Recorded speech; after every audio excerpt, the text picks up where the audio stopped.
you're no longer together. Forget her. She never loved you like I did. I wasn't ready, but now I'm ready for you. The weight has been heavy. Say that you miss me.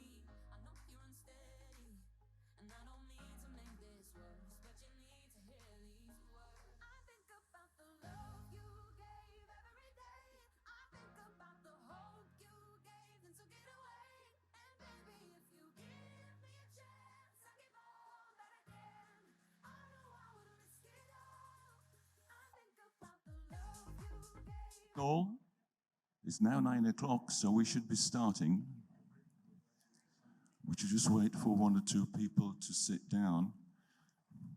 But we can announce the first speaker for today on your program will not be speaking today. So you should be moving to the second speaker on your program. I would like to invite Isabel Schwelinka.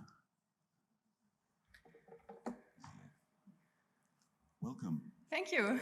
Good morning, everyone, and welcome at this early session. My name is Isabel Schwelinka. I'm from the Netherlands, and I'm very excited to share my research on dairy in relation to prediabetes. This project was funded by an unrestricted grant from the Dutch Dairy Association. So the role of dairy in the prevention of prediabetes is a topic of ongoing research and debate, while some studies suggest that certain dairy components such as calcium, vitamin D, vitamin K, and probiotics are associated with improved glucose metabolism and insulin sensitivities. Other studies have shown conflicting results. Observational studies regarding the association between dairy and prediabetes are highly heterogeneous, calling for an exploration of potential sources of heterogeneity. One potential explanation is that behaviors and dietary patterns co-vary with the intake of dairy. For example, yogurt consumption has been related to an overall healthier lifestyle, and residual confounding and reverse causality may explain the inverse associations observed between yogurt and type 2 diabetes in prior research. Therefore, in the current study, we wanted to assess prospective associations of dairy types with prediabetes in the large Dutch Lifeline cohort study. And we wanted to assess if dairy is linked with certain lifestyle behaviors and dietary intake as potential explanations for these associations. We used data of over 74,000 participants in the northern part of the Netherlands. We assessed dairy intake at baseline using a food frequency questionnaire and prediabetes incidence with the fasting blood glucose levels and glycated hemoglobin at the first follow-up measurement. The incidence of prediabetes was 4% in this population. We used Poisson regression to calculate associations, adjusted for a wide range of covariates, and used mixed graphical models to assess the interrelatedness between all these variables. This is a network modeling approach. In regression analysis, we saw that plain milk and low-fat plain milk were associated with increased risk of prediabetes in the highest versus the lowest quartile of intake. However, continuous associations with the dairy exposure as a continuous variable were not significant. We did see a strong but non-significant association for high-fat yogurt. This association was significant in models not adjusting for food group intake. Then this is the network model that we made. I'm going to zoom in the next slide. What you see here are the variables connected with their partial correlation. Blue lines are positive correlations, orange are negative correlations, and gray are with categorical variables. And the positioning of the variables is based on the strength of the connections with adjacent variables. First, we saw a cluster of prediabetes with metabolic markers. Prediabetes connected with age and waist circumference, which then in turn connected with socio-demographic characteristics, behaviors, and then further to food group intake and the dairy. And we observed two clusters, one of healthy food groups, and this cluster also connected with physical activity in yellow, And low-fat yogurt also connected to this cluster in line with prior research showing connections between low-fat yogurt intake and a healthy lifestyle. Nevertheless, low-fat yogurt was not associated with prediabetes in our cohort study, and high-fat yogurt was. Then we observed a cluster of energy-dense food groups, which are frequently eaten in this population. And here we see that low-fat milk had an indirect connection to prediabetes through energy intake and waist circumference. And this might explain part of the association found in regression analysis. So in conclusion, a positive association for low-fat milk intake with higher prediabetes risk. Heterogeneous associations by dairy type and fat content might partly be due to confounding, and network models helped to visualize these behavioral clusters and food group intake clusters. However, these complex multifactorial associations remain difficult to disentangle. Thank you so much for your attention. The manuscript is on the way, in which I also discuss reverse causality. So if you would like to know more, please let me know. Thank you.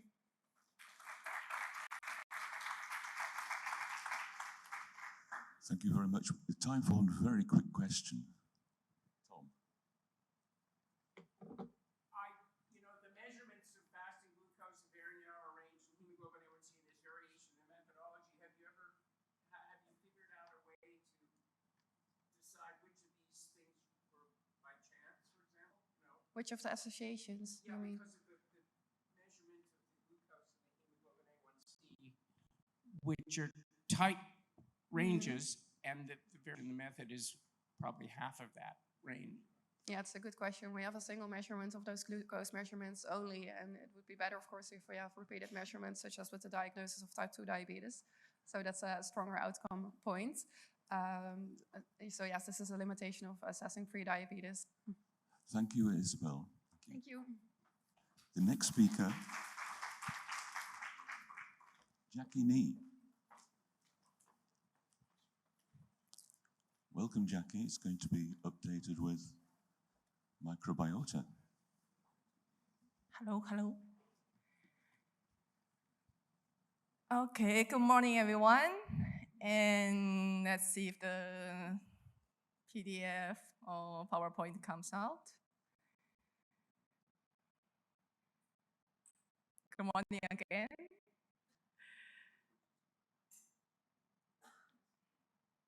I think we're waiting for slides. Okay, now. Yes. I think I have, but I don't have here in my screen. Oh. Yeah, without the, I can see there. Okay. Yeah, well done. Yeah, okay, thank you. Okay, good morning, everyone. And I'm honored to be here to present our ongoing research entitled, like you can see in the screen, or the excellent program file. And this is the potential conflict of interest of our study. Okay, cognitive decline or dementia, including Alzheimer's disease, which also named somewhere like type 3 diabetes, are pressing global health concerns.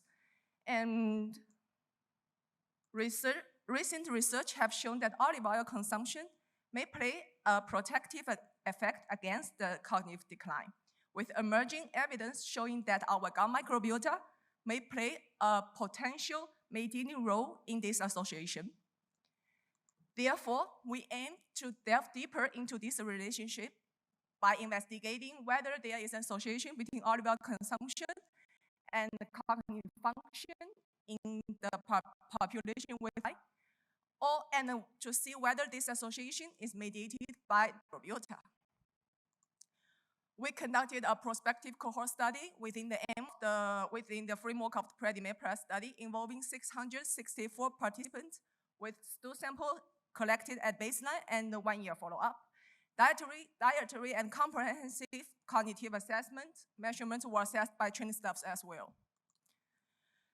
Participants are grouped into 3 groups based on their total olive oil consumption amount, and their cognitive assessment was assessed by 8 neuropsychological tests, and then we generated 3 cognitive domains and a summary score of the global cognitive function of these 8 tests.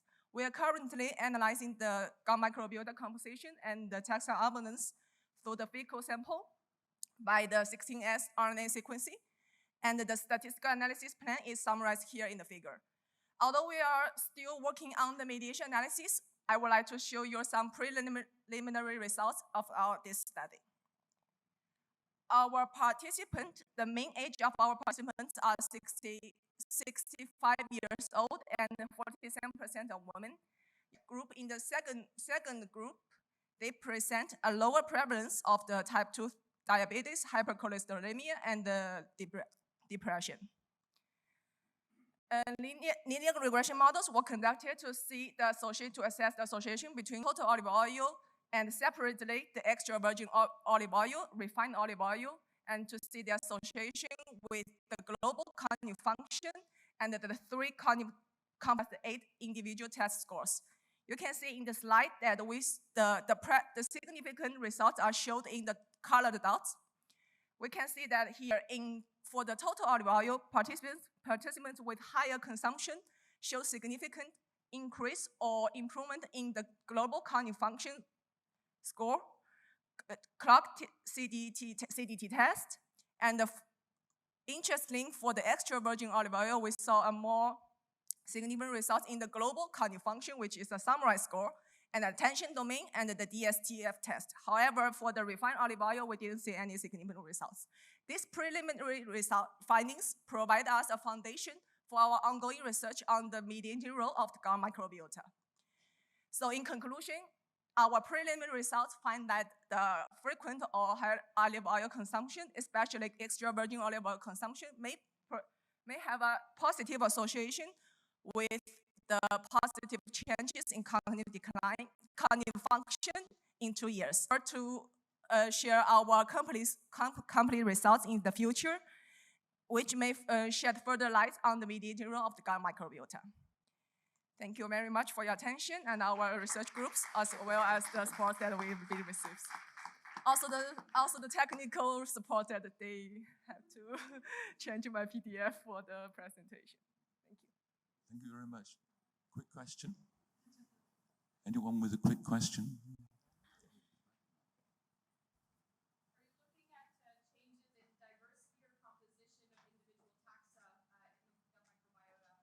Thank you for your question. This is the plan that we are going to analyze, that we have the years, we have the baseline data and the 1-year data. So these are included in our analysis plan, which we are going to, in the future, to analyze the changes in the gut microbiota profile, and also to see if this is in the changes in the cognitive function and the interplay of the 3 components.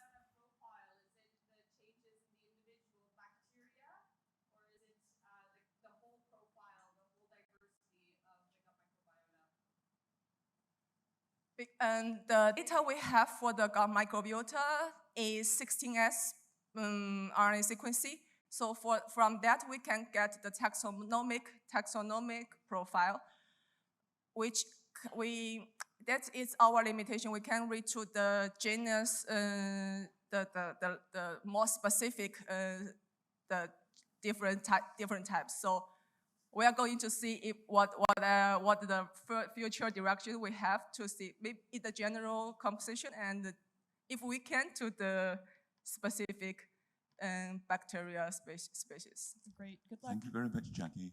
Thank you. We're out of time. Thank you. I'd next like to invite Jesus Francisco Garcia.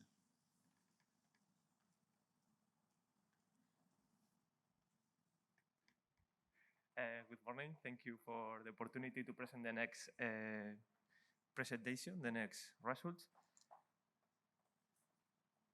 Neither of the authors of this future paper, there are conflicts of interest. Diabetes are 2 of the more prevalent diseases, non-communicable in the world. Every year, die 18 million people from cardiovascular disease, and near to 550 million adults have type 2 diabetes. By the other hand, lifestyle is one of the more common risk factors. This is sedentarism, physical diet, alcohol or smoking, are associated previously with both type 2 diabetes and cardiovascular disease. In fact, several studies that published a lifestyle score associated with the type 2 diabetes, cancer, and cardiovascular disease in inverse association. But the mechanisms that related this association between high lifestyle and the risk of disease are not so very clear. So our objective was to identify a metabolomic profile to the healthy lifestyle using the World Cancer Research Foundation score, has a reference score, and relate this metabolomic profile with type 2 diabetes and cardiovascular disease in a subset of the PREDIMED study. For that, we're using elastic net regressions to determine the metabolomic profile between 400 identified metabolites. We're using a Pearson correlations to validate the metabolomic score with the health life score, and using Cox models to associate the metabolic incidence of type 2 diabetes and cardiovascular disease. The main characteristics of our population, our median have a 3.5 health life score points, 70 years, 60 and 67 years old of median of age. Near to the 60% of the population was women, and near of 30% of the population was diabetes, type 2 diabetes. On the slide, we can see on the left a figure with all the coefficients related to the metabolites included in the metabolomic profile. In the table above, we can see the Pearson coefficient, that the validation between the metabolomic profile with the health life score, and in the table below, the inverse significant association between the type 2 diabetes with this metabolomic profile. So in conclusion, metabolomic profile associated with a healthy lifestyle, metabolomic profile was associated with a less risk of type 2 diabetes and cardiovascular disease. These results may help us to observe change pathways associated with both cardiovascular disease and type 2 diabetes, useful in the future to be a possible lifestyle biomarkers. Do you have a question? Can you put your hand up and wave? Question from the back. How did you control for multiple testing between the metabolites?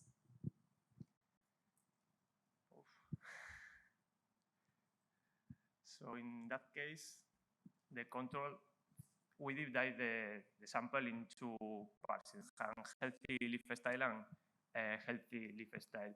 For that category, we use the world reference score, and the people under 3 points, more or less, because it's not the same that the median, we consider like has unhealthy people, and the other like a healthy people. After that, we're doing the elastic net with the metabolites more related with every group, and later we estimate with the coefficients of these scores another score, a metabolomic score that we use to detect the association with the incidence of type 2 diabetes and cardiovascular disease. So. Thank you very much, Jesus. I'd like to invite, do we see Semenko Lubin?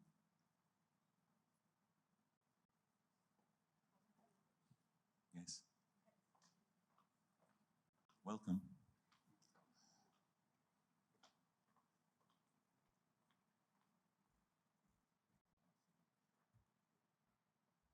Thank you.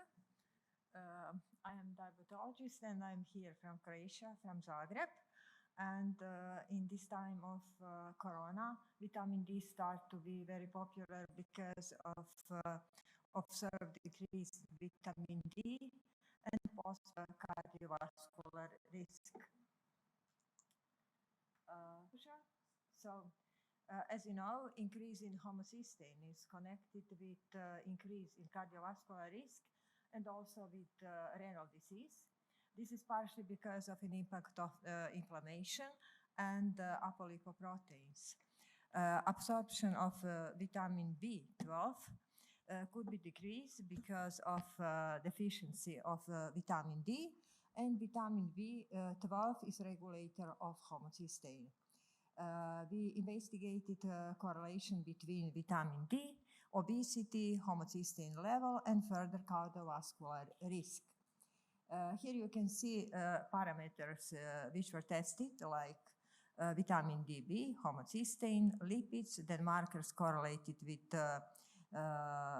metabolic syndrome, and we calculated lipid accumulation product in our 412 type 2 diabetic patients, which were divided into groups according to quartiles of lab. This is one index which could be calculated from waist circumference and triglycerides. And this is connected with, of course, obesity and cardiovascular risk, and these are in our work.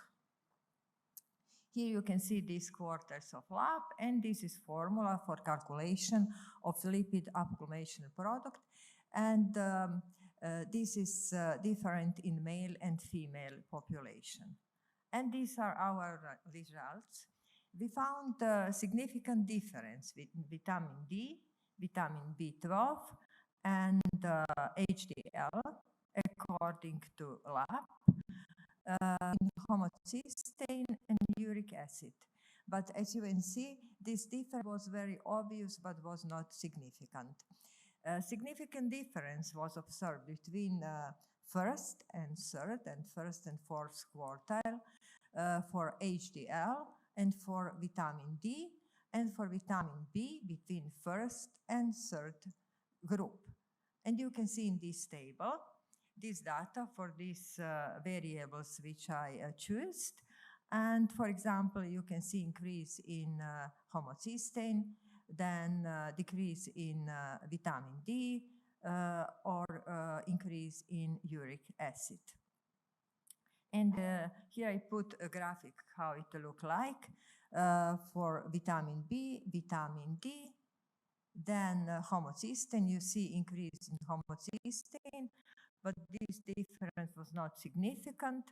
HDL, with obesity, we will meet fall in HDL and uric acid. Also, stepwise regression was performed, and for vitamin D, main predictors were glomerular filtration rate and lab.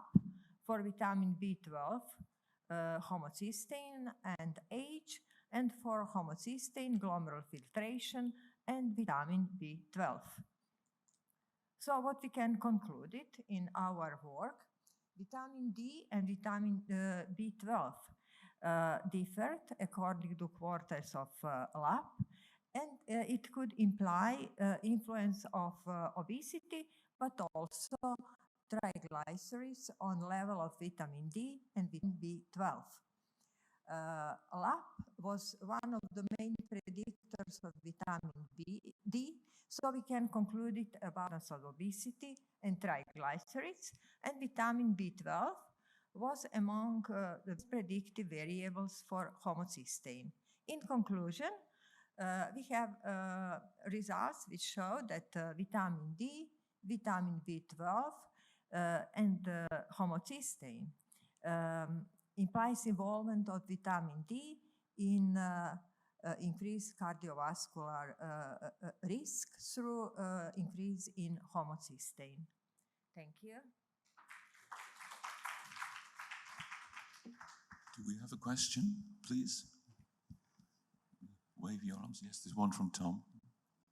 Thank you. Very nice presentation. I wonder, did you have a chance to look at diet or folate levels in blood?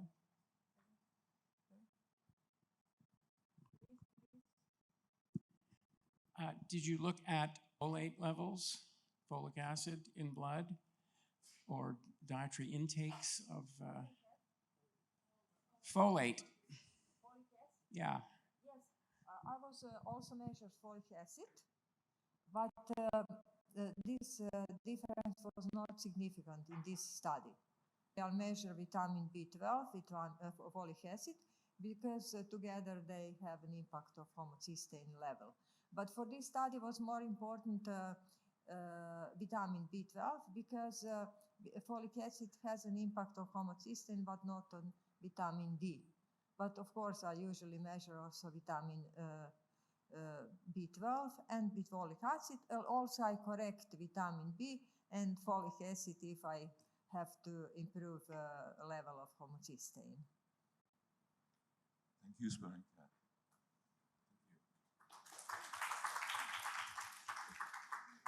Welcome up, Per Bendix. Hopefully, is Per there? Yeah, thank you very much. Yes, this study here was one that we just have finished. We not even have evaluated all the data yet, but here are some of the results. And I have no conflict of interest in this project here. And the idea came by that we have done a previously study, the MAXVEC project, where we, that type 2 diabetes patients have a high consumption of vegetables, especially all varieties of vegetables, which have a high content of secondary metabolites, and which have a pronounced effect on type 2 diabetes factors. So this study here, we want to develop and test a green kale product, especially with high beneficial effect. We want to also select the right cultivars and varieties of it, and by this also make some kind of functional food that we could be taking in this kind of study, also with an acceptable sensoric liking. First of all, we want to, it's not just the high content of fiber that is for kale products. And we selected the kale because it's one of the most healthy. But also there have been found a lot of secondary metabolites, more than 14 glucosinolates, 16 catechinoids, and several phenolic compounds have been identified in kale. And we look at this, especially the powder that we're using is a freeze-dried green kale powder we're using. You're really happy when you are a nutritionist. First of all, there is a lot of polyunsaturated fat. And you see also there's a high fiber content, 41 grams per 100 grams. A lot of protein, 25 grams. And then you see there's a lot of vitamins and minerals, especially magnesium. Also we find vitamin K, for example, just to mention some of them. But especially if you look at the fibers, we also get very content at both valine, isoleucine, and also leucine, one of the essence which you also find in whey products from the dairy industry. So we find out how can we get these people to eat it and make it more convenient for those consumers, those vegetables here, and use this fried-dried powder here. And we found out to make a bar in that regards, to implement it in that one, so we could get it very easily and get a high amount of this green kale. And when you take away the water, it's very limiting that is left, ingredients still maintain. And they have to eat this every day, about 10 to 15 minutes before a meal, morning, noon, and evening also. And it was as we make this collaboration with a company to make this kind of vegetarian products, and they have a low calorie content. So they have to eat 3 to 4 per day, and if you convert this into fresh kale, it's about 430 grams per day. So it's quite a lot. And there's the data for the patients. They were about 60 years. They have a BMI of 29. They have high hemoglobin C1 and fasting glucose, so they have all the parameters.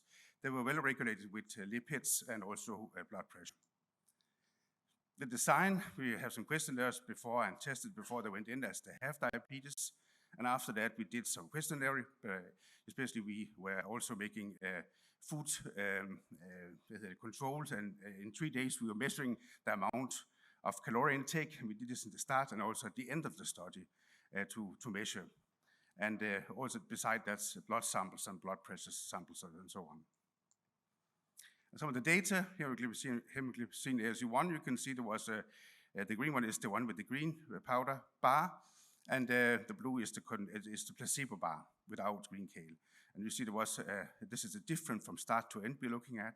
So there was a very good significant effect with a lowering of the hemoglobin C1. Also see on the body weight, there was also a significant reduction in body weight for the green kale bar group. Lipids, there were no difference, no significant difference, but they were also very well controlled, all of them. And then we have we also see a beneficial effect. We also looked at the calorie intake, and here especially you could see that the calorie intake was very much different from the two groups, where you can see that those who take the green powder is very high because a lot of fiber that it contains also. So that is my presentation for this, and you have if you're interested, there are some boxes outside in the disc you can take home, and then you can try it yourself. It's good to put in a glass of ice cold water and drink in the morning before you go to work. Then you feel very well. Thank you very much.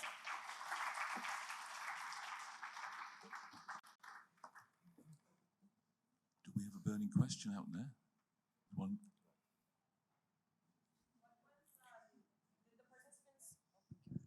Did your participants enjoy the kale bar? Did you ask them their perception? They really like it. They put in, of course, something to give some taste. I put some cocoa, some cacao, also to give some taste to it, so we can blind a little bit this kale taste, you know. So and in fact, yes, the children love them. They think this is chocolate bar, but it's not at all. They love it very much, so it's very good for children to give also. I can't wait to try them. Yeah. Sorry? I don't know. This is only produced for the study here, so it's not in commercial. So the only one that we have is the green kale powder, you know. So that's so it's not out yet. No. Thank you, Per.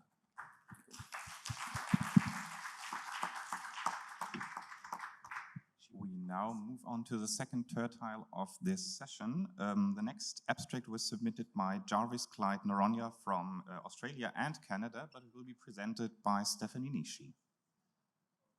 Stephanie, the stage is yours. Thank you very much, and thank you for the opportunity to speak again. As mentioned, I just want to acknowledge that Jarvis Noronha is the first author on this project, and I'll be presenting on his behalf. So as we heard about on Thursday, liquid meal replacements, which I'll be referring to as LMRs, can be a potential tool that could aid in weight loss and improve weight-related cardiometabolic risk. And they can be used to replace 1 or 2 main meals each day, as well as supplemented with other foods, or done as a total meal replacement. Now, previously, Jarvis, myself, as well as members of the DNSG, including Dr. Salas and Dr. Kaliova, who are here today, conducted a systematic review and meta-analysis of LMRs in individuals with type 2 diabetes. And what we found were decreases in body measures, blood pressure, as well as glycemic control. But what about in individuals with prediabetes and features of metabolic syndrome? We wanted to look at this in the current study. So to do this, we can view a meta-analysis. Similar to yesterday, we followed the Cochrane-Ham and searched relevant databases. We used the Peacock's framework to guide our search. So we were looking at individuals with a BMI considered overweight, so over 25, with at least one feature of metabolic syndrome. We were looking at studies that assessed LMRs as part of a weight loss diet compared to an active control. So the control also had a weight loss component or calorie restriction. And we were looking at markers of adiposity, glycemic control, lipid control, as well as blood pressure over at least a 2-week period. We used primary pooled analyses, as shown here, and assessed heterogeneity. And for time, I can answer questions about this later if interested. We also assessed the quality of each of the included studies using the Cochrane risk of bias tool, as shown here, and assessed the certainty of the evidence using the grade approach. And again, for this present meta-analysis, we were looking at randomized controlled trials. So they started off as a high certainty of evidence and then could be by one of the 5 components shown on the right. So what did we find? Well, we found just over 3,000 reports, and of them, 9 reports involving 10 trials were included. All were parallel in design and ranged in duration from 6 to 52 weeks. They were from around the world. The majority of participants were women at 69%, with a median age of 50 years, a BMI of 32, and their health status ranged from individuals with prediabetes, at least one feature of metabolic syndrome, or with metabolic syndrome. Now, the main thing I want to point out here is that between the LMR intervention and the control, both were calorie restriction. So even though the LMR, there's a range in macronutrient profiles, and the LMR provided about 28% of the total daily energy, both the LMR and control were incorporated into calorie-restricted dietary patterns, with overall providing just over 1,000 calories per day. Now, in terms of results, I know this table is to bring your attention to the outcomes highlighted in orange. So we used the LMRs. They saw reduced body weight, A1C, LDL, non-HDL, cholesterol. So what does this all mean? Well, first I want to note the limitations. We did observe some inconsistency as well as imprecision in the analyses, and this was due to unexplained heterogeneity as well as potential measurement or recall error. But our overall take-home message at this time is that the available evidence suggests that weight loss diets incorporating liquid meal replacements may lead to moderate improvements in body weight and BMI, or small improvement in LDL cholesterol, non-HDL cholesterol, and systolic blood pressure. And I just want terms highlighted in green are based on the GRADE working group terminology for these types of results. And these findings are beyond the traditional low-calorie weight loss diets in people with prediabetes or features of metabolic syndrome. And I just want to send a thank you to the Human Nutrition Unit as well as the Toronto 3D team who made this possible.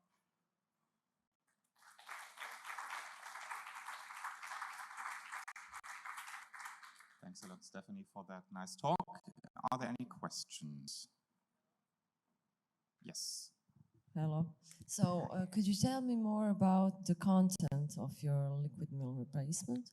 So they did range. So some of them were higher protein, some of them were a lower glycemic index liquid meal replacement, and these could range from ready to drink, so already in the liquid form, or powdered. Okay, and what about the energy intake overall? Overall, it was about 1,300 kilocalories per day for the overall total dietary intake.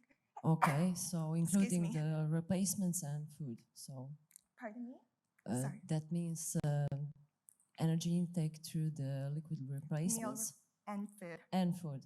So the majority of the studies, they didn't replace every single meal with the liquid meal replacements. It was only 1 to 2. I'm so sorry. Bless you. Okay, thank you. We have to move on to the next speaker. Thanks.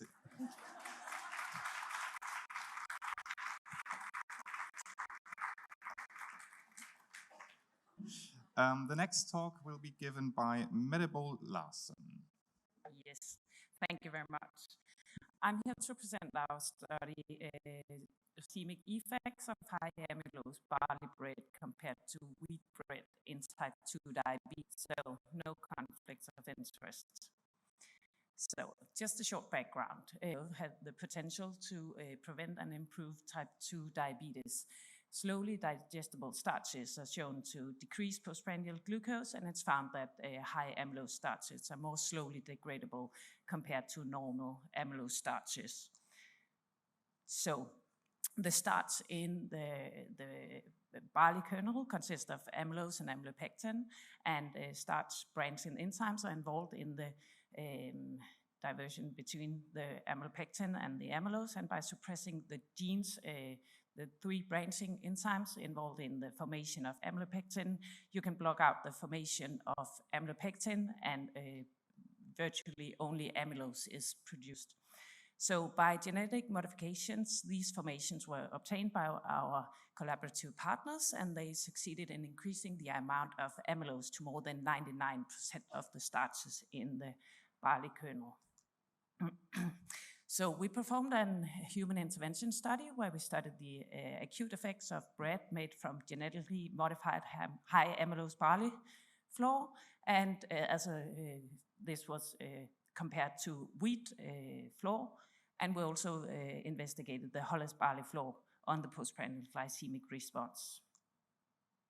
So we designed an acute randomized crossover study where they were given 4 different meal tests, one with 50% of this genetically modified high amylose barley combined with 50% of wheat flour, one with 50% of Hollis barley, and the control with 100% of wheat flour. Our primary outcome, postprandial changes in glucose response, given as the 4-hour AUC. And the secondary outcomes were the postprandial changes in insulin, glycagon, triglycerides, free fatty acids, GLP-1, and GIP. So these are the baseline characteristics: 18 completing participants, mostly female, age around 60, HbA1c around 50, and a BMI around 30. These are the bread analysts. You can see there were similar total carbohydrate per 100 grams in all 4 breads, but the fiber content increased in the with the increased amount of Hollis barley, and with even more in the genetically modified high amylose barley bread. These are our results. Glucose, the 4-hour postprandial glucose was reduced in the genetically modified high amylose barley group compared with all the other groups. And we also found 75% Hollis barley flour bread reduced the postprandial glucose compared to wheat. There were also less insulin response in the Ammon group compared with wheat and the 50% of Hollis bread, and also in the 75% Hollis flour barley bread compared with the 50%. In glycagon, the GIP was in the high amylose barley flour bread compared with all the other groups, and we also saw a reduction in GIP in the 75% Hollis barley group compared with wheat. There were no changes in GLP-1, and we saw some differences in the postprandial triglyceride and FFA, but these were total areas under the curves, and they differed in the fasting values, so it's a bit difficult to judge these results. To conclude, by replacing 50% of the wheat flour with a high barley bread, the postprandial glucose response was significantly the control, but also compared to 50% of Hollis and the 75% Hollis barley bread. So, yeah. Thanks a lot. Are there any questions from the audience? Yes, please. Actually, the Hollis barley bread was really nice, but this Ammon bread, it was a bit sticky. So there's absolutely improvement potential for the baking quality of it. Yeah. But actually the taste was good, but it was more the it was. Yeah.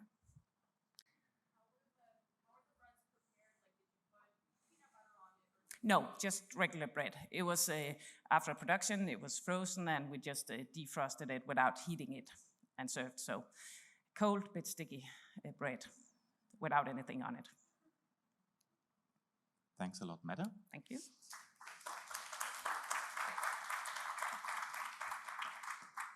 Our next speaker is from the University of Toronto, Fei Yi Tini Xu. Welcome to the stage. Thank you. Good morning, everyone. Thank you for coming to my presentation. Today, I will be presenting to you the systematic review and meta-analyses that I have been working on, looking at the association of the glycemic index, fiber, and whole grains on type 2 diabetes risk.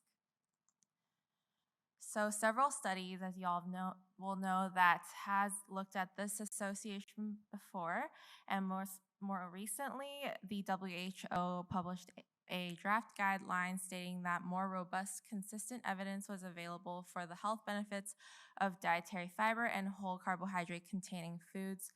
And to summarize, recommendations on the glycemic index and load were therefore not made. So because of this discrepancy, we decided to conduct a systematic review and meta-analysis to compare the association of glycemic index, whole grain, and fiber with type 2 diabetes using the same large prospective cohorts.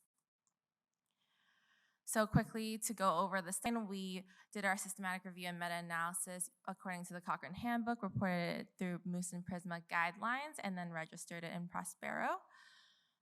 We collected our data through 3 databases, and this is our study collection criteria, including the healthy adults.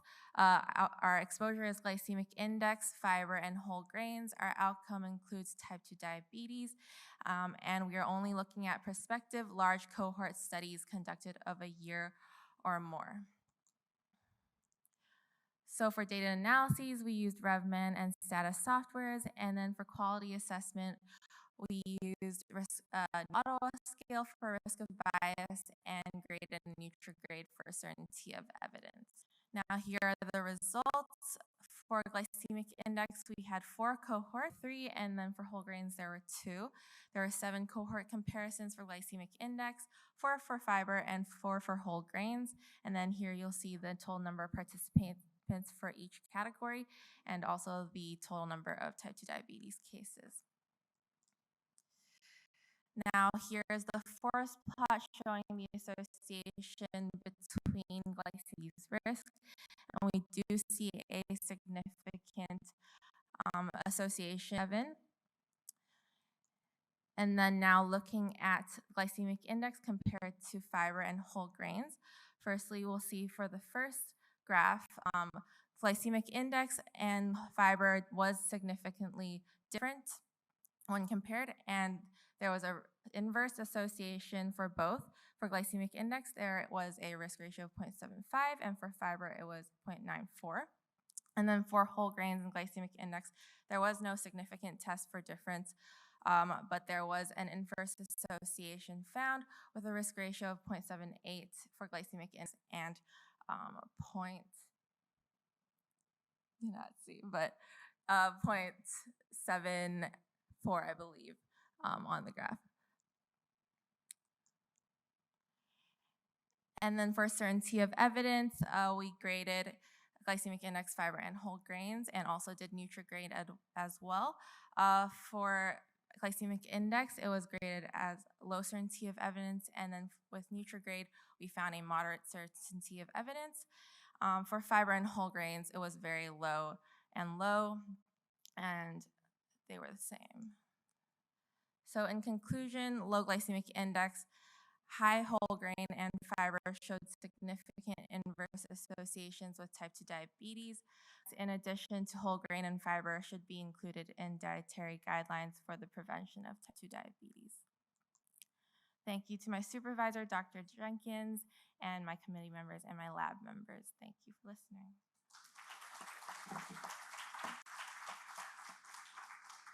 Thanks a lot. That was perfectly in time. Do we have a question from the audience? Then I have a question. Is there sufficient data to split up the fiber into soluble and insoluble fiber? Is there any difference in the effect?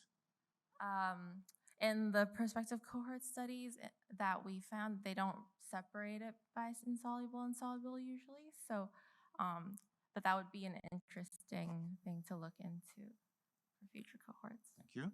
Any other questions from the plenum? I don't see that, so thanks a lot once again. Thank you. The next presentation is also from the University of Toronto. This time it's Michelle Nguyen. The stage is yours.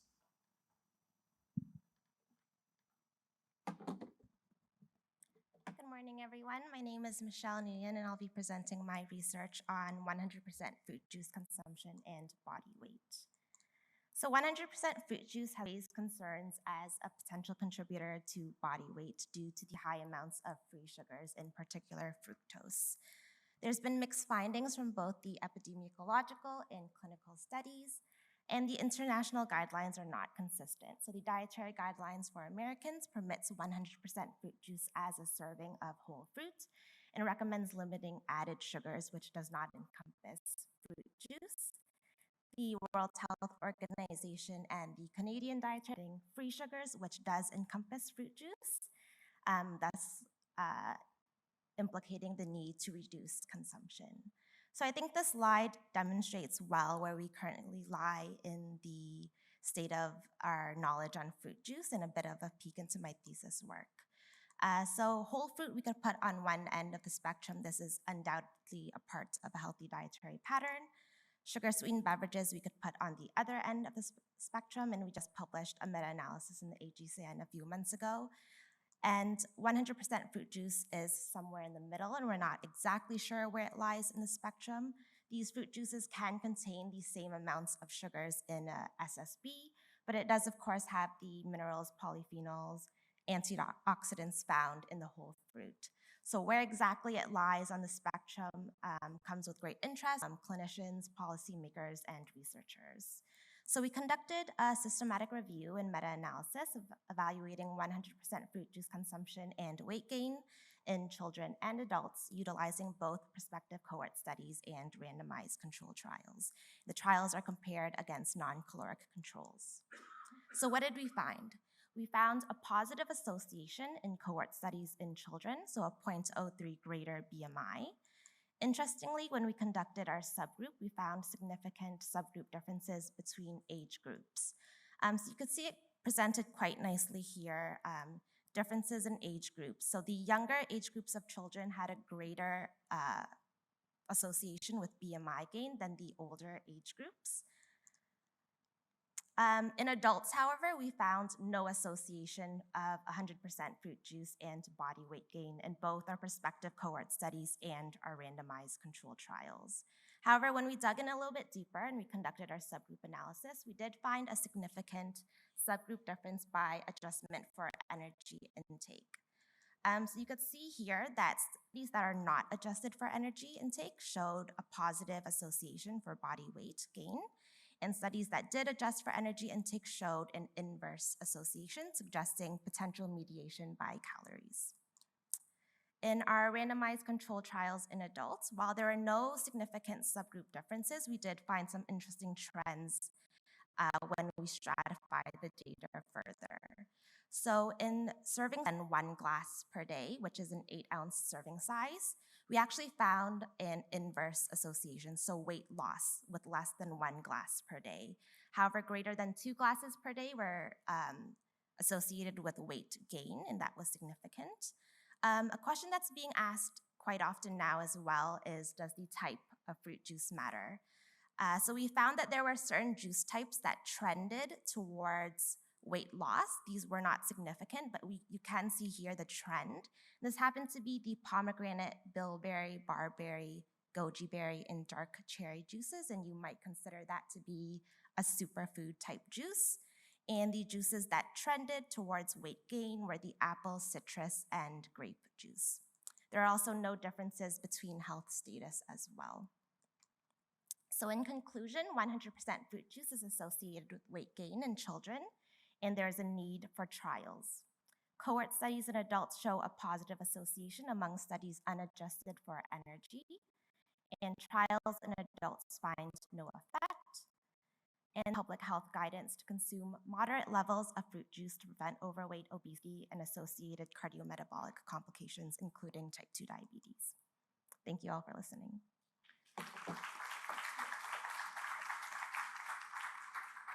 Thanks a lot, Michelle. We do have time for a very short question. One question from me, subgroup analysis for the different types of fruit juice. You've shown the data from the randomized trials. Is there similar data from the observational studies?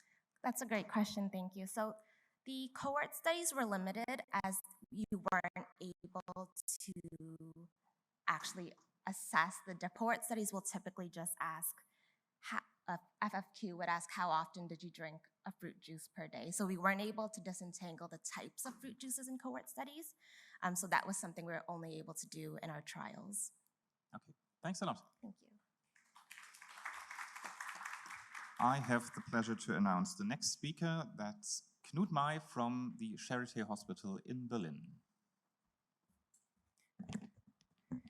Dear chairs, dear organizers, thanks for selecting our data for presentation. I would like to present a recent post-hoc analysis of a randomized controlled trial. I will present it on behalf of my postdoc, Laura, who unfortunately could not participate due to personal reason in this meeting.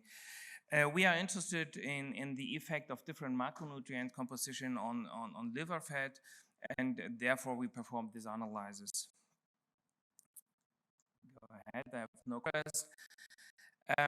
To be honest, in the last decades, the non-alcoholic fatty liver disease is rising everywhere, especially in those countries with a high intake of calories per day. And to be honest, weight loss is the most striking dietary approach to counterbalance this development. However, it's not achievable in the majority of the population in the long-term run, and there are several subpopulations like elderly people where it has maybe also effects. Therefore, we have to think about alternative approaches. And we performed in the randomized controlled trial in 500 elderly patients, where we aim to avoid the development of age-related diseases. And we compare two different regimes. We compare the usual care focusing more on a high carbohydrate intake and low fat intake, and compare this with a new developed pattern which has some elements of the Mediterranean diet, like a high intake of unsaturated fatty acids, high intake of plant-based proteins, as well as fiber intake. And as you imagine, this is not really easy to implement in a German population. Therefore, we edit our intervention by supplementing, by providing newly developed as well as established foods which mirror this dietary pattern. As mentioned, these were mostly elderly, and we have a prevalence of diabetes between 10 and 12%, 10 and 15% in the population, and the prevalence of non-alcoholic fatty liver disease was approximately 1/3 in both groups. What we achieved is we saw, and these are the interim results after 1 year, but the preliminary data after 3 years were almost the same. We see a rapid change in the intervention group in the first 3 months, and this could be almost maintained over the first year. And this was accompanied by a stronger improvement in liver fat measured by MRS, but it was not completely significant in the entire population. But looking for those subjects who achieved at least one aim of the dietary approach, that means a high intake of protein or a high intake of unsaturated fatty acids, this became more striking and became significant. We were interested which of the components driving these changes, and therefore we selected all different changes and looking for the impact on liver fat. And we checked with the highest intake or highest change of polyunsaturated fatty acids and proteins, as well as those with the strongest decline in carbohydrate intake had a higher chance for improvement of non-alcoholic fatty liver disease. But to be honest, and this is not uncommon in dietary intervention, there was a small, very small decline in body weight, approximately 1 kilogram in the first year. It was not significant between both groups, but it was whether our dietary approach is mediated maybe this weight loss, or if there are some independent effects. And this was analyzed by a mediation analysis for looking for direct effects of the dietary changes and indirect effects.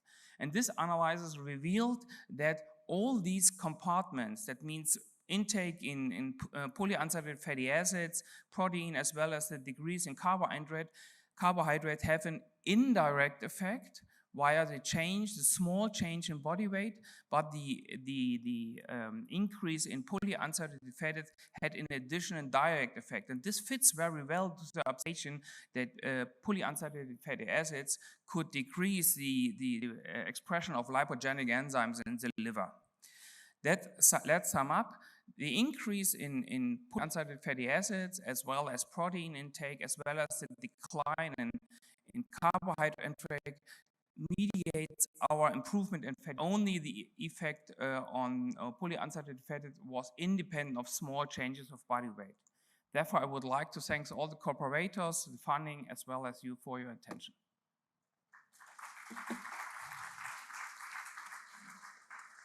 Thanks a lot for the nice talk. Do we have any questions? I don't see any from the audience. You've shown that the dietary compliance was quite good even after a long period of time. So what did you do to maintain that compliance? That's quite unusual. Yeah, it's really unusual and what's not expected in this range, to be honest. We believe it was a combination in the first year, but it maintains also to 3 years. We had a very rapid every 3 weeks counseling, and we supplied them with the food products. And the food products were mixed, and then we have rapeseed oil or maybe pasta and also bread. And I believe the combination of both might be one aim, how we can, for a long-term run, modify more successful the dietary pattern. Thanks a lot. We already yesterday heard the talk by Annette Buchan, as you can see in your program, but in contrast to the program, we now hear the next presentation by Charilaos Dimosthenopoulos. Okay, thank you very much. My presentation is on the association between the inadequate protein intake and presence of sarcopenic obesity in diabetic patients. We know that sarcopenia is a very serious condition, and it's the result of many different metabolic disorders and conditions, and it's very important, especially in the Greek population that is aging all the time. So sarcopenic obesity and diabetes are two increasing negative clinical impacts. The pathogenesis of sarcopenic obesity includes obesity, malnutrition, low-grade inflammation, insulin resistance, and hormonal change. There are two major reasons to cause diabetes: the impaired insulin secretion and impaired insulin action. The adequate protein and energy intake can help limit and treat age-related declines in the muscle mass, the strength, and the functional abilities. And there are few studies that have investigated so far the association between the inadequate protein intake, the presence of sarcopenic obesity in diabetic patients. And here the connection between diabetes and sarcopenic obesity with the obesity, the lack of motivation, the diet, and the insulin resistance. We know that there is a strong association between these two conditions, sarcopenic obesity and high risk of diabetes type 2. So the aim of our study was to, which was a pilot study, was to obtain preliminary data of the association between the protein intake and the presence of sarcopenic obesity in community-dwelling older diabetic patients. 25 community-dwelling diabetic older patients were used. They answered to a questionnaire on diabetes with of onset, the type, the insulin and medication used, the HbA1c complications. We used the BIA system, we used the chair stand test, we used the screen tool SHARC-F and the protein screener 55+. This is the screening tool SHARC for sarcopenia. And the protein screener 55+, which is a brief food questionnaire to screen older community-dwelling adults for the low protein intake. The results. Only 12% of the patients had a score above average on the 30-second chair-stand questionnaire. Only 8% had a score higher than 4 on the SHARC-F questionnaire. According to the protein screener questionnaire, 28% did not consume enough protein. Higher education seems to have a protective role. Workers had a significantly lower risk to develop sarcopenia. So the conclusion so far, which is in a very small sample, was that according to our preliminary results, there was not a significant correlation between protein intake and sarcopenia in diabetic patients, but further investigation with a larger sample is needed, and we're doing it at the moment. Thank you.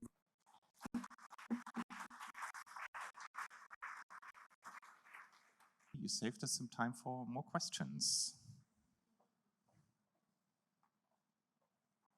You brought into the outlook that there will be more, that there's the need for more studies. Are you going to conduct one?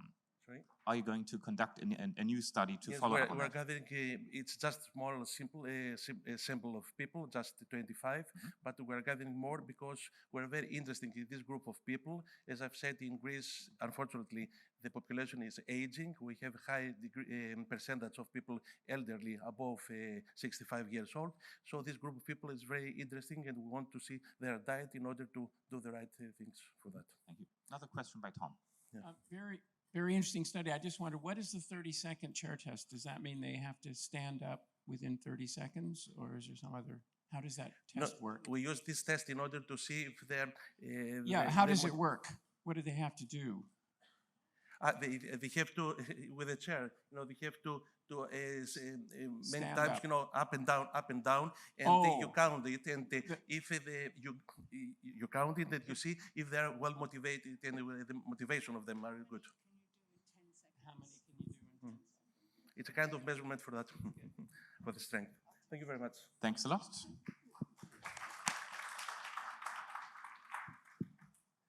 Okay, we are moving on.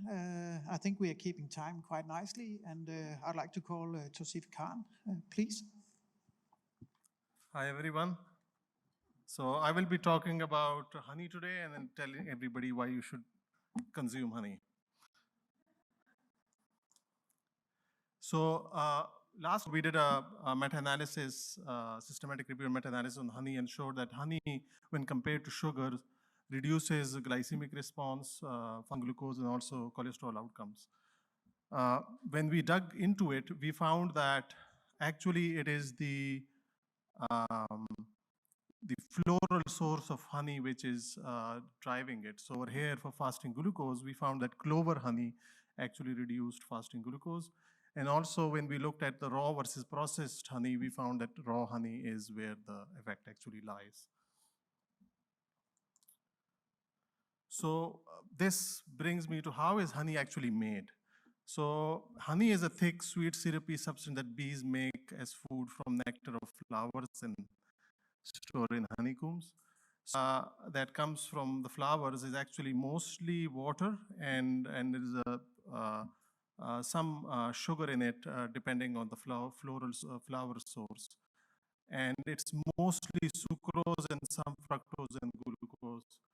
Take that nectar and then use several enzymes, diastases, inverted into honey, which is a super saturated sugar solution. What it means, it has a lot of, it has more sugar in it than can be usually dissolved in water, but it has 80% of honey is actually sugars, and 17% water, around 2 to 3% of other minerals and phenolic compounds and proteins and enzymes. One thing to note is that around up to 15% of honey is actually rare sugars. So what are these rare sugars? So there are more than 30 rare sugars found in honey, and these are monosaccharides and their derivatives that are present in limited quantities in nature.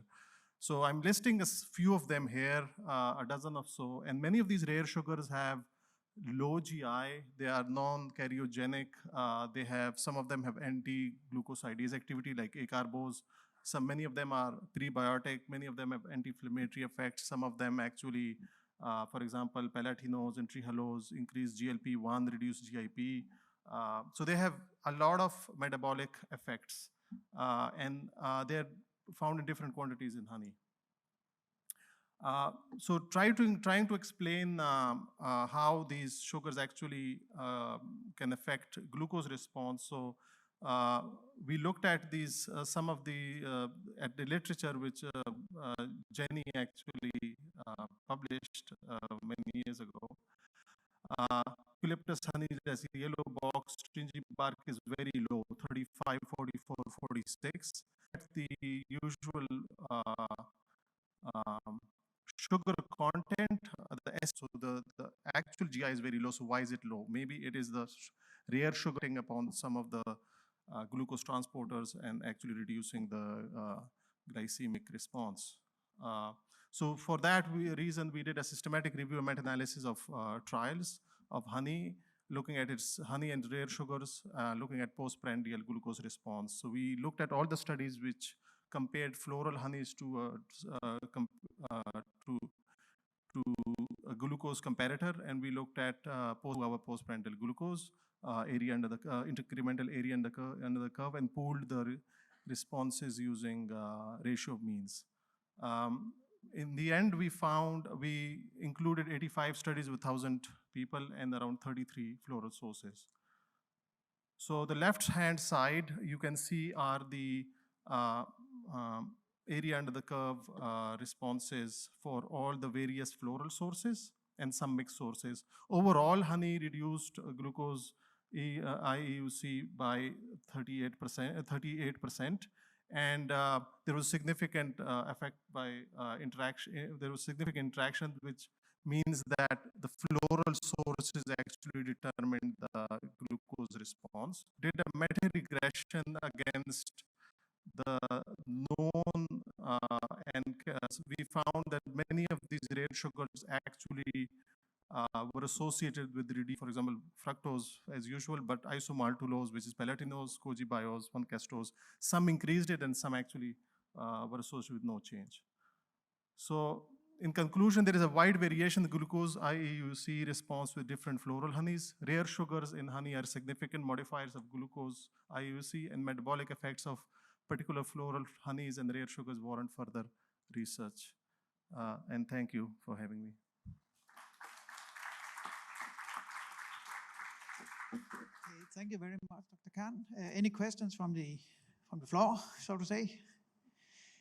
Yes, we have one out there. Please wait for the microphone. For the floral honeys, do the bees like specialize on one flower and that's like the whole time, or does it change? So that's a long, so the short question is, an individual bee is floral constant, but in the hive, so one for its lifetime will always go to the same flower, but in the hive, some bees will go to some type of flowers and other bees will go to other flowers. So there will be a mixture, but if there is one flower around at that time blooming, the majority of honey will be from that single flower. Thank you. One more from Pia.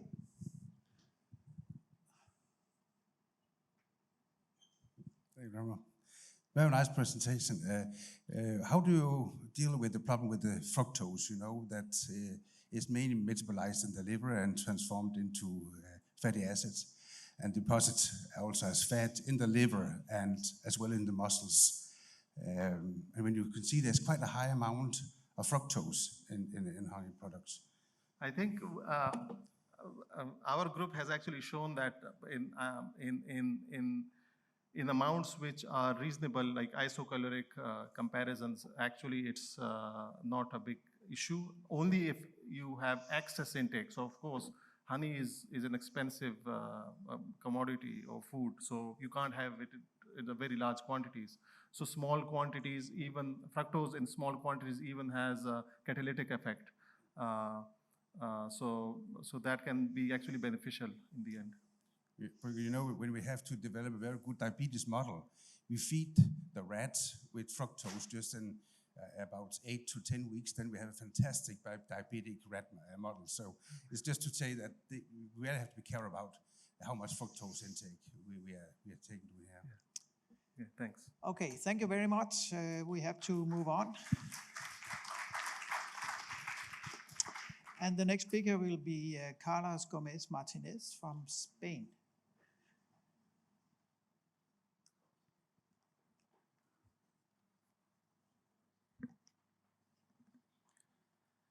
Hello everyone, I'm really glad to be here. And today I will talk about the relations between impulsivity and the risk incidence to develop type 2 diabetes and cardiovascular disease over 8 years. So no conflict of interest.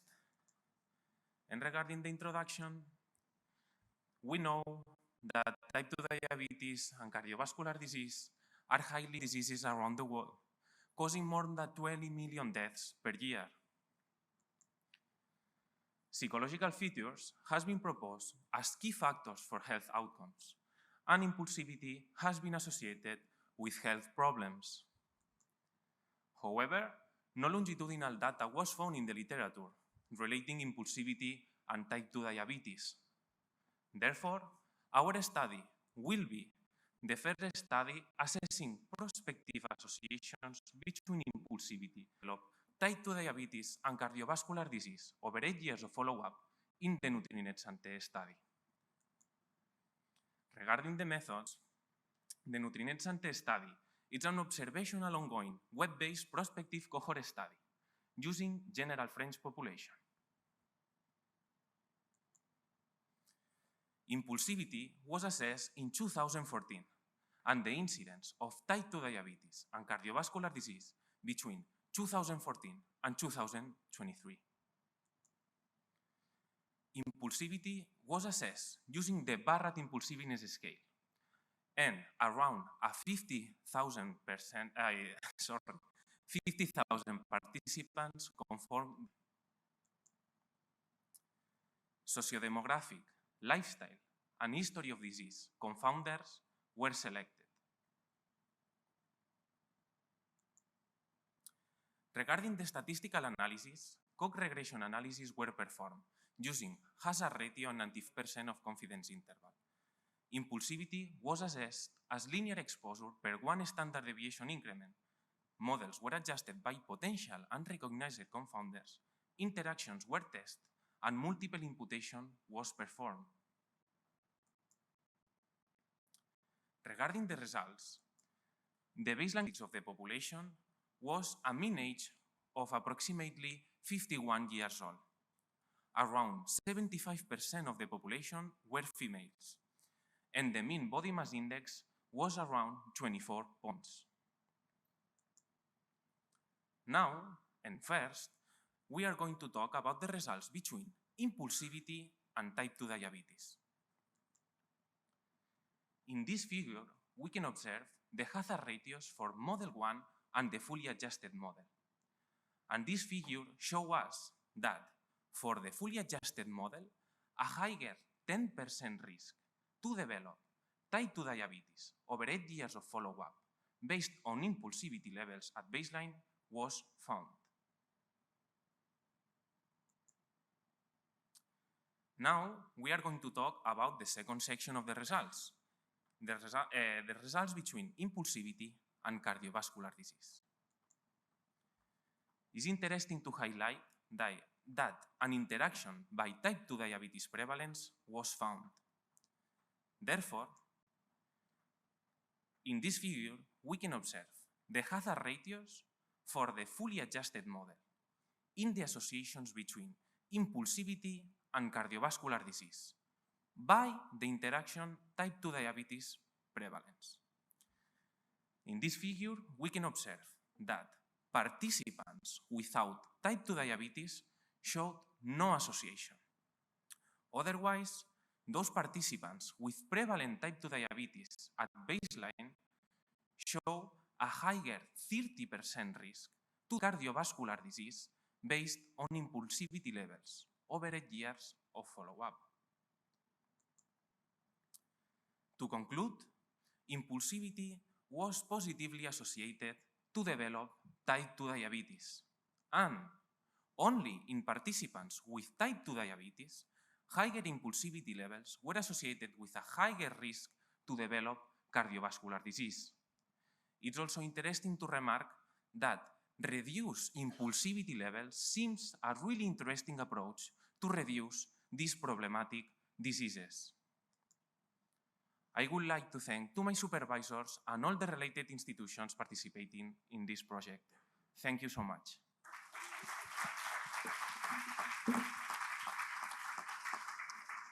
Thank you very much. I think we have a few questions from the back. At first, please. From your experience, is impulsivity something that someone is born with, or is it something that can be modified, and how? Psychological traits, by theoretical approach, are stable characteristics. However, we can induce, for example, or promote other kind of lifestyle behaviors, for example, doing yoga, or, for example, going to the psychology therapy. It's also shown that mindfulness programs, for example, that could also reduce impulsivity levels, reduce health problems and promote a healthy lifestyle and a better well-being for the people. Okay, please, Hannah. Is a long follow-up. Yes. Did you assess this trait over the time? Did you administer the questionnaire several times? No, unfortunately, we only measured the impulsivity at baseline, so we cannot assess the variation of this questionnaire or this psychological trait over time. Okay, were you able to make any association to prescription databases, medication and so on? Medication for attention deficit disorder and things like that. Medication to Yes. reduce impulsivity? Yeah. Or? Yeah. I think that medication are really related with psychopathology. Here we are not assessing psychopathology, we are assessing a psychological trait. So I think that medication is not appropriate to reduce per se impulsivity levels. Other case is that those participants or people with a psychiatric problem that also have a higher levels of impulsivity give some medication that could reduce the psychopathological problem of these people, also reducing impulsivity. In these cases, could be an interesting approach. Okay. Thank you very much. Thank you so much.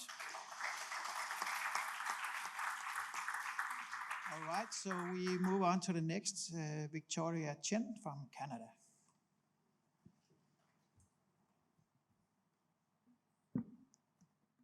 Great. Hi, everyone. Today I'm very excited to share with you my work looking at the association between adherence to the portfolio diet with LDL-C and other established cardiovascular risk factors in a younger, multi-ethnic, low-risk population. I have no conflicts of interest to disclose. As we've talked a lot about the portfolio diet yesterday, I'll breeze through some background here. So the portfolio diet is a dietary portfolio of cholesterol-lowering foods, all with approved health claims. These foods include nuts and sources of plant protein, viscous fiber, plant sterols, and fuzz. Evidence from control trials looking at the portfolio diet and cardiometabolic risk has been nicely synthesized in a systematic review and meta-analyses conducted by Dr. Laura Chiavaroli, where we see that the portfolio diet plus its background diet of the NSEP Step 2 diet was significantly reduced LDL-C, as well as improved several other established cardiovascular risk factors.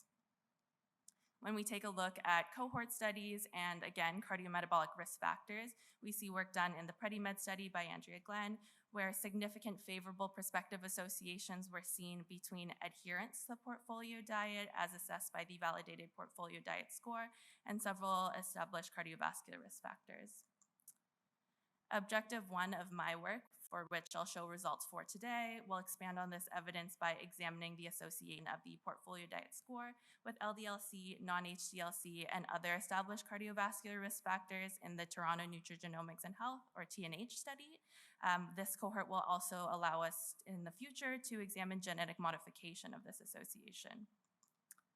So the TNH study includes an ethnically diverse population, which is younger and healthier than the populations which have been looked at before. We'll be assessing adherence to the portfolio diet using the validated portfolio diet score, which gives positive points for foods recommended in the diet, so 5 points for highest quintile of intake and 1 point for lowest quintile of intake, and reverse points for foods not recommended in the diet. And then all of these individual food scores will be summed to give a total score between 6 and 30. We use the score both continuously and quintiles of the portfolio diet score in our analyses. Diving right into results, a 1-point increase in the portfolio score was significantly associated with lower LDL-C. When we take a look at this using quintiles of the portfolio diet score, we see a significant P for trend across quintiles. This graph demonstrating the mean LDL-C for each quintile by the bars, and then the overall mean LDL-C by the black horizontal line, and those asterisks representing significant beta coefficients. This graph demonstrates the difference in percentage adherence to the recommendations in Q1, shown in the blue, and Q5, shown in the orange. For Q1, we see quite low percentage adherence to all 5 of the portfolio diet component recommendations, under 10%, whereas for Q5, we see a lot higher adherence, especially for nuts and MUFAs. For all quintiles, they were quite adherent to the saturated fat and cholesterol recommendations provided by the NSEP Step 2 diet. For the other established cardiovascular risk factors, we see that for a 1-point increase in the portfolio diet score, significant associations with improved non-HDL-C, total cholesterol, systolic and diastolic blood pressure, as well as BMI. So these results demonstrate that among young adults, greater adherence to the portfolio diet showed significant favorable associations with LDL-C, non-HDL-C, and several other established cardiovascular risk factors. And future work, as I mentioned before, will examine the genetic modification of these associations, allow for personalization of dietary advice in primary care. More specific, also go towards improving adherence in the CHEAP trial by integrating genotype in the portfolio diet app. You'll hear more about the CHEAP trial later today. Stephen Piper, the rest of my mentors, and my team.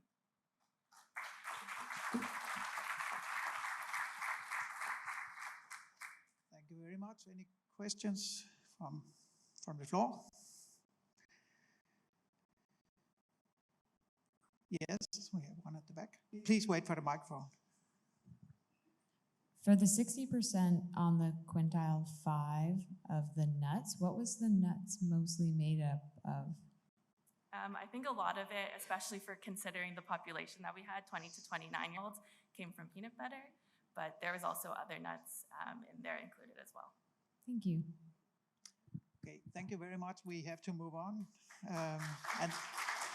And the next speaker will be Madeleine Ehrlich from Canada.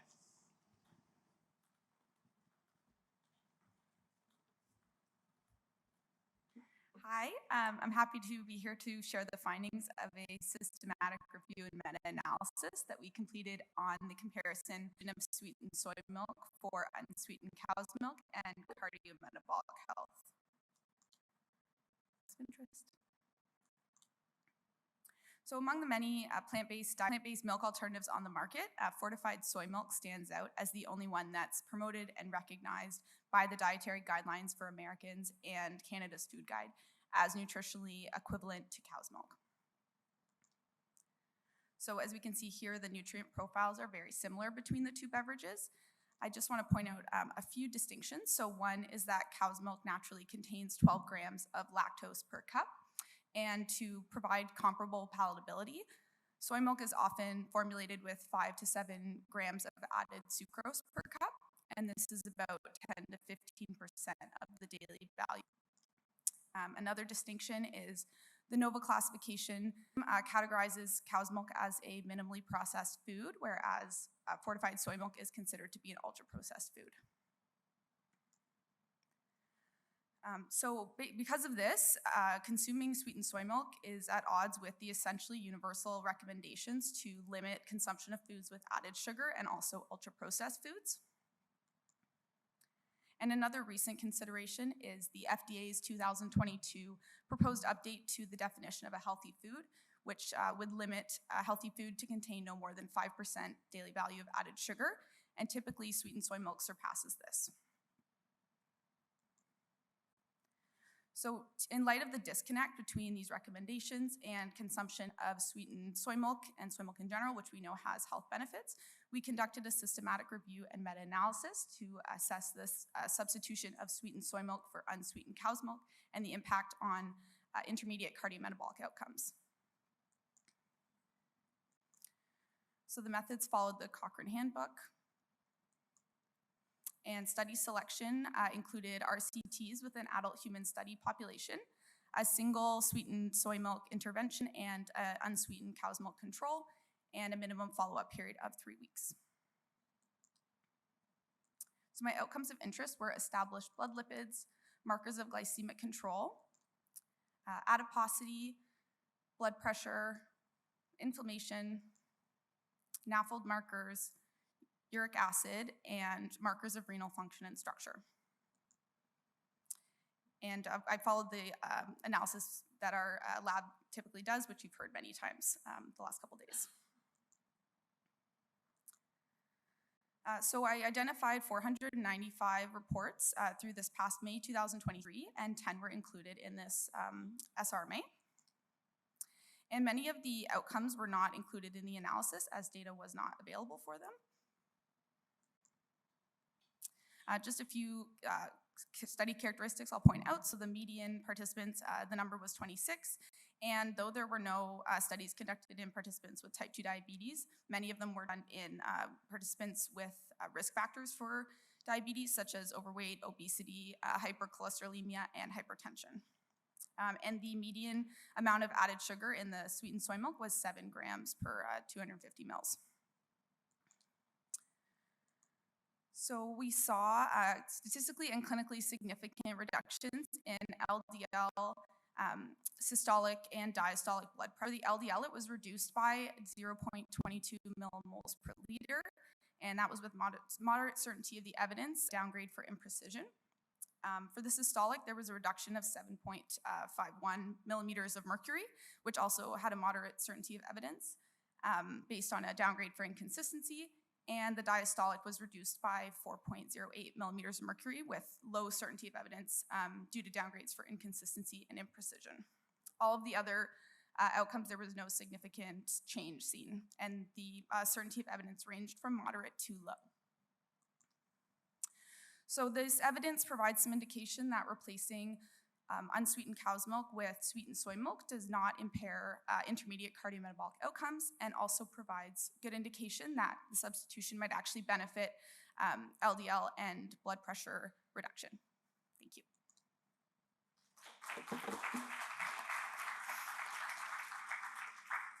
Thank you very much for this relevant study.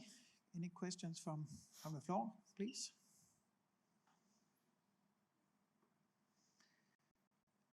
Yes, please. Yeah, of course. Thank you. I like your study, but I'm wondering about other outcomes of soy milk. Have you looked at things like bone density in children, fracture risk in children? Because I think these are some of the things that are important apart from cardiovascular risk. Yeah, absolutely. Thank you. That was not the focus of this, so I only looked at adults and I only looked at cardiometabolic outcomes. So that's not something I looked at here, but perhaps something to look at in the future if this project expands. Thank you. I think we, in the interest of the coffee break, we need to continue. You can have it in you can have a small talk during the coffee break. So we have to move on with Nadine Khoury from Spain.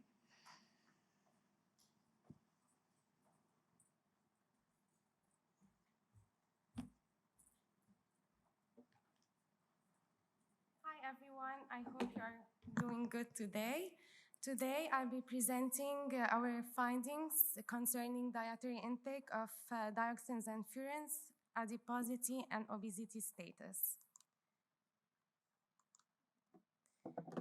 As we all know, obesity is a complex and multi-dimensional condition that is caused by the interaction of several risk factors, such as genetic predisposition, diet and eating habits, psychological factors, and environmental factors. While some factors are already long studied and validated, studies concerning environmental factors and especially endocrine disrupting chemicals need further studies and investigation.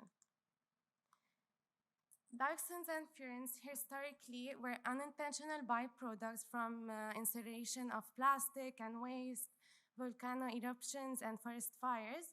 However, currently the most relevant source of dioxins and furans come through food, 90% of the human exposure to dioxins and furans come through food, mainly meat, dairy products, and fish and seafood, leading to an accumulation in the body to the high metabolic stability, lipid solubility, and the chronic exposure. That's why the aim of the study was to prospectively assess the association between dioxins and furans, adiposity, and obesity status in this Mediterranean cohort. We used data from the PREDIMED Plus trial. Eligible participants were aged between 55 and 75 years old with obesity or overweight who met at least 3 criteria of the metabolic syndrome and without documented history of cardiovascular disease. And for the estimation of the dietary intake, we used a validated food frequency questionnaire with 143 items, and we used the concentration of dioxins and furans from the most updated data. As we can see here, this is a pie chart. We saw that meat and seafood and fruits and vegetables are the most contributors to the intake of dioxins and furans. Cross-sectional analysis, we saw that in the highest tertile, meaning higher dietary exposure to dioxins and furans, were associated with an increase in BMI, waist circumference, and higher prevalence of obesity and abdominal obesity. As for the prospective analysis, after 1 year of follow-up, we saw that higher dietary intake of dioxins and furans in the tertile 3 was associated with changes in waist circumference. Finally, for the conclusion, we can say that in this Mediterranean cohort, higher dietary intake of dioxins and furans were associated with adiposity parameters and prevalence of obesity and abdominal obesity at baseline. However, only with waist circumference after 1 year of follow-up. And we can say that these findings suggest that dioxins and furans may have an impact on weight. However, further prospective and longer period of follow-up are needed to validate our results. Thank you so much for listening. Thank you very much. Maybe I can ask the first question. Did you have the possibility to measure in blood or fat samples the level of dioxin? Dioxins and furans can be measured by blood, but we wanted to measure it in as a dietary exposure because there was limited studies that assessed the dietary intake. And since 90% of the human exposure comes from diet, we wanted to assess that. All right. There's one more question here, please. No microphone.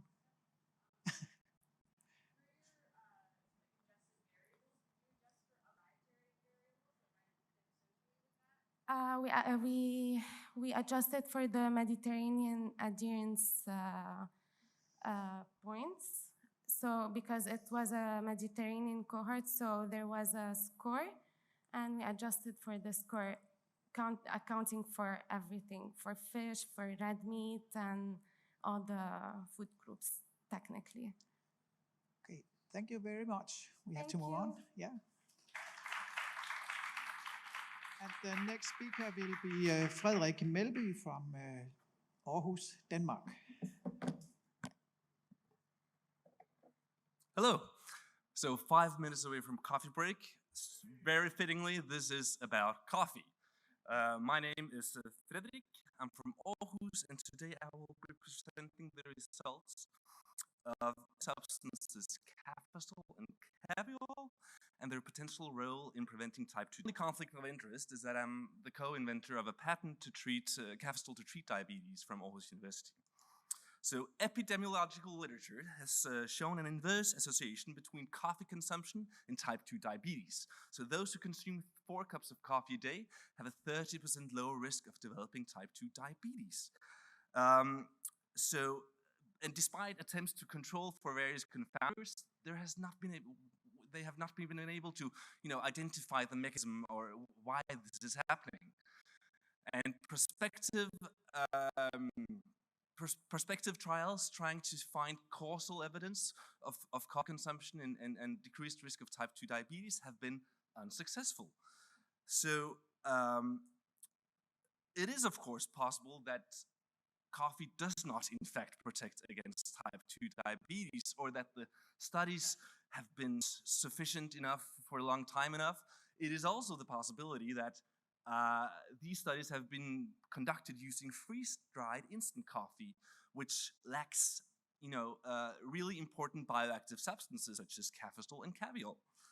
So the last time I had the privilege of addressing DNSG was 6 years ago, and back then I shared my findings on cafestol, which we had discovered could increase insulin secretion from beta cells and glucose uptake in muscle cells, and also lower blood glucose levels in mice and increase the capacity. And today, I will discuss and show you the first ever diabetes-related result on cafestol and caviol in humans. So we've conducted 2 simple crossover trials. We included 15 participants with a large waist circumference and 15 participants with type 2 diabetes, and they underwent several OGTTs. And we wondered if their glucose and hormone responses would change depending on if they had, coffee bioactive substances or just a placebo capsule. So the healthy subjects with obesity did not have any clear effect of the cafestol capsules. However, only half of them actually exhibited impaired fasting glucose or impaired glucose tolerance. So when we focused solely on this subgroup, we found that there was a tendency towards lower glucose AUC and a tendency towards a higher gastric inhibitory polypeptide AUC. And similarly, in the type 2 diabetes group, there was a tendency towards a lower glucose AUC and a higher GIP AUC. And further analysis revealed that on the day when participants received cafestol and caviol, they had a higher 15-minute GIP level and a lowered glucose level. So these trials represent the first ever diabetes-related study on cafestol and caviol on humans, and this is the these studies show, although statistically insignificant, they show a tendency towards lower glucose AUCs and higher GIP AUCs. In the type 2 diabetes subjects, we found higher 15-minute GIP levels and lower 60-minute glucose levels. And so we say that coffee deterpenes cafestol and caviol may contribute to the inverse association between type 2 diabetes and coffee consumption, possibly through increased GIP secretion. Thank you so much.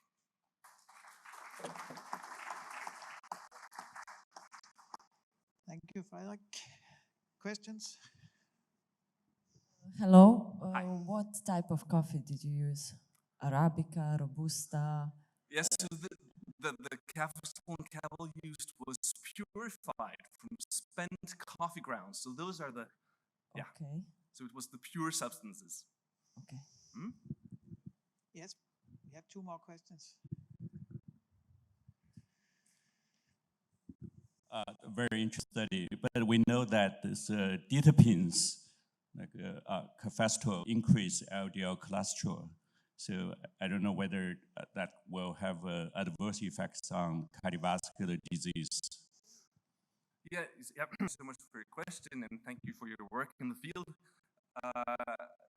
The substances corresponds to approximately 4 cups of coffee, unfiltered coffee per day.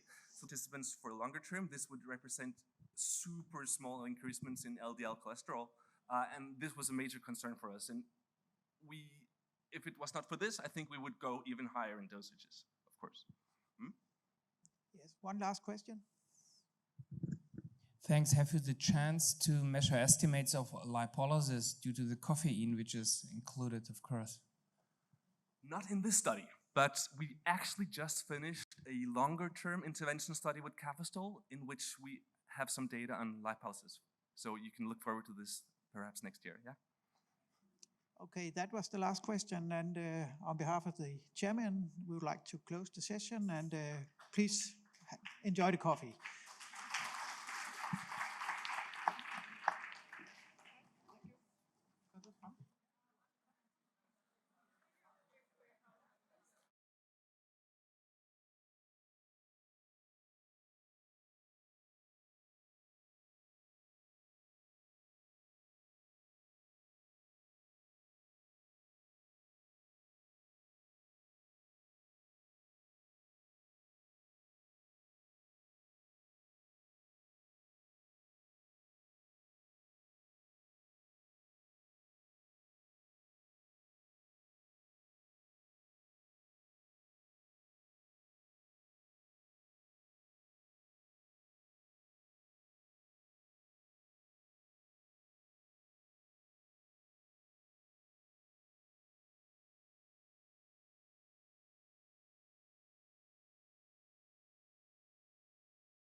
Good morning.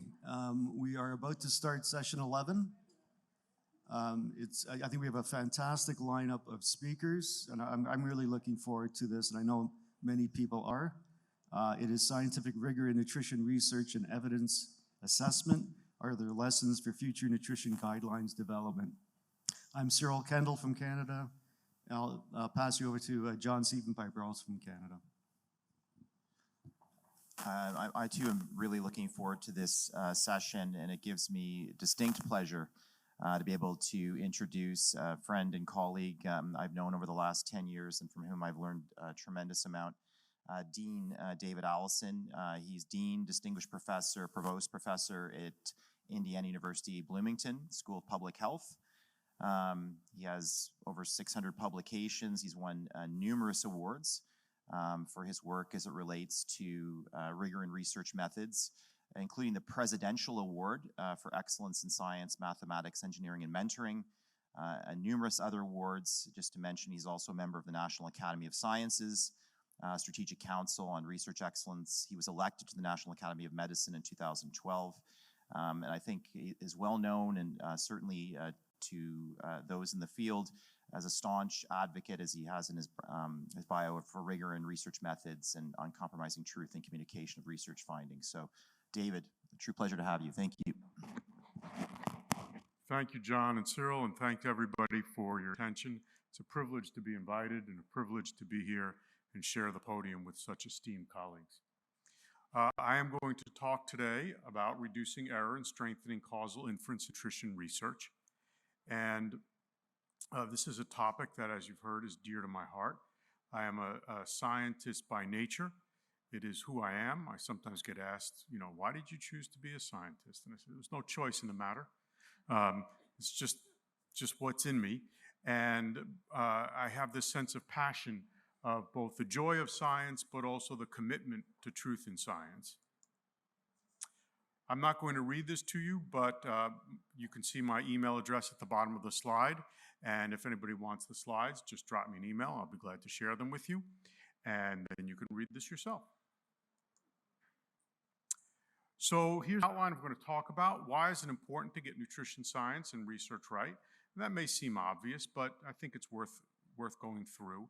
And that relates a little bit to what I said earlier about being a scientist. It's about one's ethos and what one is after. If I were to ask everybody in this room, what's your profession, what's your identity, what's the most important thing for you to do? Some people might say, help other people. I'm a doctor, I have to help people. Some might say I'm a public health person, I have to help people broadly, their help. Some might say I'm a scientist, I have to discover and speak truth to the best of my ability. Those are not the same thing. They're related, same thing. And so what is it that we're after as scientists? And that's the perspective I'm going to adopt today. I'll talk about when science can go wrong and how it can go wrong, and strengthening causal inference in nutrition research, nutrition science. So science is the best method we have to come about objective knowledge of the world. There are other things like religion and that lead to people to have knowledge in other ways. But that's not objective knowledge that we can all share based on evidence. We talk about science, we come to knowledge, that's one way. We want to know things.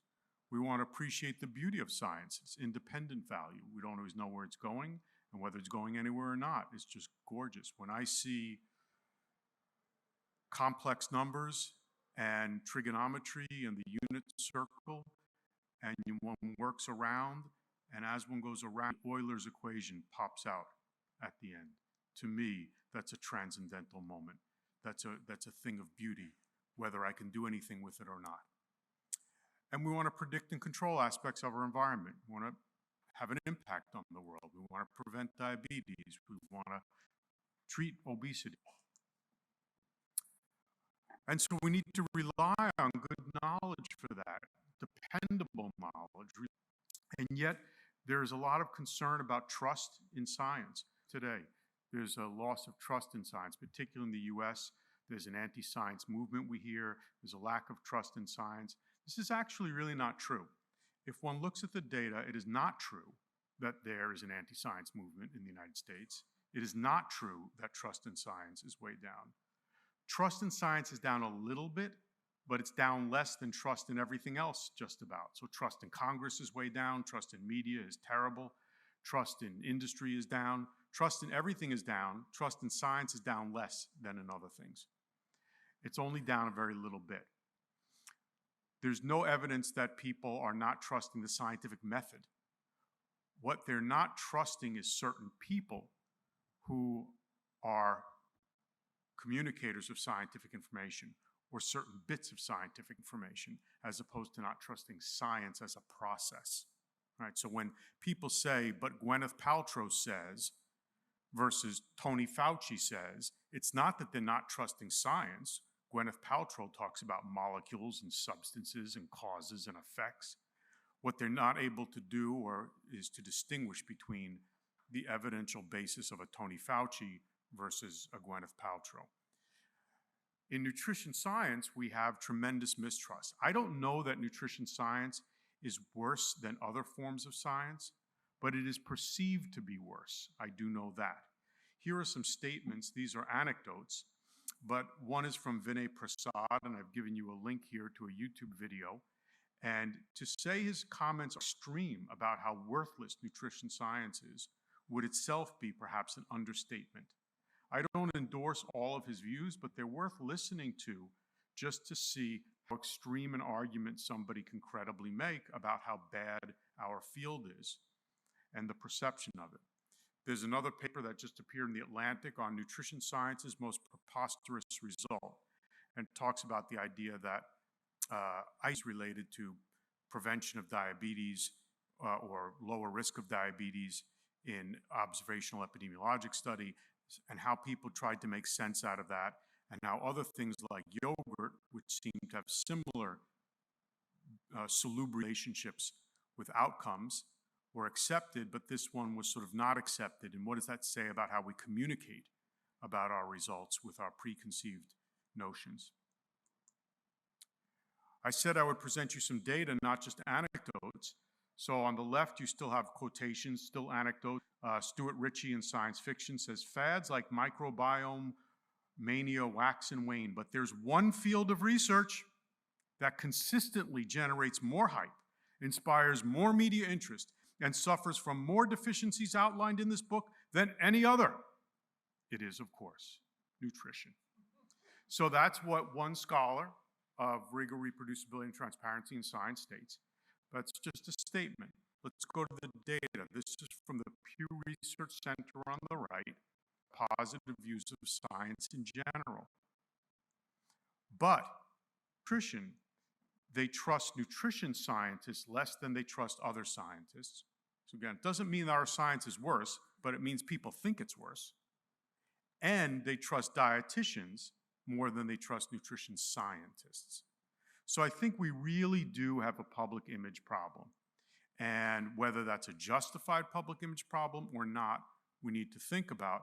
But however much is justified or not, we know our science can always be better. Science itself is a process of bias reduction. It's a process of rigor. Since the days of Galileo and Newton and Pasteur, it's all been about increasing rigor. And that'd be a never-ending process. So let's look at ways we can increase rigor. Let's find some of the ways in which we have some breaches of rigor. All right. I want to make clear that I make some fun of other people's mistakes in this talk. I make mistakes too. We're all human. To make mistakes is human. I got an email a few years ago about this paper my student Scott Keith and I published. He's no longer a student. He's now a professor. And people wrote back and they said, you know, we looked at your analysis of the NHANES data using our measurement error correction method, and we can't reproduce your results. So, that's not an email you ever want to get. But we got it. We took it seriously. We said, okay, you send us your code, we'll send you our code. The data are public. We can all look at the same data. And what we found is we had a mistake in our code, they had a mistake in their code. Both groups made mistakes. We published together. We fixed the mistakes publicly together. No one was involved, no recriminations. We got an extra publication. And why could we do this? Because we acted quickly, we acted honestly, and because the raw data were publicly available. And that's really something that's very important. We want those raw data to be publicly available so that we can not just have trust in science. When we say people need to trust science, that's almost antithetical to the spirit of science. Religion is about faith and trust. Science is about method. So when we say trust science, what we should really be saying is trust in the scientific method and look to whether the scientifically is trustworthy. We want our science to be trustworthy. Then we can ask people to trust it, as opposed to just say trust science. Science is trustworthy when it's rigorous. And we know there are many breaches of rigor. Science, we often talk about the scientific method as though it was some formulaic thing. There really isn't one. But there's sort of a general approach, and that is we begin with some premises, some observations. From there, we formulate questions or hypotheses. From there, we design studies. Then we execute studies or implement them. Then we take the data and we analyze and interpret it. And finally, we communicate it. Those are the big steps. So let's go through the first step, the premises. And often, we can start with false premises. Sometimes we stop going back to things and say, where did that number come from? For a while, it's sort of faded out now, but when the microbiome was first heating up as this big fad, the thing was to always say, there are this many trillion microbes in us, our own cells are outnumbered by these cells we're the host to. Where did that number come from? Nobody even bothered to cite it. It came from one diarrhea sample of one sick man, okay? That was the evidential basis that nobody went back and bothered to check. We've had debates and papers and mathematical models, including in journals as high as Science, trying to figure out, is the metabolic scaling with body size to the 1/3 power or the 3/4 power, based upon the seminal work of Max Kleiber in his wonderful book, Energetics, The Life. And yet, when you go back to the original data, it's very weak. It's not clear that, in fact, it even showed the 3/4 power scaling that he claimed it showed. Looks like there's different scaling for different size animals. Maybe there is no universal scaling. And this went on for decades. We need to go back and look at those original data. All right, so check our premises. We all just forget to go back and check. There are breaches of rigor in the question. We don't ask questions that make sense sometimes. Sometimes as simple as asking questions that have already been answered. Right? Is breakfast consumption associated with less obesity risk? Yes. Asked and answered 100 times. Please don't ever do another study looking at whether breakfast consumption is associated with less obesity. All right? We end our papers with the saying, more research is needed. Sometimes we need to say, no more research is needed. No more research is needed on whether breakfast consumption versus skipping is associated with less obesity. More research might be needed on whether it's causal. So don't do the 101st study of breakfast consumption and obesity. But if you want to do the 13th study, there's actually probably about a dozen now, randomized controlled trial, look, it's fine. Right now it looks like breakfast consumption is not causally related to more or less obesity. That is, it doesn't really matter if you skip or eat breakfast. If anything, probably a little better if you skip it, if you want it, just from a weight point of view. From other points of view, metabolic health, the opposite might be true. Okay? So we need to think about those questions and ask questions that matter, not questions that don't matter. And we need to ask questions that are the questions of interest. We hear lots of debates about macronutrients, where somebody says, your conclusion about this diet is not right because people didn't stick to the diet. And the question is, what do you mean by diet? Are you asking the question of what is the effect of telling people to eat this diet? It's a perfectly legitimate question. It's a clinical thing. Does it help if I tell people to eat breakfast or eat the Atkins diet or eat the Mediterranean diet? Whether they eat it or not, does it help to tell them? Is it a valid recommendation, a useful recommendation?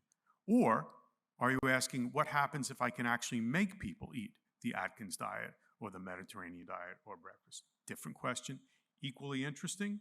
Want to make clear we're asking the right question. There are breaches of rigor in design. We see many various examples of this. The Predimed diet, we'll come back to, that's a randomized controlled trial, great design. We see other ones where randomized controlled trials are misdesigned from the outset. One of the common ones is in cluster randomized trials, which are very popular, especially in childhood obesity research, but not only, where it's difficult sometimes to assign individual children to treatments. So we assign a whole clinic or a whole family or a whole classroom or a whole school or a county. And then the unit of randomization, the clinic, the school, the county, the classroom, okay, that's the number of degrees of freedom, or specifies the number of degrees of freedom in the test, not the number of children. So if you do 2 classrooms, each of which has 100 children, and you think you have 198 degrees of freedom, 200 minus 1 minus another 1 for the mean, you are mistaken. You have 0 degrees of freedom. You cannot estimate the effect, and yet we see some studies in which people try to estimate effects with 0 degree nonsense. The cluster randomized trial literature is one of the worst in amount of mistaken designs, and analyses are rich. And these are just a few things where we've had some papers retracted or mislabeled and so on. Which is of rigor and implementation. That is, the study is designed correctly, but then it's not implemented correctly. And if you think this is just a new thing, you know, we often hear about people saying, oh, today all these problems. These problems go back, again, Pasteur, spontaneous generation. What is he doing? He's with his combatant over rigor, saying you're letting contamination into the system. So this goes back a long time. Babbage talked about it. John Snow talked about it. Here's student, as in student's t-test, worked for the beverage industry, Guinness breweries. Guinness didn't want people to know they had a statistician. It was a trade secret. So he published under the name student, hence student's t-test, which he developed.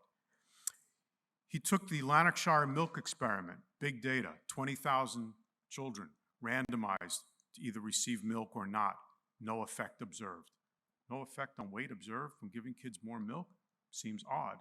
And he then points out how the randomization was all screwed up and how it probably compromised this huge, otherwise valuable study. Now think PREDIMED, okay?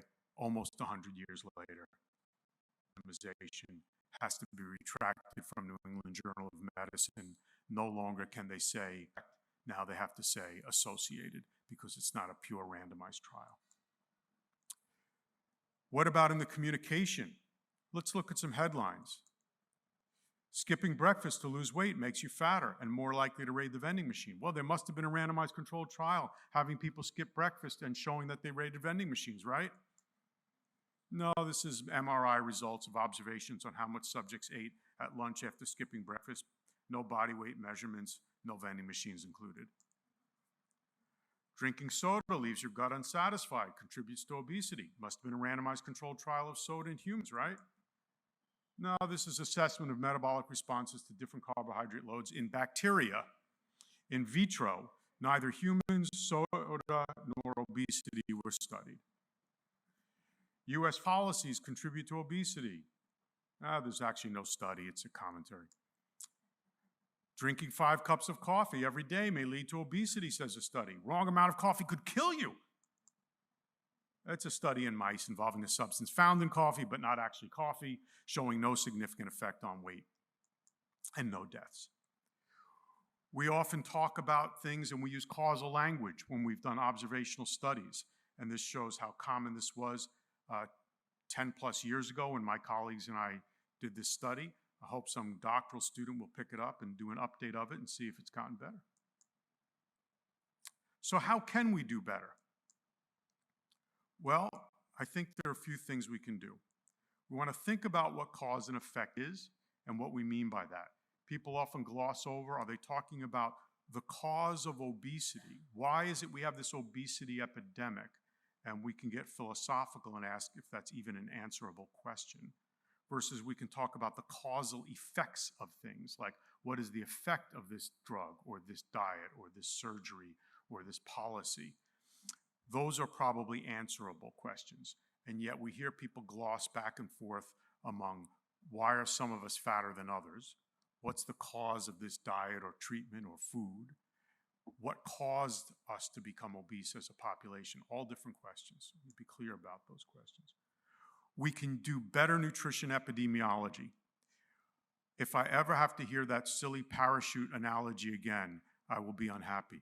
I'm so tired of hearing people trot out, well, you like randomized trials, but you know there's never been a randomized controlled trial of parachute use to prevent jumping out of planes. Actually, there have been randomized controlled trials of parachute uses, as described in this book, Randomistas. The US military has conducted them. And you can do certain things in the military you can't do elsewhere. But we can do policy trials and other trials, and I refer you to these. But more so, we can do better epidemiology. So the idea that I cannot do the perfect randomized trial in every situation is not licensed to do to any old sloppy epidemiology. I can still aim for the best epidemiology. And these are, we call AACE extended association tests versus OATS ordinary association tests. They're described here. I won't go through the details, but these are more rigorous, better epidemiologic approaches than the so-called ordinary epidemiologic approaches. There are many interesting designs. I won't have time to get into all of them. This is a real fun one we developed where you want to look at expectations. We can communicate uncertainty or try. We hear about this a lot. Scientists should communicate uncertainty. We cannot communicate uncertainty. What we can communicate objectively is information that people can use to make judgments of uncertainty. My uncertainty may be different than your uncertainty. The uncertainty is in here. The facts about the study are out there. We can communicate the facts about the study. We need to recognize that because we can't do the perfect study doesn't mean we can't act on imperfect evidence. People often say to me, David, if we wait for you and your perfect evidence, we will never be able to act. We need to act. I said, I never said don't act. I act without evidence all the time.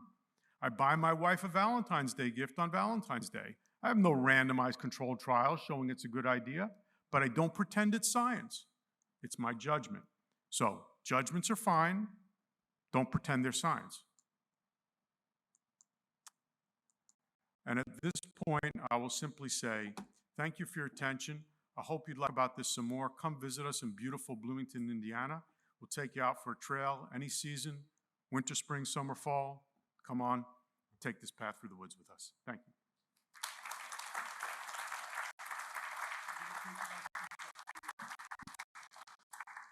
Thank you, David. Incredible presentation. So we're going to hold questions to the end of the panel discussion as we've done with our previous sessions. So it's my pleasure to introduce Dena Zeraatkar from McMaster University. She's a research methodologist, assistant professor in the departments of anesthesia and health research methods, evidence and impact at McMaster. Her research centers on evidence synthesis, evaluation to guide complex healthcare and public health questions. And she often works in areas where their evidence is complex or conflicting, and she's done a lot of work around COVID-19 therapeutics and nutrition. Dena, the floor is yours. Thank you for the introduction. Oops. All right. So I'll be speaking about applying grade to nutrition evidence. So as John mentioned, I'm a newly appointed assistant professor at McMaster University. And I'm a research methodologist by training, and I do a lot of work in systematic reviews and meta-analyses, so gathering evidence in order to optimally inform healthcare and public health decisions. And so I often work in these tricky areas where there's a lot of conflicting evidence or evidence of low quality. And examples of areas in which I've worked is medical applications of cannabis, of course, nutrition, and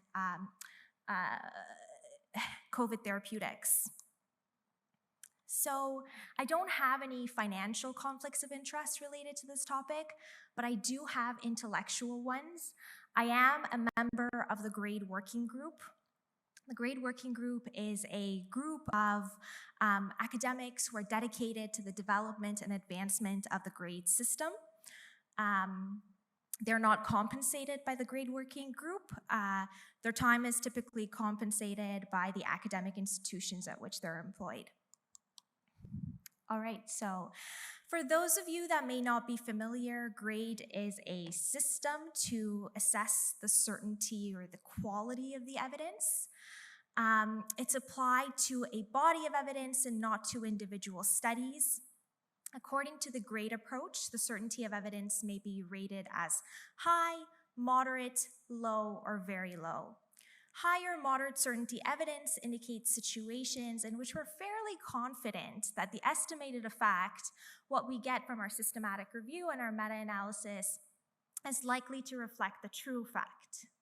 Conversely, lower very low certainty evidence indicates situations in which the estimated effect may in fact be substantially different from the true fact.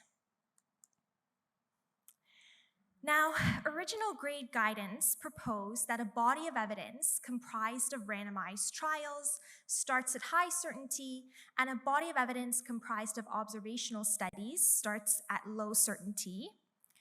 Latest grade guidance, however, now suggests that both randomized trials and observational studies start at high certainty. The certainty of evidence may be downgraded for concerns due to risk of bias, inconsistency, indirectness, imprecision, and publication bias. And the certainty of evidence may be downgraded by one or more levels for each of these concerns, depending on the reviewer's judgment of the magnitude of problem associated with each of these factors. Of course, the certainty of evidence may also be rated up in situations in which we observe a dose-response association, a large effect, or situations in which all plausible confounders act in the opposite direction than the observed effect. Grade also gives guidance for moving from evidence to recommendations via what they call grade evidence to decision frameworks.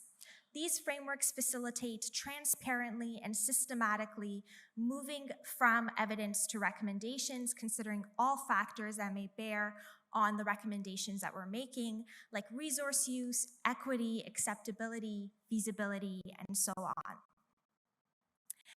At this point, I'd like to emphasize that grade doesn't decisions and judgments about the certainty of evidence. That is, two independent groups may reasonably come to different judgments about the quality of evidence and also recommendations. And this happens because of contextual differences or differences in questions that they're asking of the evidence.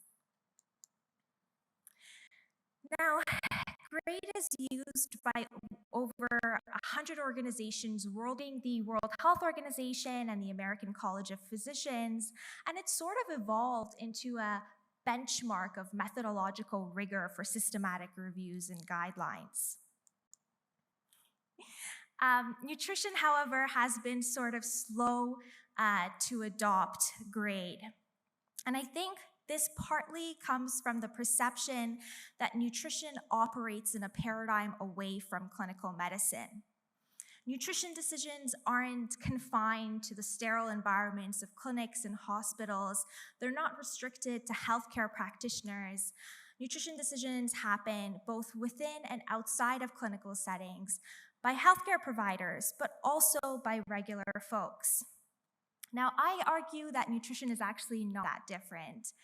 And I'll speak about barriers related to the application of grade in nutrition. But before I do that, I'm going to bring forth a personal anecdote from my PhD years, talking about my PhD thesis and the first time I applied grade to a dietary topic.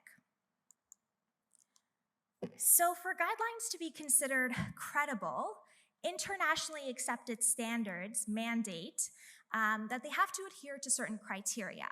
For example, they have to restrict and manage conflicts of interest, they have to use rigorous systematic reviews, and so on. A body of evidence, however, suggests that few published dietary guides adhere to these criteria. So based on this evidence, as part of my PhD thesis, we put together an international consortium of nutrition researchers, clinicians, and members of the public to develop what we consider to be trustworthy and credible guidelines, and we called this initiative NutriRx. The first NutriRx guideline addressed the topic of red and processed meat consumption. And to inform these guidelines, we performed 5 systematic reviews. And we found that a reduction of red meat by 3 servings per week, what we consider to be a plausible and achievable reduction with reduced risk of adverse health outcomes. The evidence, though, according to GRADE, is low to very low, and the magnitude of effect appears to be pretty small. So, for example, patient risk or lifetime risk of cancer mortality is about 105 in 1,000 people, and the reduction of red meat by 3 servings per week prevents only 7 cases of cancer mortality. We also considered public values and preferences via systematic reviews and primary studies, and we found that most people are typically attached to their diet and red meat in particular, and even when we presented them with the evidence of the potential harms of red meat consumption, they didn't consider the evidence sufficiently compelling to make major dietary modifications. So, based on these considerations, us as the guideline panel came to a consensus to issue a weak recommendation to continue current levels of red meat consumption. The guideline was published in 2019, and immediately after its publication, it was reported on across almost every major news website, not positively, and it attracted a flood of controversy.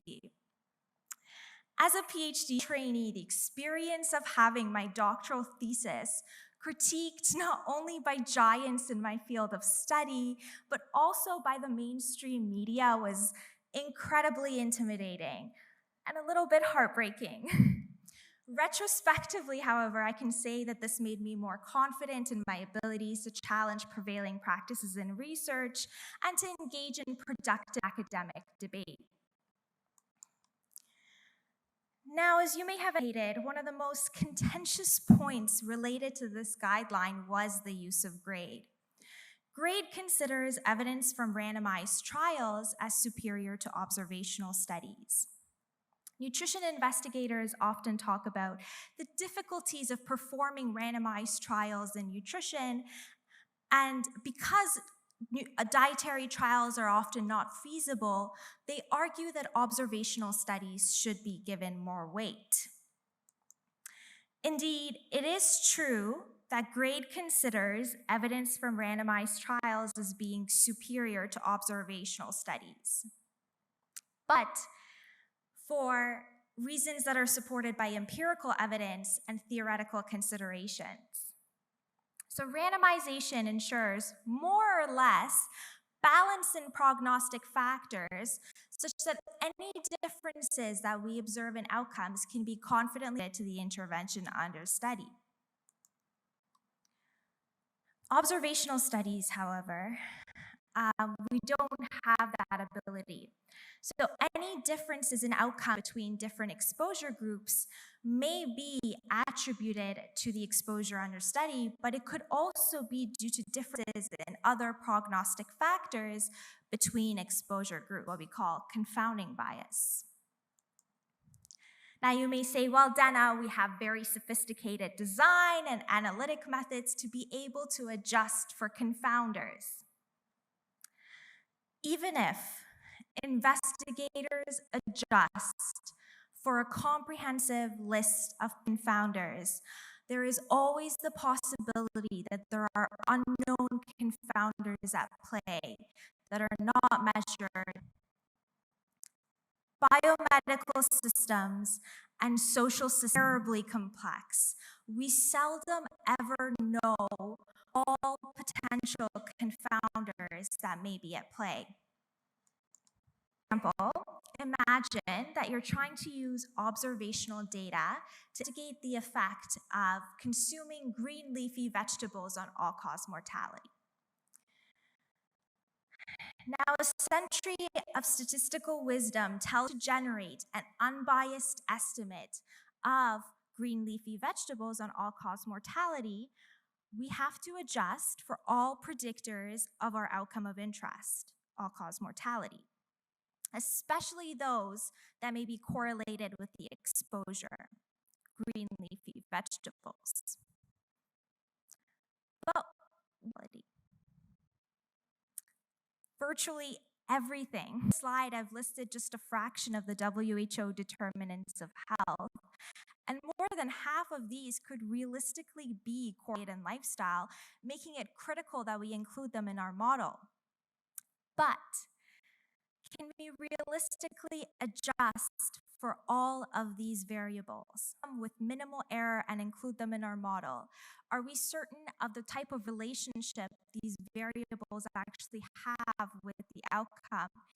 Is it linear? Is it non-linear with the relationship? I'm not optimistic that we can actually do that. This is a fun take on the challenges of causal inference from observational data. So, nutrition investigators often talk about the challenge of randomized trials as an argument that observational studies should be given more weight. They talk about how we can't have a placebo group. It's impossible to blind people. People can't adhere to dietary interventions, and these are all very valid criticisms. I actually pulled these from the nutrition literature. So what is the placebo for red meat, for example? How do we blind people to their diet? We know that the effects of dietary interventions are typically small, but that they can accumulate over long duration. So how do we ensure that participants are adhering to dietary interventions long enough so that we can reasonably expect to see an effect? These issues, though, are not unique to nutrition. There are many other fields that face similar challenges and still successfully implement complex clinical trials, from the ICU all the way to economics.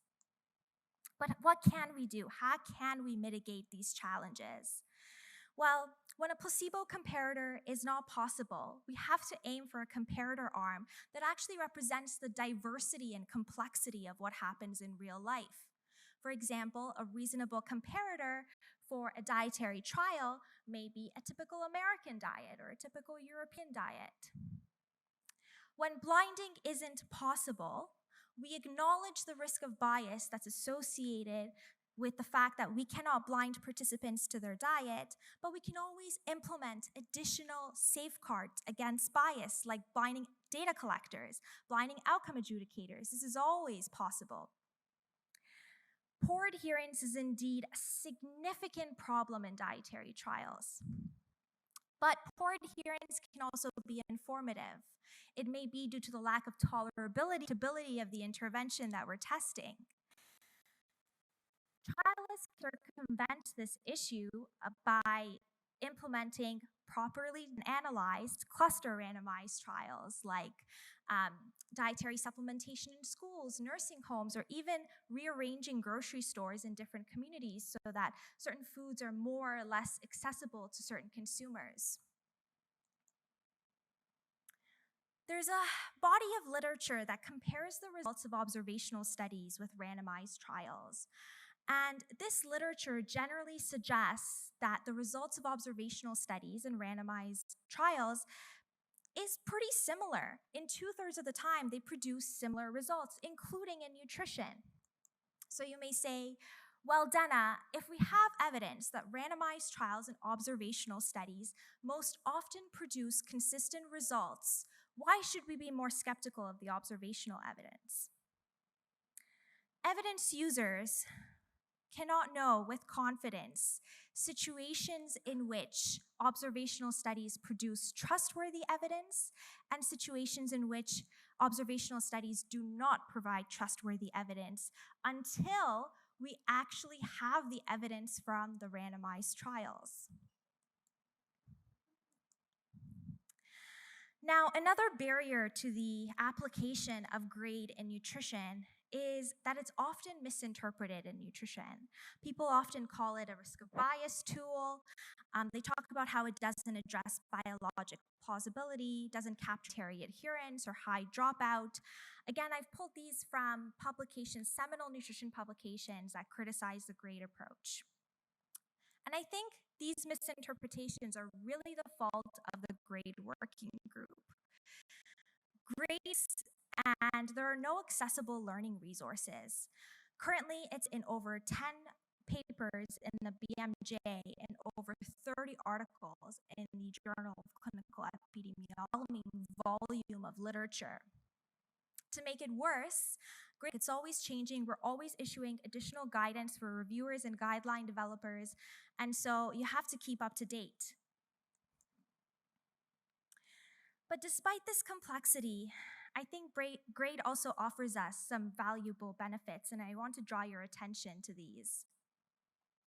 First, GRADE offers us consistent standards for evaluating the quality of evidence and gives us a common language to communicate our concerns about a body of evidence. And I think there are compelling reasons for us to maintain consistent standards across health fields. For example, evidence users like clinicians, policymakers, and patients benefits and harms of multiple types of interventions for a particular problem or a public health problem. For example, a newly diagnosed patient with type 2 diabetes will need to consider the benefits and harms of pharmacologic interventions like SGLT2 inhibitors, GLP-1 agonists, metformin, but also non-pharmacologic interventions like lifestyle and diet. And having consistent standards facilitates actually making these comparisons and trade-offs and making decisions. Now, imagine that you are the chair panel and you have commissioned a series of very rigorous, diligent, systematic reviews in order to inform your recommendations. These systematic reviews are now complete. Congratulations. But what's next? What do we do next? Well, the evidence doesn't make decisions. People do. Considering values and preferences defined as the public's or patient's goals, expectations about health and life is a critical component of trustworthy guideline development. Considering values and preferences we are producing are actually aligned with the priorities they're intended to serve. One of, I think, GRADE's great contributions has been the democratization of the guideline development process. 30 or so years ago, we would have good old boys sitting around a table writing documents about what clinicians should do and what patients should do, and they would call these guidelines. This was elitist, it was exclusionary, and fortunately, guidelines look much different today, partly thanks to GRADE. Don't just strive to have guidelines that are evidence-based, but that also reflect the differences of the communities they serve. And GRADE offers us a framework to be able to integrate these values and preferences. According to the GRADE framework, values and preferences inform outcome prioritization, so the types of outcomes that you choose to perform systematic reviews for and review the evidence of.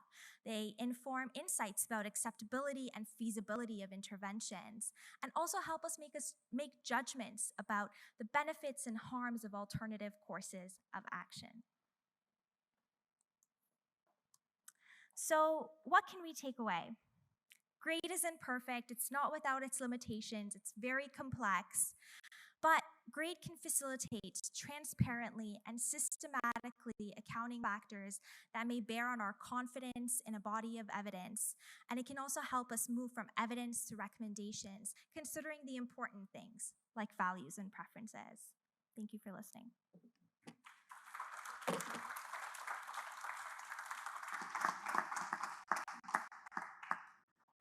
Thank you, Dena. That's a wonderful presentation. It's my great pleasure to introduce Professor Frank Hu, who is a professor of nutrition and epidemiology and chair of the Department of Nutrition at the Harvard School of Public Health. He's also a professor of medicine at the Harvard School of Medical School at the Brigham Women's Hospital. He has served on the Dietary Advisory Committee for the USDA. He serves as the editor of many prestigious journals and was elected to the National Academy of Sciences in 2015. Frank, the floor is yours. Okay, thank you, Cyril, and also John for inviting me to speak. I think this is a very important session, and I'm glad that Dena spoke before me, because I'm also going to talk about the grade. I'm also going to talk about red meat. But I can tell you that we didn't coordinate our talks because I didn't meet Dena until yesterday, and I appreciate your work as a doctoral student in this very important and also complex meta-analysis on red meat and health outcomes. The topic I'm going to talk about is why do meta-analysis of the same nutrition evidence lead to divergent conclusions? So as you all know, systematic reviews and meta-analysis sit on the top of it, and this meta-analysis commonly used as in clinical guidelines and public health recommendations. In recent years, there is a proliferation of meta-analysis almost on a daily basis published in major journals, and there are even meta-analysis journals that specializing on publishing meta-analysis. And because of the explosion of the meta-analysis and the poor use of the meta-analysis methodology, many meta-analyses have questionable quality. So that's why I think in nutrition is really important, because there's so many meta-analyses on so many different topics. Sometimes the number of meta-analysis for original studies, I mean, red meat is one of the examples. And as far as I know, there are only, a dozen of large prospective cohort studies on red meat and health outcomes. At least 15 meta-analyses have been conducted on red meat health outcomes. So I think it's important to keep in mind that the study design nutrition epidemiologic studies are unique compared to many other interventions, drug trials. So as Dena mentioned, especially high cost, low compliance, and even ethical reasons, we cannot conduct large randomized clinical trial on nutritional factors and risk of chronic disease. However, it should be that among all the observational studies, large, carefully conducted cohort studies is the strongest non-randomized design, because this kind of design can minimize reverse causation, reduce selection bias, and also reduce recall bias. This kind of biases are very common in retrospective studies, like case control studies, cross-sectional studies. However, we cannot rule out immaculate confounding or residual confounding. So that's, I think, a common ground we will agree on. But this doesn't mean that we cannot draw a causal inference based on observational studies and other lines of evidence. So in the absence of RCTs on heart endpoints, there's still many important areas we can make causal inferences and also develop public health guidelines or recommendations. I mean, there are many examples like that. Smoking and cancer, smoking and heart disease, trans fat and coronary heart disease, sugar-sweetened beverages and obesity and type 2 diabetes, air pollution, mortality, and so on and so forth. There's so many areas in public health that we don't have large RCTs, but we still have been able to draw causal inference and make important public health. So why do analysis of the same nutrition evidence lead to divergent conclusions? There are many different reasons.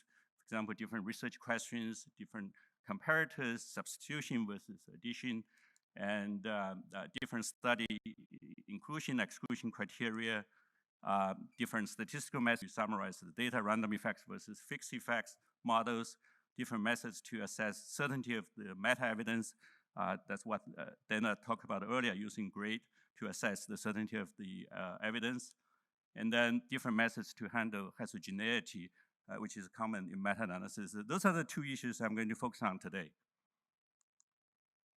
So before I talk about the evidence, just want to give you a little bit of background about red meat consumption.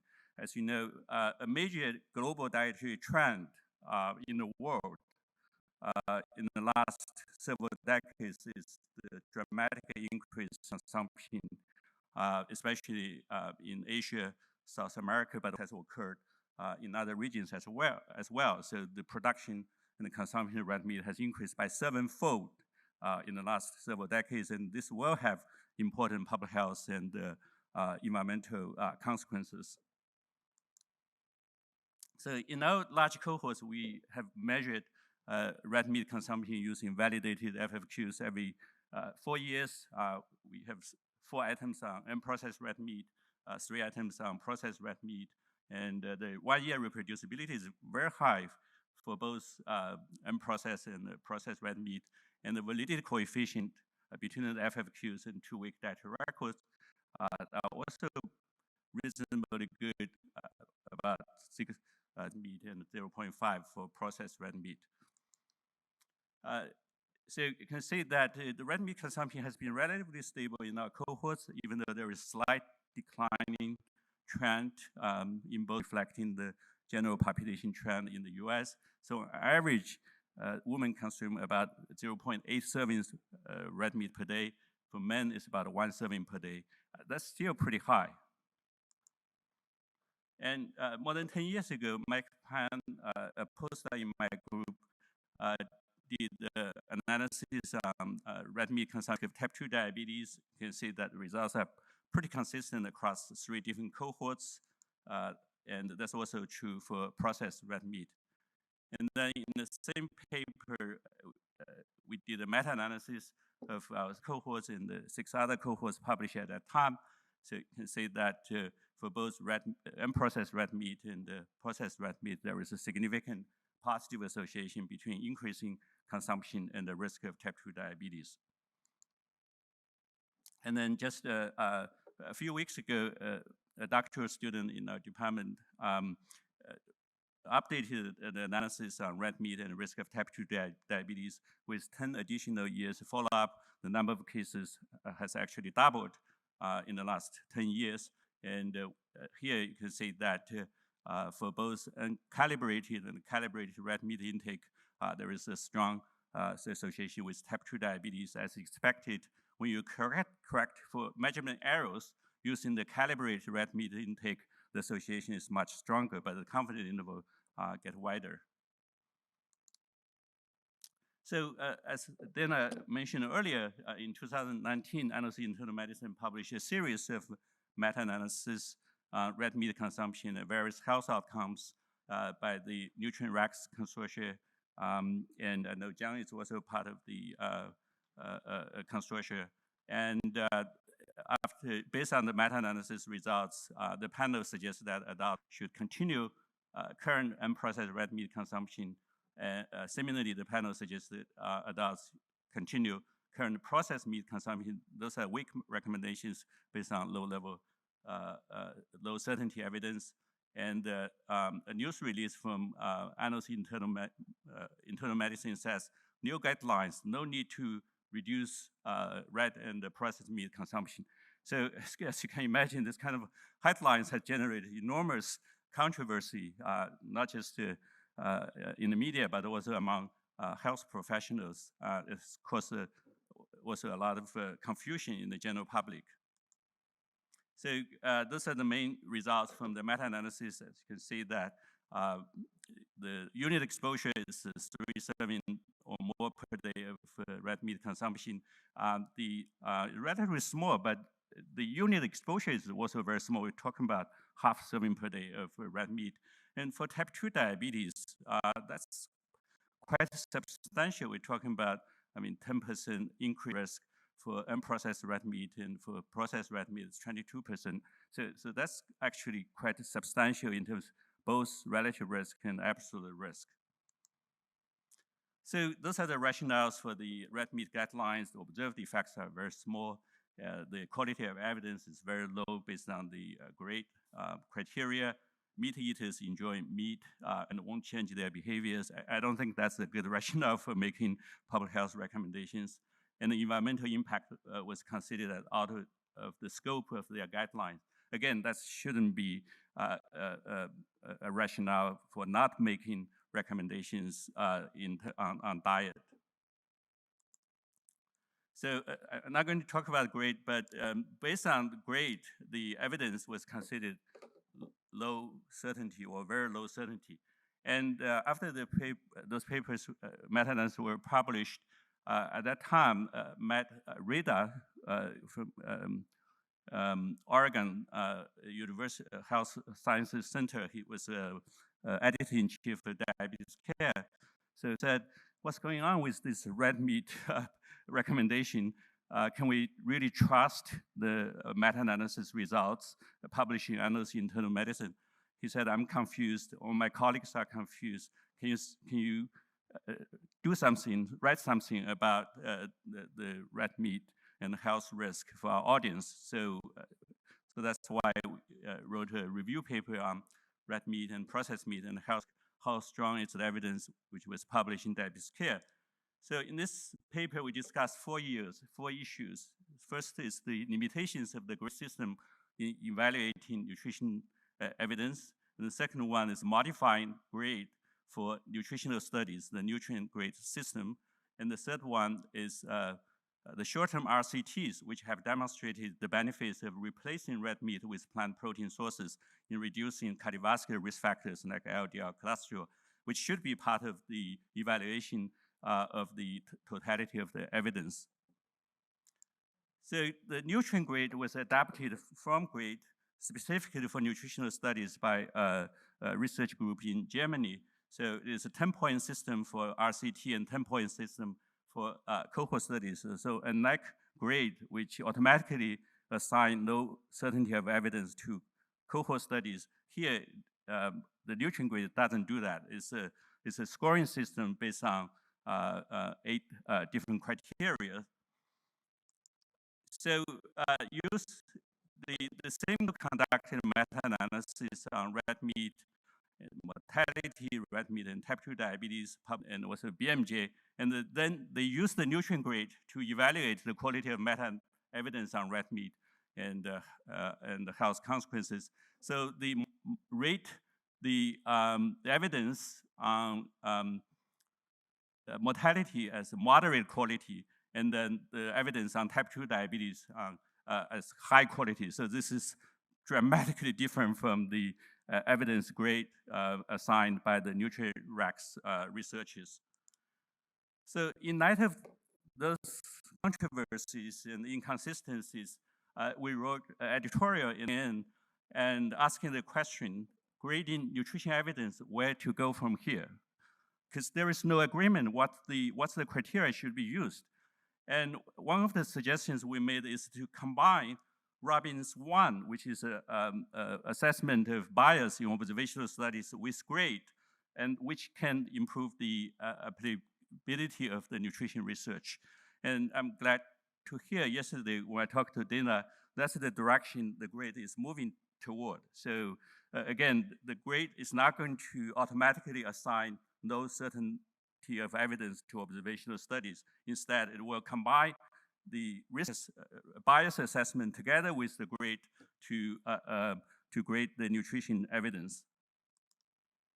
The second issue I'm going to briefly mention is the heterogeneity. Heterogeneity is a major problem major issue in meta-analysis. So how do you assess heterogeneity, which you typically use I squared. So if you have an I squared 65% or higher, consider a high heterogeneity. So it's basically a metric quantify the percentage of variation of the treatment effect estimates between studies due to heterogeneity rather than the play of chance. Basically, you have a between study variability divided by total variability of all the studies.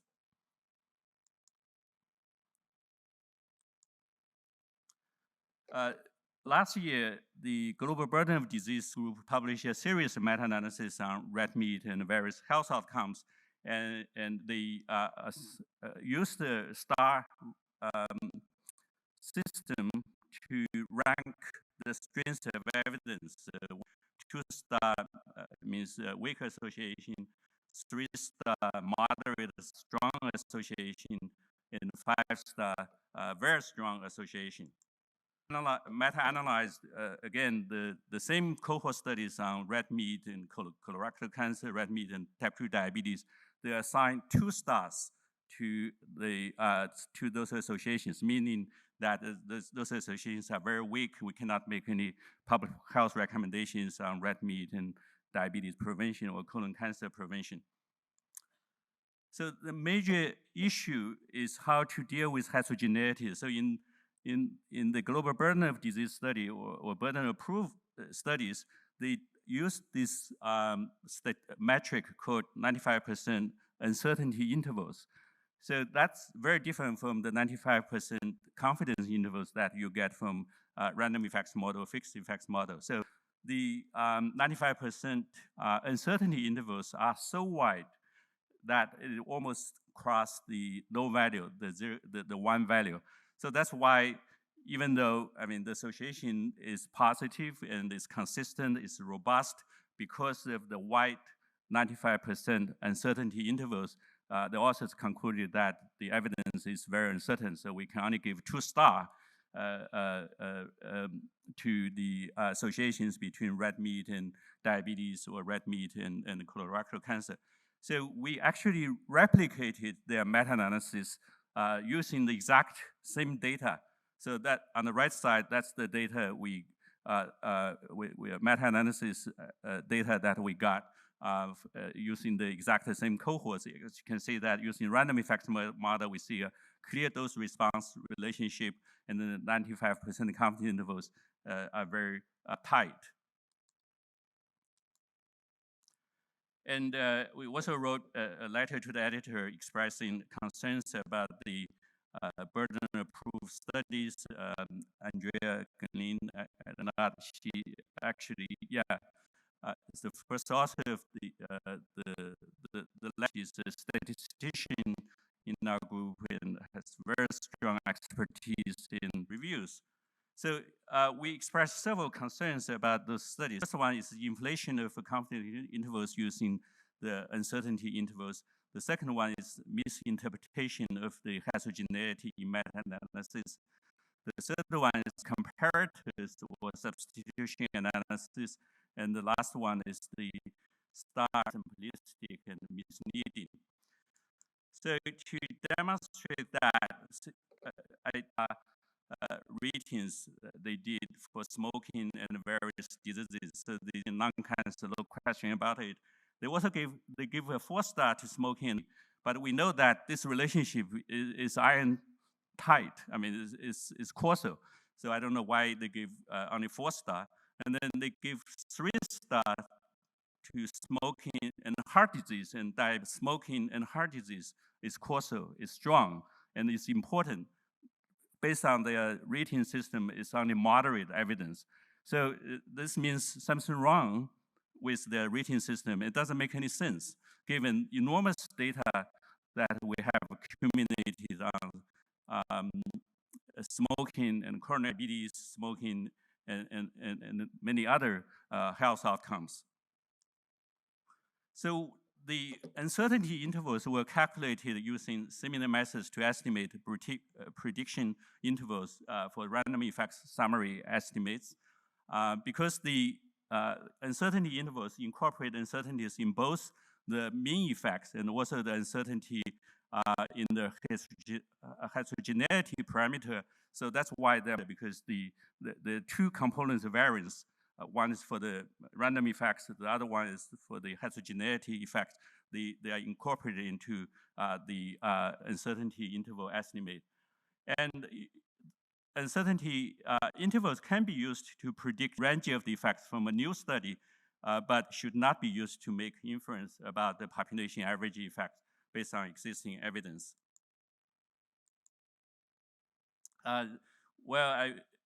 preparing for this talk, there is another meta-analysis on red meat, and they actually concluded that red meat is strongly associated with diabetes and cardiovascular disease using the nutrient grade criteria. So to conclude, in terms of assessing the certainty of meta-evidence for nutritional observational studies, I think combine Robbins 1 and grade, and also it's a good idea to use neutral. And in terms of heterogeneity, I think it's important to consider the meaning of heterogeneity. Sometimes the heterogeneity may not be a bad thing. It could be a clinical heterogeneity, may not be noises in the data. And then finally, it's important to assess the totality of the evidence because based on the meta-analysis evidence from large cohort studies, we have to consider evidence from small RCTs on intermediate outcomes like blood pressure, blood lipids. And when you have evidence from large cohorts consistent with the evidence small RCTs, I think that's the best scenario you get in many nutritional epidemiological studies. So I'm going to stop here. Thank you very much for your attention.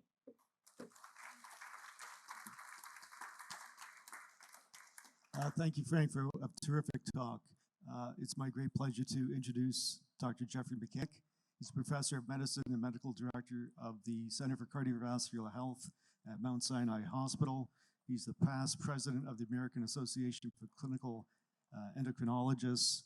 And it's a pleasure to have you back once again, Jeff. Thanks, Cyril. I can't believe I'm following Frank again. This happens every time. Anyway, it's a pleasure to be here. Thanks for having me again.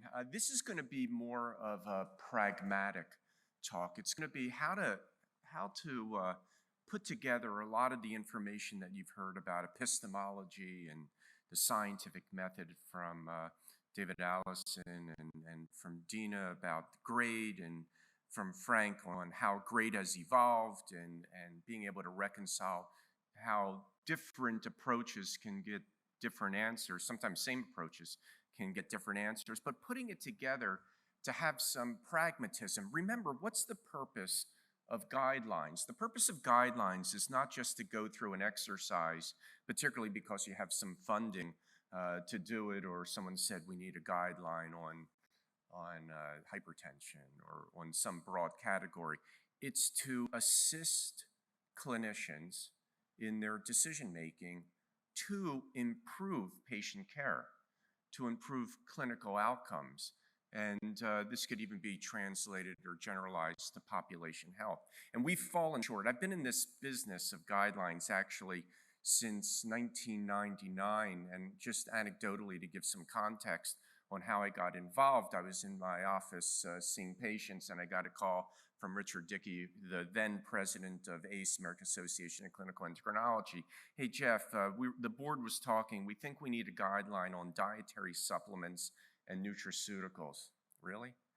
And back then, all of a sudden, I got this mailing of a lot of material. It was up to me to get funding from industry. Actually, during the process of developing the guidelines, there was already a panel of the good old boys within the organization who are ready to do the writing and put in their 2 cents and their biases on dietary supplements and nutraceuticals. There was no standardized protocol on how to go about this. So actually what I did is, while I was preparing for the guidelines, actually started this whole enterprise within the organization of G4G, developing guidelines for guidelines. And that's what I'm going to share with you now. These are my disclosures.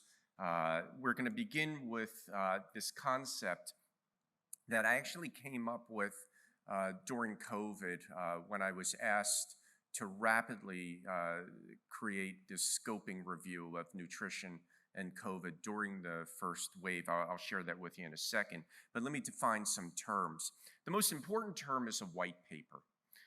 White papers are authoritative documents by a formal organization with a specific methodology on a specific or particular topic.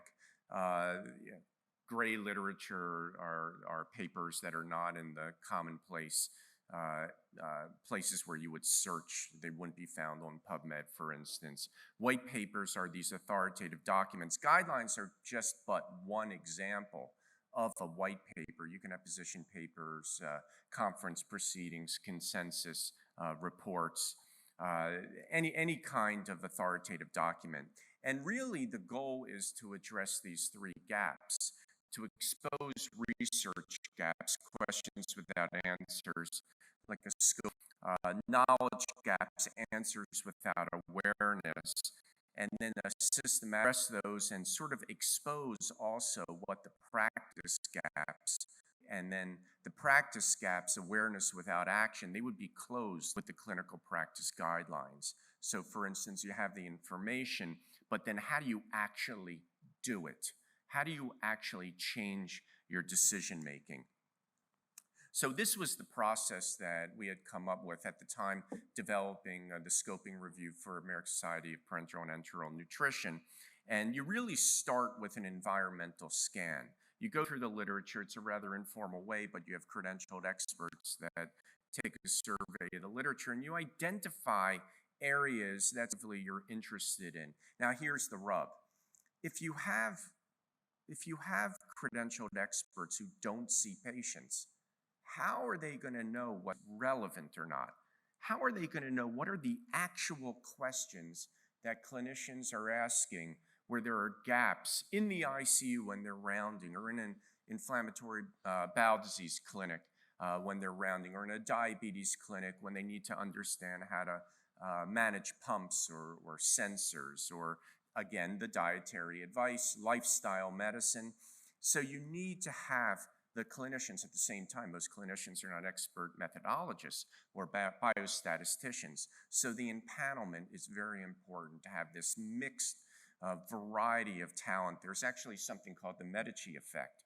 When you put together a board, and when you put together a group, you want not only your artisans, people, but you want to have diversity within the group so that you don't have a herd mentality and start going off in some wrong trajectory. Anyway, you begin with the environmental scan and a scoping review. You expose the gaps, systematic reviews, then clinical practice guidelines, which really anchor all the derivative products. But it doesn't stop there. You need to have some instruments for implementation, for validation. This is where we have shortcomings with guidelines. Most of the guidelines are not really validated. We don't actually use them. Now, we're using them a little bit more now because we have what's called guideline-directed medical therapy. And unfortunately, even though we have disclaimers, they are medical legal instruments. They can be used for education to close knowledge gaps, and then you adapt and you iterate the cycle just like the scientific method, and you optimize the process. So here was the scoping review. In April, May, the board had contacted me. This was in 2020 during first wave, and I was on the front line at Mount Sinai, with all masked up and goggled up and everything, doing a Zoom call. And they wanted to know what the nutritional evidence was out there. They wanted originally they wanted a practice guidelines or systematic review, but there were no data. And that was the point of having a scoping review, to see what was really out there. Ordinarily, if many of you have worked on scoping reviews or systematic reviews, they could take a year, 2 years. If you have an inexperienced society, it could take many years, particularly with a lot of the infighting and a lot of the controversy that can occur. And my goal was to get this done in 3 months. So what we did was we broke down into different platoons. We had about 4 to 5 conference calls per week, and we did meet the deadline, and it was electronically on PubMed by September, October, having started in May. Anyway, what you can see here is we had, in fact, a great methodologist, Liam McKeever from Penn. And without his help, we wouldn't have been able to do this. He was able to train all of the people after we impaneled. Everybody was credentialed. They were experts. They were trained on. After a run-in period, then we went live, went through them, and we generated our PICO questions. So we had different platoons, one for pre-COVID, acute COVID, and then post-COVID. This is before anybody was even talking about long COVID. And then we generated, the byproduct was we generated heat maps. So at the top, you can see the heat maps. To the left are the knowledge gaps, because these are the review papers, which presumably are because people have the knowledge, and then they would be writing these review papers. But if you didn't see the review papers, they didn't have the awareness or the knowledge. And then to the right are the research gaps, all the primary research studies that were out there. Pink means there's really nothing, and the more green you are, the more that you had data, and you can see most of it's pink. So there really wasn't that much information. Now, what's the pragmatic value of this? To identify the gaps where future research should be. So if you were interested in vitamin D, you know, if you recall, early in COVID first wave, everybody was saying take vitamin D, but there's really no data for that. There were some epidemiologic associative data, but no clinical trials that were performed at the time. So clinical practice guidelines. The strengths are that you have recommendations that potentially can close practice gaps. They can improve healthcare decision-making. They provide educational tools, clinical practice tools, and in fact, they're computable. And that was one of the other objectives we had, which was to develop these guidelines and get them integrated in the emerging electronic health record. Epic was just starting, etc. Weaknesses, they were still very laborious and onerous. They were costly, very expensive. They were not implemented. We had no data that these guidelines were being implemented, to say the least, validated. There was like, you can have the same methodology for a meta-analysis with different results. You could have the same guideline with different results. Think about lipids, right? When the United States Preventive Service came out with the risk scores, and then you also had treat to target. What do you do with your LDL? And there was a lot of confusion. Which guideline? What's your favorite guideline? And then managing the conflicts and the empanelment. So conflicts of interest actually became a real problem as boards were starting to exclude a lot of the experts within the society because they had relationships with industry or other such conflicts. They were married to somebody who was in industry, and then before you knew it, you had a committee, a writing committee, where they had very, very little experience. Let me take you through the G4G process. We published 4 papers. The first was back in 2004, I believe. Yep, 2004. And what we did here is we sort of went through, did a survey. We wanted to see what was going on with guidelines. What were the advantages, the disadvantages? What were the key elements of a good clinical practice guideline? And you can see here the various tables that went into it, and then we would have recommendations. And then we embarked on guidelines at AACE. And we started to really manufacture a lot of these things. We pushed industry out of the production part of it. They could only be involved post-production, purchase the guidelines for distribution. And just parenthetically, that's one way in which the guidelines can get monetized, and you can actually make some money off of them. We then came back in 2010 to update every board meeting. People were still having trouble grasping the concept of guidelines and why we were doing this and that. Publications committee was having a hard time defending, and we needed to evolve.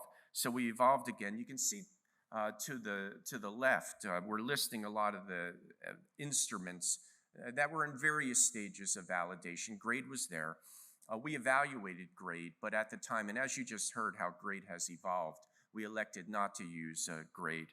I also point out AGREE is there, which is really a more subjective checklist, but it's an instrument that was used in the production of clinical practice guidelines. But we went through all the guidelines, all the methodologies that were there, and ultimately we said we needed to come up with our own protocol that would be easy for endocrinologists to pragmatically implement. So we had 4 levels of recommendations: strong, intermediate, weak, and then no recommendation. And we would map the best evidence level to those recommendations, and evidence level would be according to some pre-specified or a priori ranking of the methodologies and how the information from the methodologies would relate to one another, and you would have strong evidence levels, intermediate and low.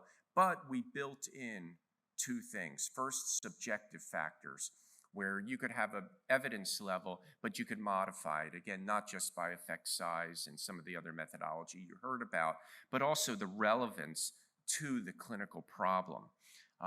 We would then do the mapping based on that, and then even after the mapping, we would have more qualifiers for cost effectiveness. I'll give you an example.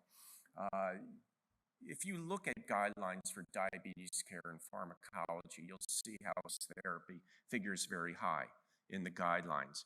But a lot of population can't afford incretin-based therapies, and the supply chain, they're not available. So what do? Do you recommend something that isn't practical? I'll give you the other extreme in diabetes, sulfonylureas. We really have deprioritized sulfonylureas, but in many places of the world, sulfonylureas are all that's available or affordable. So we need to transculturalize these guidelines, which was another project that I did in 2010 with a global footprint to take these guidelines and then convene thought leaders in target populations to then transculturalize these guidelines. We then modified it again in 2014, and here the innovation was we introduced a derivative product of an algorithm, algorithms and checklists. So the difference between an algorithm and a decision tree, you have abilities, right? Algorithms, it's pretty much an all or none, where there's good consensus, strong consensus that when you go from A to B, that works. And it's by you have a guideline that anchors it, but then you convene experts in real life. What do you actually do based on the evidence and what really works, taking into account all of the different factors like cost and risk, availability, etc. Checklists were actually very important. I had first introduced the checklist in our bariatrics guideline, our first bariatrics guideline, and it was a safety issue. It's just like the commercial pilot on all your flights home, right? They go through their checklists. So the purpose of a checklist is to prevent a mistake, but to prevent a mistake. And when you have someone who comes in post-surgery or even pre, you want to go down the checklist, make sure that you tick all those boxes because there are so many different. By the way, the algorithms turned out to be a real good commercial success because then the drug companies would come in, they would purchase or license the algorithm, print up little cards, and they would be able to distribute it. And as an organization with embarking on guidelines, don't think of guidelines in isolation. Think of the process, the antecedent process, and then also afterwards, the commercialization, derivative products, and the optimization. This was our most recent G4G in 2017. And here what we did is we reshuffled, just like you heard, some of the evidence. So really great epidemiologic studies would have a higher evidence level, for instance, and some of the newer techniques, the Bayesian and the networking meta-analysis, they were included. You can see also how artificial intelligence moving forward is going to be leveraged in the application, the development of these guidelines, being able to survey and glean all of the information in a large body of data from PubMed, and then be able to automatically put together a guideline, and then you would have a credentialed panel of experts to then vet the AI product. Here is the ADA, American Diabetes Association, the way that they did it. They broke it down to intuitive levels, sort of like what we did at AACE, and that was in their standards. Let me just go through 4 of the most current diabetes nutrition CPG's clinical practice guidelines. So the ADA protocol on diabetes care, the standards of care in diabetes, and then from the Diabetes Nutrition Study Group in Diabetologia last year, or actually this year it was published using the GRADE methodology. AACE had their 2022 diabetes guidelines where nutrition and lifestyle figured in that, and that still used the AACE methodology, but I'll tell you now that the board just voted to move on to grade. And I agree with that because you really need a system that is going to be more pervasive. It doesn't mean that it has to be exclusively grade. It doesn't mean that it has to be one form. It can be modified, but it's still going to be based on grade. And then at the bottom, there was another paper that just used 3 intuitive evidence levels. So let me just conclude with what I believe to be some action steps, which I would propose and allow our moderators and the Q&A afterwards to consider this. To engineer a white paper product line for using this information translation platform. Obviously, methodologists will be needed for this, but the first step would be to create structure within the organization, structure in terms of human resources, but also in terms of science, epistemology, really philosophically, what is it that we want to accomplish? I would propose that they need to be clinically relevant, enduring documents. The second step would be to perform an environmental scan and identify the high priority clinical questions. Let's test drive it first with a simple question, small scale, and proof of concept to see if we can get it done, get a product, and maybe have something that can be done on an annual basis. Each of these products would have a timestamp. They would need to be updated after, again, a pre-specified amount of time. So you pick that clinical space, then you do a scoping review, identify the research gaps. Already you have a product. So the researchers now have an idea where the high intensity areas would be to select and direct their research programs. Perform a systematic review and meta-analysis on those topics. Now where you don't really have the knowledge gaps, and now identify where the practice gaps are, and then you have your clinical practice guideline to address and close those practice gaps. So you can see you're not just starting with, let's just do a clinical practice guideline. It's a process that is tractable. You can describe it and every step of it. And then at the end, perhaps as an organization, to develop derivative products and maybe even commercialize them. And with that, I will stop and thank you. Thanks. Thanks, Jeff, for a wonderful presentation. So now we'll move to the abstract portion of the session. We have 2 oral abstracts, so it's my distinct pleasure to be able to call up Laura Chiavaroli. It's always nice as a former mentor to be able to introduce their mentee. Laura is now a junior faculty assistant professor with us at the University of Toronto, and she's going to tell us about the CHEAP trial.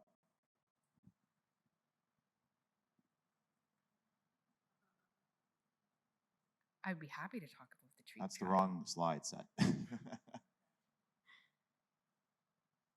That's the second presentation. Yeah.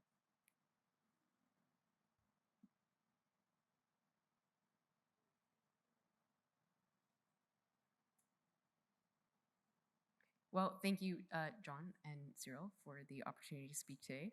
I'm very excited to be talking to you about the CHEAP trial today, whenever the slides want to pop up. There we go. Okay. So today I'll be presenting the rationale and the design for a very large and pragmatic randomized controlled trial of a nutrition intervention. So I have no conflicts of interest related to the present work. So I'll start by reminding us all of a study that we're very well aware of, the PREDIMED study, which was in over 7,000 participants, followed for about 5 years, looking at the Mediterranean diet. And this was a primary prevention group, so they were all free of cardiovascular disease at baseline. And one of the amazing things about this study is that it is one of the only cardiovascular outcome trials in nutrition. And as mentioned earlier, that's because these are extremely expensive to conduct. But nevertheless, it was one of the ones that demonstrated a amazing 30% reduction in major adverse cardiovascular events of the Mediterranean diet with olive oil or nuts.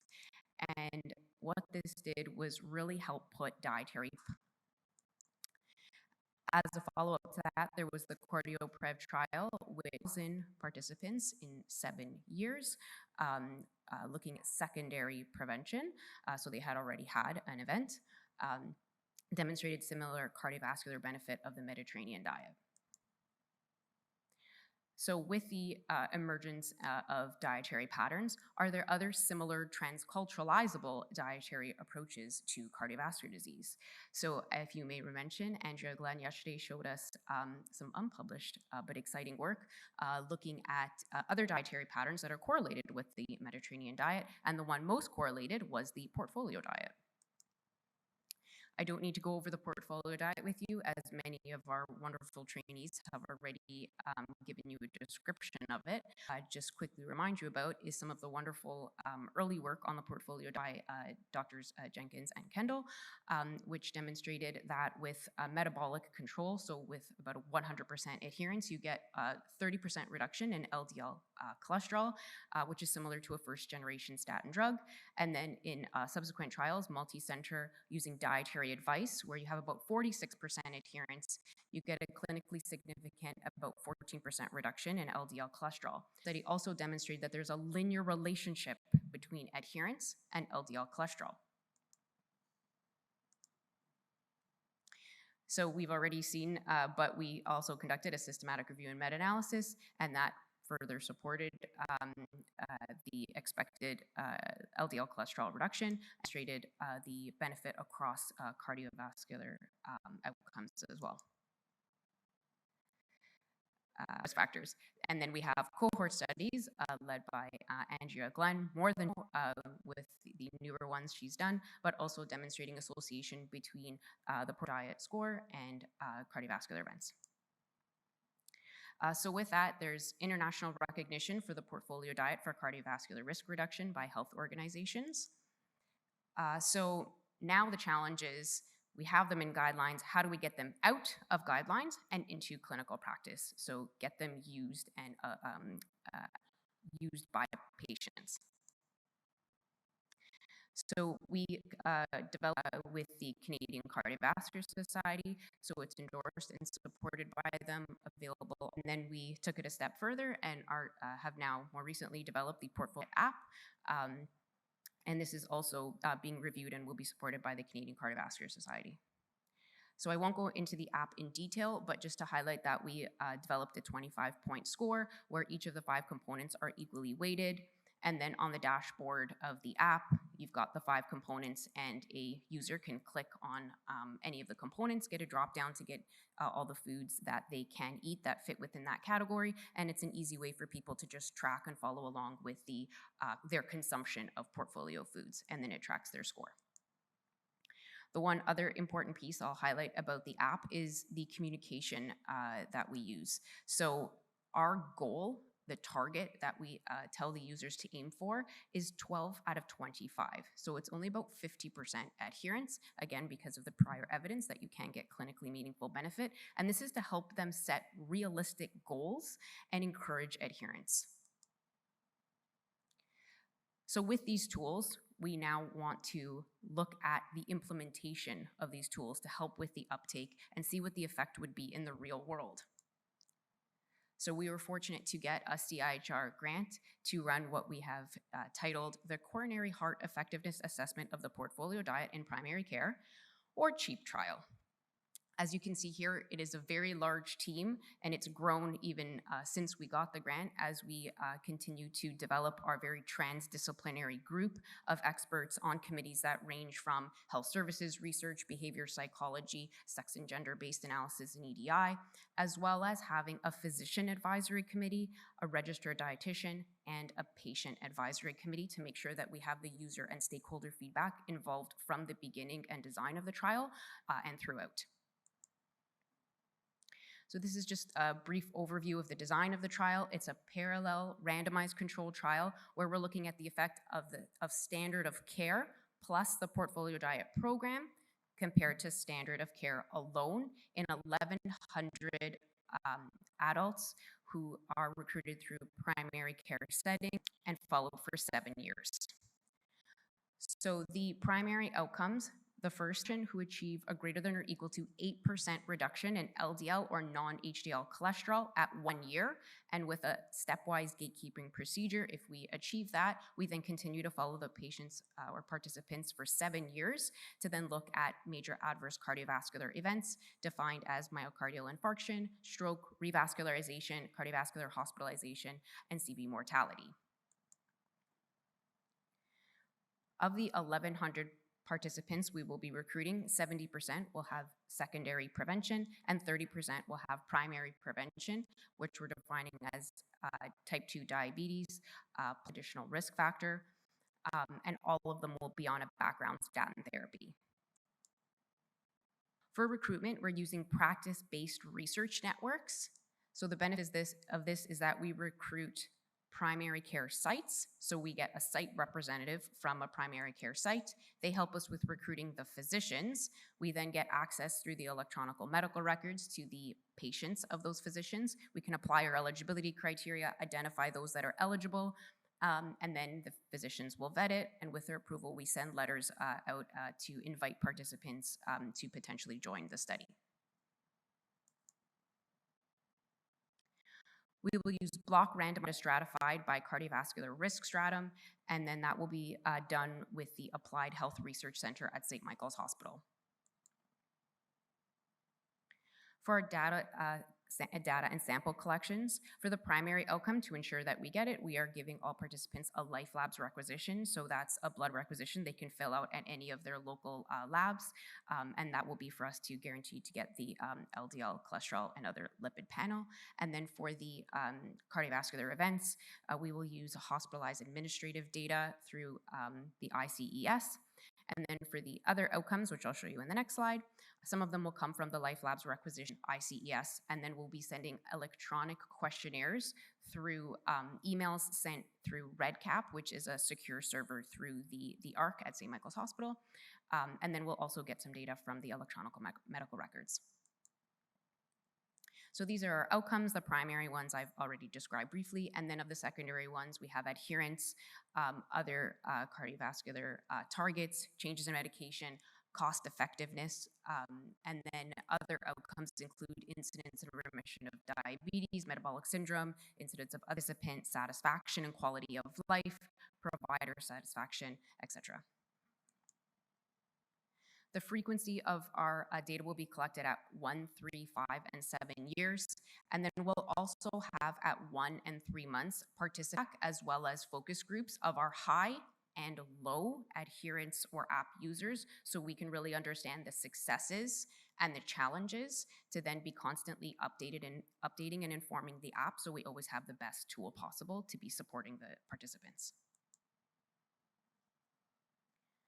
I don't have time to go through the entire analysis plan, but we will be using an intention to treat analysis for our primary outcomes, and we have a variety of subgroup analyses planned, including by sex and gender and ethnicity. Briefly to touch upon the actual intervention, the Portfolio Diet program includes the Portfolio Diet app, which we've mentioned and spoken about a little bit already. This also includes text messages that are sent to participants' mobile phones at least once a week over the 1 year, and these have been designed with integration of behavior change theory. We'll also have a 16-session virtual program and provision foods. This is a snapshot of the 16-session virtual program. They'll be more frequent, and that's to help with the education and the onboarding, and less frequent over the year. The key portfolio foods will be provided as food baskets that will be given out every 3 months over the year, so 4 times over the year. And this will be able to help provide the participants with some of the foods so they can try them, test them out, see what they like, and then know what to look for or examples of what to look for in the supermarket. I also wanted to take a moment to just highlight some of the parallel work that we have going on to help support the Portfolio Diet program. So this summer, we're doing some quality improvement assessments to test the Portfolio Diet app in high-risk communities to make sure that we can help meet the needs of diverse communities.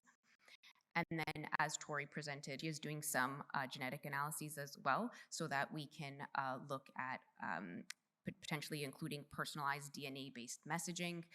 And we're also working on doing some AI and machine learning to integrate into the app for patients to be able to identify cholesterol-lowering foods in the supermarket. So with that, I'd like to thank our large team, all the various meetings that we have to go over and design trial,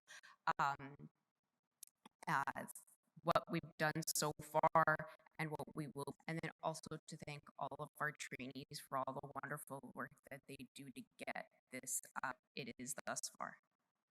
Thank you.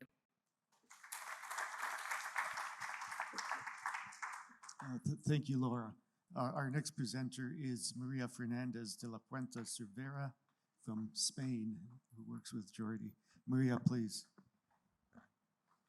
Thank you. Hi, everyone. I am María Fernández, PhD candidate from Rovira Virgili University, and today I'm going to explain the effect of a 3-year lifestyle intervention on telomere length in an older Mediterranean population at high cardiometabolic risk. I have no conflicts of interest, and I want to start with a brief introduction by defining aging. That is the progressive and irreversible deterioration based on a physiological integrity decrease that affects most living systems. As you can see here in this figure, there are several hallmarks of aging, and one of these hallmarks is telomere attrition. But what telomeres are? So telomeres are the end of eukaryote chromosomes. In mammals, these structures consist of a complex of proteins and the repetition in tandem of the sequence TTA-DGG, a sequence that is highly conserved, and the evolutionary conserved function is to protect and preserve the end of chromosomes, so genome integrity. With each cell division, these structures get shorter until a critical point in which the cell begins all the mechanisms related to cellular senescence or apoptosis. And telomerase is the ribonucleoprotein complex that adds these sequences, TTA-GGG, at the end of chromosomes, so the function of this enzyme is to elongate these structures.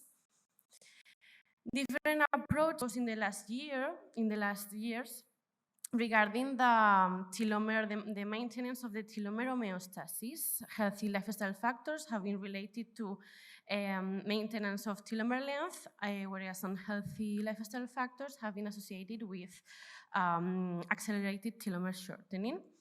As you can see here, different systematic reviews and meta-analyses have published different results regarding this topic.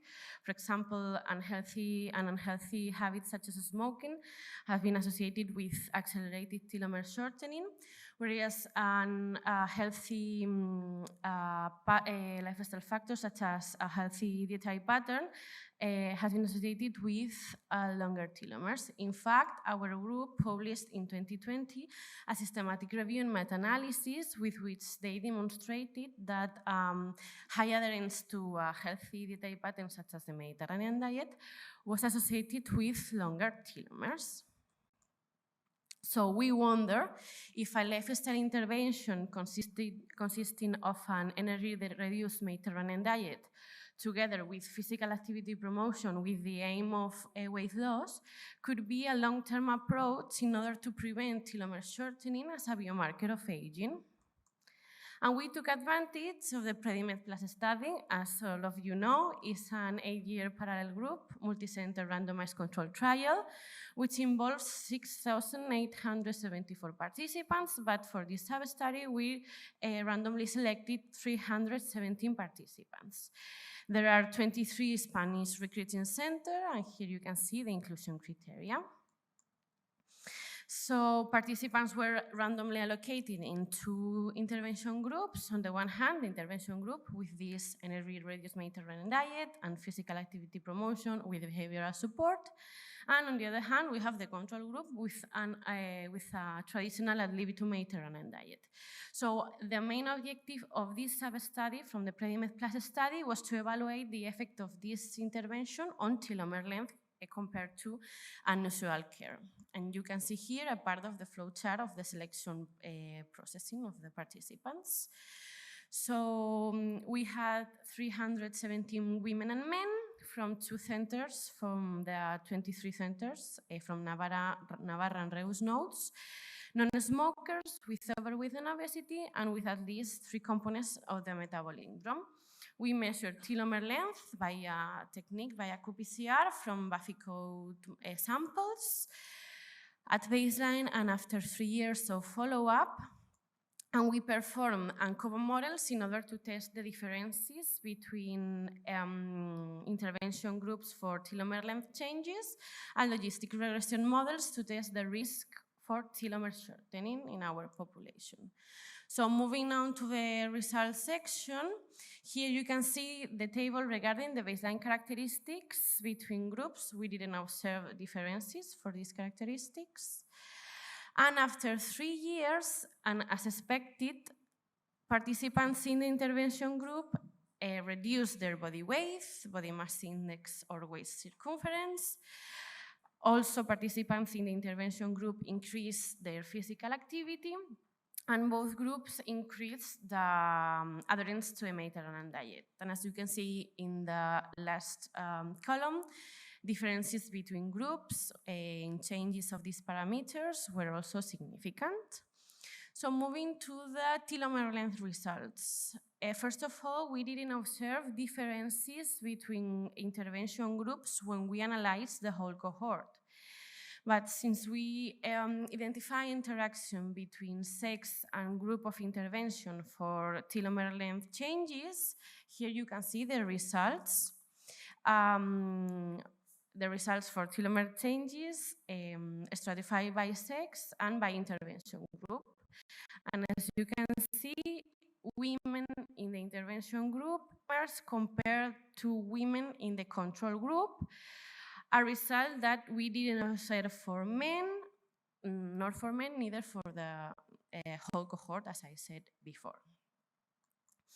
Then we analyzed the risk for telomere shortening, that is defined as a change in telomere length below percentile 20. And as you can see, well, in the same line of the last results, we had an 83% lower risk of telomere shortening. Again, a result that we didn't observe neither for men nor for the whole population. This study has strengths and limitations, as always. Our study design is a random controlled trial, which allows us these long-term explorations. We measure telomere length with a qPCR technique, which allows us to quantify telomere length and the reference gene in the same way, so reducing variability. And we analyze our models controlled by different confounders. Regarding the limitations, our study population were non-smokers with overweight, obesity, Mediterranean adults, so it's difficult to generalize to other different populations. And unfortunately, I have additional information to try to explain these mechanisms underlying these sex differential effects on telomere length. As to conclude, an intensive lifestyle intervention based on this energy-reduced Mediterranean diet, physical activity promotion with these weight loss objectives, increased telomere length in women at high cardiometabolic risk, but not in men. And women in this intervention group also had lower risk of telomere shortening. Whether the effect on telomere length is due to body weight loss, increased adherence to the Mediterranean diet, or physical activity promotion needs to be further addressed. That is why observational studies and clinical trials replicating these results and exploring these mechanisms underlying these results are warranted. So, thank you very much for accepting this abstract, and thank you for your attention.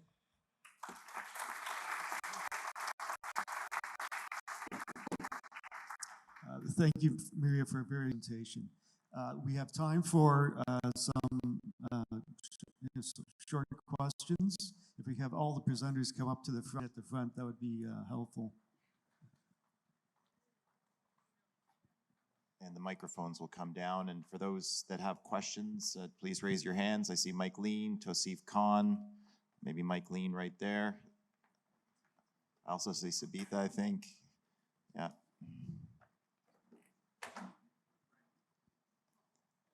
Maybe we'll start with Mike. I think he had his hand first. Thanks very much. This has been a tremendous session. Well done. I have a kind of a question, or is it a comment for the methodologists at the beginning? I'm sure I might have raised this with David previously. It's to do with effect size, and that's something that hasn't really been raised here, and what the purpose of a randomized controlled trial is. Because if you have a large effect size, you don't need a randomized controlled trial. Now, David doesn't like to talk about parachutes, but there's never been a randomized trial of the use of penicillin to treat meningococcal meningitis. You don't need a randomized controlled trial when you have a huge effect size. And indeed, when you have a large effect size, then randomized trials can produce seriously misleading results.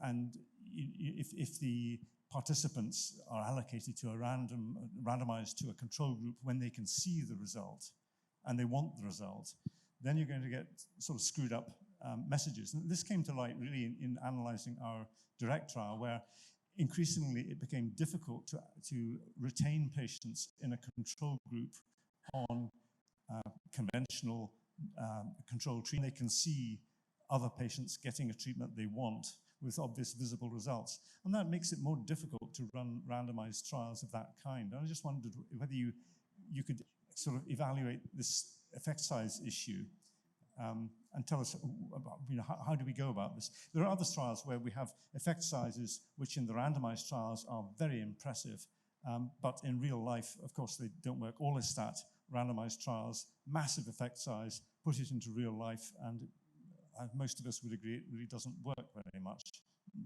Patients can't do it, they don't do it.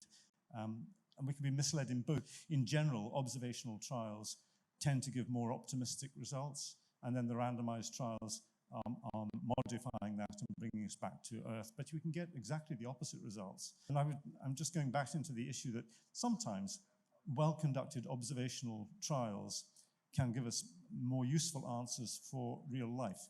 And when we're doing research of any clinical type, what we're actually wanting is to help patients in real life. And so doing a randomized controlled trial is an important step when you have small effect sizes, but it may be sometimes misleading. And I wonder if you'd explore effect sizes on that. Sure. So I think that there are multiple aspects to your question. One is, if you recall, when I started my talk, I talked about the different reasons we do science. And sometimes it's to find the truth.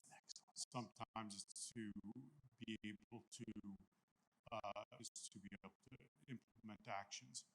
You've made some implicit judgment or interest, and you say, we don't need given this. Well, maybe that's given what you want to do and the comfort level you have of making judgments, as one of our speakers said about the uncertainty is your uncertainty. So you may not need it, but someone else may, depending upon the degree of certainty they want and what gives them certainty. The second thing I would say is, as we think about the distinction between uncertainty and specific facts, where the facts presumably are reasonably objective, where the uncertainty is subjective, that in fact effect size is both multidimensional and nonlinear. Let's start with the multidimensional. I might do a repeated randomized controlled trial, find that the effect size, p is less than 10 to the minus 20, and completely convinced, very compelling evidence. But the effect size related to something like a common language effect size indicator, which is the probability that if I randomly grab somebody from the treated group, randomly grab somebody from the control group, that the person from the treated group is better off. Might be 51%, right? Where under the null, it's 50%. And then if I say to that person, or that person says to me, so if you treat me, am I going to be better off than if you don't treat me? And I'd say, there's a 51% chance. Very uncertain. Or number needed to treat. I need to treat 1,000 men to prevent one heart attack. So if I treat 1,000 men, I'm very confident there will be an effect, but I can't tell which of the 1,000 men. You 999 guys have to eat more broccoli, so this guy doesn't have a heart attack. So I'm very uncertain at the individual level, but I'm certain at the effect level. Now that's the multidimensional part. Now let's go to the nonlinearity part. Sir Austin Bradford Hill says the risk of lung cancer with severe smoking is upwards of 20. What possible confounding factor could we have missed that would account for that? It's implausible. Therefore, with a very large association size, it's likely to be an effect, a causal effect. Plausible.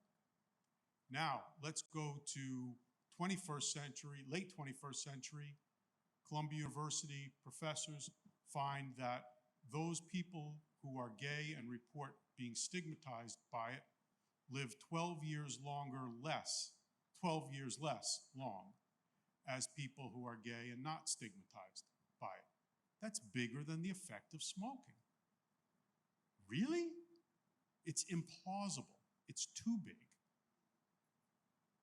Right-wing people didn't like the result. Right-wing people attacked the result. Further investigating error.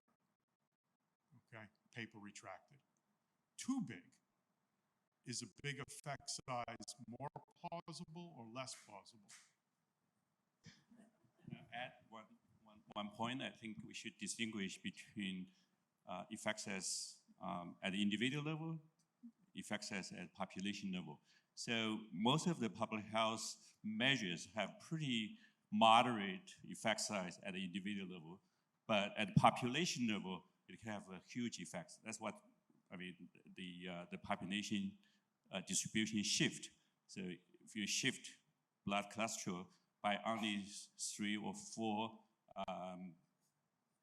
unit, individually, you're not going to, have a dramatic, significant effects on your heart attack probability, but at the population level, it can save thousands, tens of thousands of people. So I think when we talk about public health measures, it's important to keep population perspective.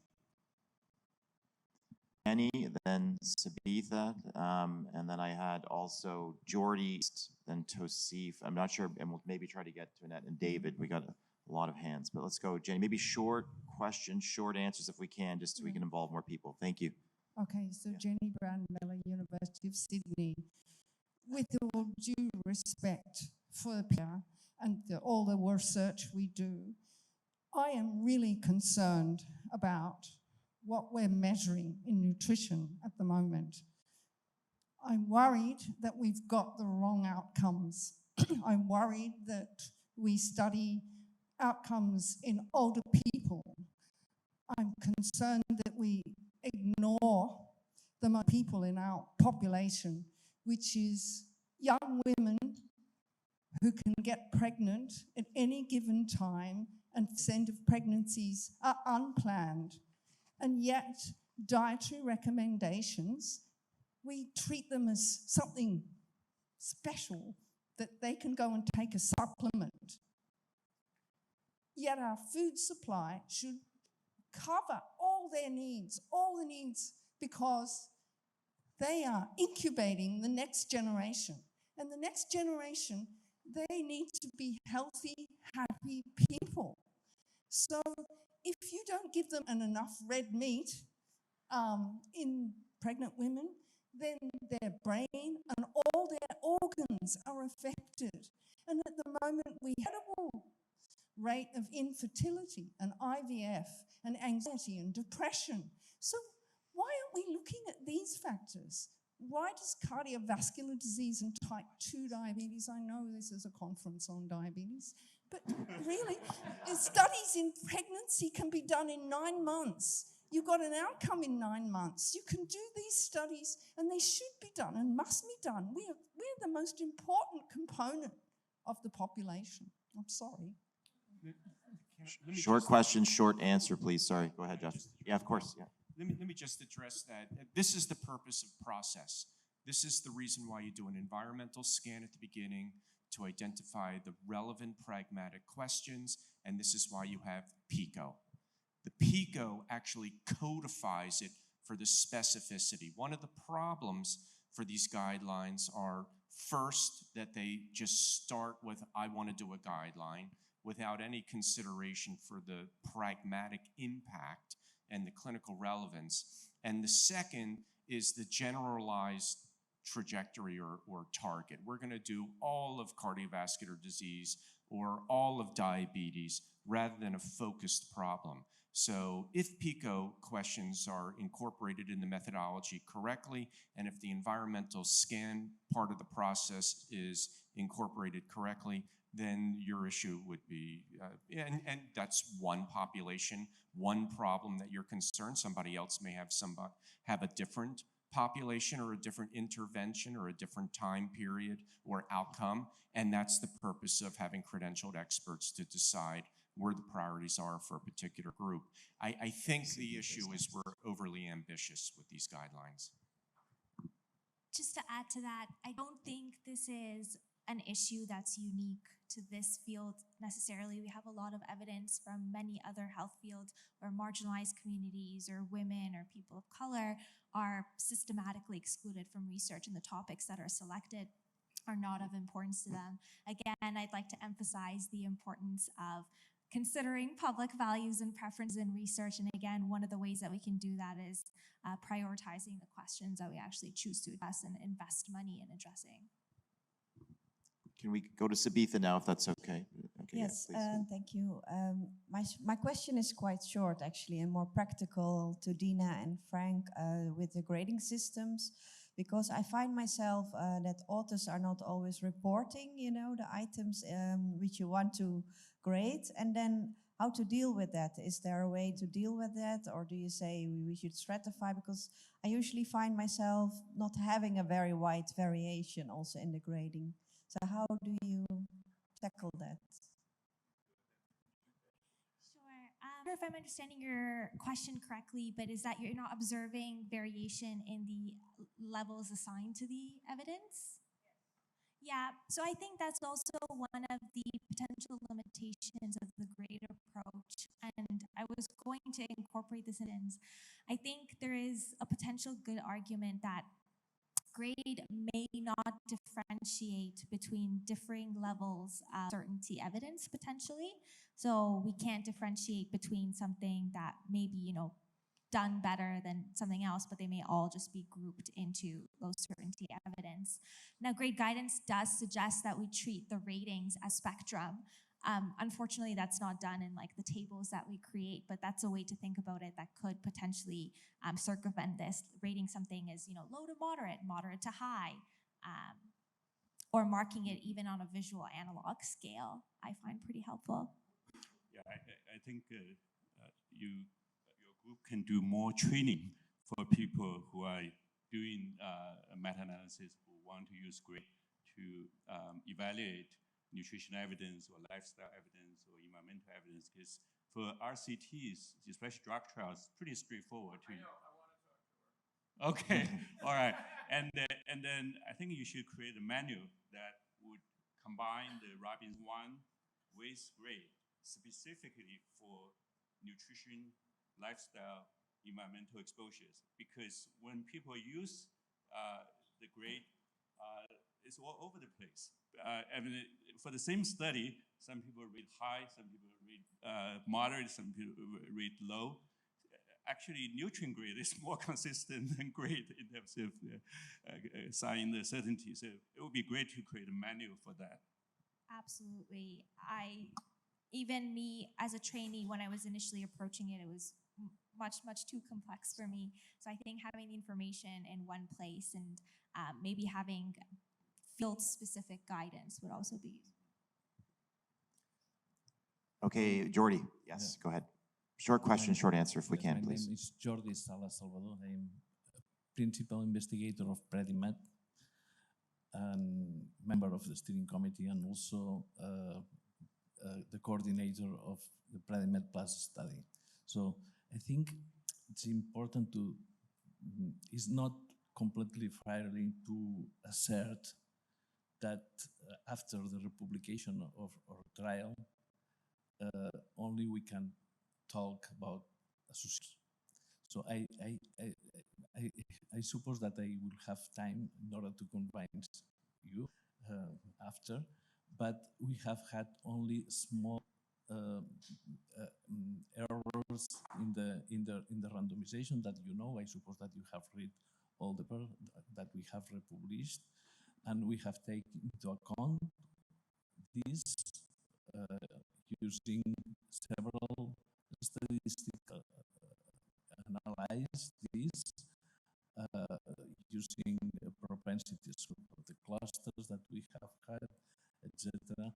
And also I found exactly the same or similar results. So a small proportion of the trial, and I think that to say that only we can talk about associations. I recognize that this decrease the level perhaps of evidence or the convincement of this effect of our trial, but I think it's too hard to say this. Thank you for your comment, and I appreciate the opportunity to respond. So I agree with you that it is not true that you can't talk about causation, connotation. You can speak about whatever you wish. The data are the data. I think as scientists, we need to describe the data and how they were collected accurately. I think in the last talk, which was about Predimed, unless I misunderstood, it was described as a randomized trial with no description of the fact that some of it wasn't randomized and that it was subsequently retracted and republished. And I don't think that's good reporting. I don't think, if I'm correct, if I misunderstood, I apologize. But if I'm correct that it was described as a randomized trial with no mention of the fact that it wasn't fully randomized and that it was retracted and then redescribed, then I think that doesn't promote trustworthiness of our science. Now, I think, as Frank pointed out in a different context, one can make causal inferences from non-randomized data, as Sir Austin Bradford Hill pointed out, with smoking and lung cancer. One can make causal inferences, but that's a judgment. So you can say, it is my judgment that in this case, the association I have observed merits a conclusion of causation, and that's your judgment, and that's fine. What you can't say is it was a fully randomized. Yeah, I just want to add, David, it is a fully randomized trial. It's just in one of the centers. It's not an individual randomization, it's a couple randomization. So the couple randomizations only occurred in a small fraction of 7,000 participants. And in the initial publication, they didn't adjust for intra-class correlation between the couples. So what they did in the republication is to take into account couple randomization. But it's still, I mean, randomization is not like observing what they eat and then see what happened 10 years later. So I think the cluster issue is very real in any nutrition intervention studies. You can imagine that if you are randomized to an olive oil group and your wife also wants to consume olive oil and then you become a couple, it's not an individual anymore. So in the initial publication, they failed to address that, and then later on adjust for that, didn't change anything. So that's good. So this is far beyond the typical association we're talking about. David. Thank you, very valuable symposium. I've got just four quick points. I'm pleased that grade is going to elevate prospective cohort to potentially high. I think that's important. As Frank said, the NutriGrades is good in terms of putting things in that perspective. But if you've got, for example, as we found in the meat series that has been discussed, if you actually have a low grade, even a low grade, or just a moderate grade, for diabetes, cardiovascular disease, and some cancers, surely is that still just low grade? Or when you add more important outcomes, you don't just say, well, let's carry on. In other words, does the same, and that seems unreasonable clinically. and values and preferences was the other issue that I was interested in. I think values and preferences, if it's going to be meaningful, needs to be a meaningful value and preferences. I would look at environmental issues, possibly an addition or a replacement for values and preferences in grade. Thank you. I just want to address that. The AACE protocol, that was precisely why we entered in a methodologic step of qualifiers. So once we went through evidence levels, once we picked apart subjective factors for the evidence, mapped it, we then had these qualifiers at the end where cost, environment, preferences. We had an instrument of cascades where there were alternatives that could be done. So the credential would say, well, if you didn't want to do this, you could do that. And then we would report consensus. And then the other aspect is it's very important in guidelines to report dissension. That if there is a dissenting opinion that cannot be reconciled, that you're transparent. You don't say it was unanimous among the committee members, which is unfortunately something that in a guidelines committee, they feel that they've reached an impasse. Well, sometimes there's disagreement, and transparently you report that. So for instance, for vegan versus animal, you report that there are options for a patient based on their own values, based on their own personal history. So there's a way to codify that response. Maybe we can just quickly go to Annette was the last one, I think, and then I'm sorry, Tosif. Yeah.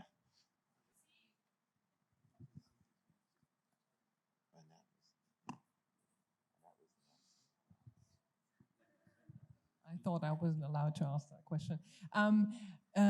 Thank you very much for all these insights. I was wondering, we heard that environmental studies then often use cluster randomized trials and that they're often done wrong, and sometimes it's not even possible to do cluster randomized trials. And putting it into practice may be the crucial aspect. And you presented the public health action cycle, which is really that you implement it and then you evaluate how it goes on and come back to it. But to me, this entire process is still lacking some good grading of the evidence of what is happening there and how can we judge whether implementation is done correctly, and how can we really put in things like equity and access and barriers. And is there any way of coming up with a system similar to what GRADE is having for that part of putting things into practice in the environmental setting on both a meso and a macro? That's a great point. It's in progress, actually. There's a not-for-profit organization called Magic, and they're working on guidelines for implementation from evidence from randomized trials. I know the work is going on. There are people much smarter than me working on this, so I would suggest you connect with Magic. It's a not-for-profit organization based in Norway that's working on this problem. Okay, very short question, Tosif, extremely short. So in the MEAT guidelines, based on low-level evidence and values of preferences, I think it was continue eating the same levels of meat. However, WHO guideline for non-sugar sweeteners, and they had low certainty evidence from cohort studies, and then they said that they do not recommend the use of non-sugar sweeteners to achieve weight loss and for reducing risk of non-communicable diseases. So, do you think that's how will you look at this? And if another group does that again, for example, your group looks at this data again, would they come up with a different recommendation? So can you give insight on this? Absolutely, really great question. So, as I mentioned before, two reasonable, come to different judgments about one, the certainty of evidence, but also the recommendations, not because of any errors that they've made necessarily, but because of contextual differences. So the WHO is making recommendations for all of its state members, right? So all over the world, so they have to consider issues of acceptability, around the world, really.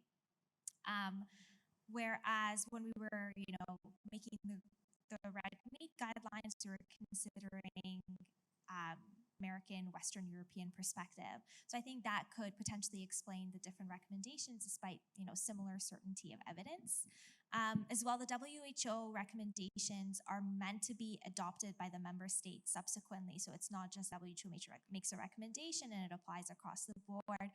So now WHO has made guidance for member states to be able to adopt the recommendations that they're formulating to their specific contextual factors. So I think, it's differences in contextual factors that could explain differences in recommendations, right? So differences in feasibility, acceptability, values and preferences, concerns about equity, climate, et cetera, and et cetera.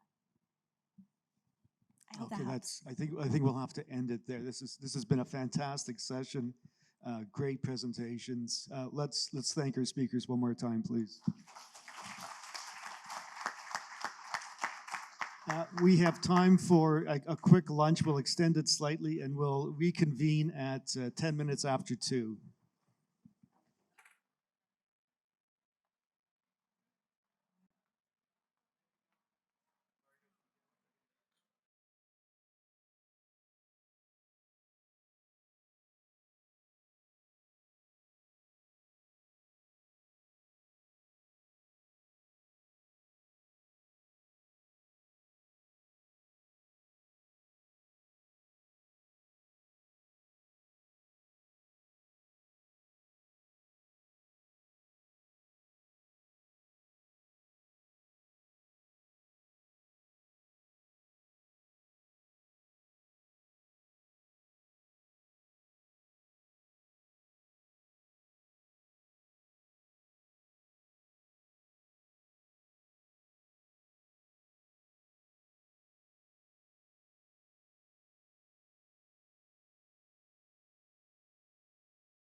Hello? Well, ladies, gentlemen, maybe we should get started. Oh, here we come, more folks. This is the section we're supposed to start it about 20 minutes ago, but I think given the fact that the weather is so nice out and the water is so cool, it is totally understandable that there's much better place to be. However, the topic is about the interplay between technological advances, its application. You have some announcement? Oh, perfect. So I was thinking, okay, fine. I just thought that the German tend to be more punctual than the Cantonese. But okay, so with that, and without further ado, I'm going to just introduce our first speaker, who really doesn't need much introductions, Dr. Harris, whose talk would be on assessing the benefits of nutritional intervention using continuous glucose monitoring in patients with type 1 diabetes. Okay, thank you very much, and thank you for the invitation to talk. I'm very glad that technology, the session of technology is present in this meeting, and I'm going to discuss about the assessing of the benefits of nutritional interventions using continuous glucose monitoring, CGMs, in patients with diabetes type 1 from the dietitian's point of view. We're living in an era where different digital innovations are trying to help us to monitor our diet and to get the precision nutrition. And of course, the CGMs is part of these innovations. It's here in order to help us at this point. Continuous glucose monitoring, or CGM, as I will call it from now on, is a very helpful gadget for people with diabetes type 1 who must manage their blood glucose levels by monitoring the amount of glucose in their blood and administering appropriate amounts of insulin via injection or insulin pump. So CGMs may be beneficial compared to self-monitoring of blood glucose using a blood glucose meter. The importance of technology, I think it's obvious through the fact that we have a new chapter, the latest years in the ADA guidelines. And as they say, we agree, all of us, we agree that there is no one size that fits at all. So we have to be very informed, we have to get information about technology. And there are different nutrition apps, there are different glucose monitoring apps that are getting better and better every day. From the first moment that we got the CGMs, they gave the term of revolution. They said that they came to revolutionize the diabetes, and I think all of us, we agree that the CGMs is revolutioning diabetes management, so they are here in order to help and make the management better. We have two types of CGMs. We have the continuous glucose monitoring, also referred as the real-time CGM, and we have the flash glucose monitoring, also referred as intermediate scanning CGM. We know the way that they work. They are subcutaneous, minimally invasive, and they provide an indirect evaluation of the plasma blood glucose level.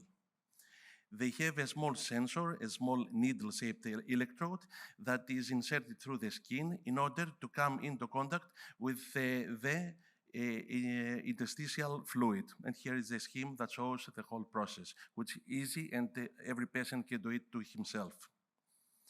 And according to the guidelines of ADA, CGM can help also type 1 and type 2 diabetes.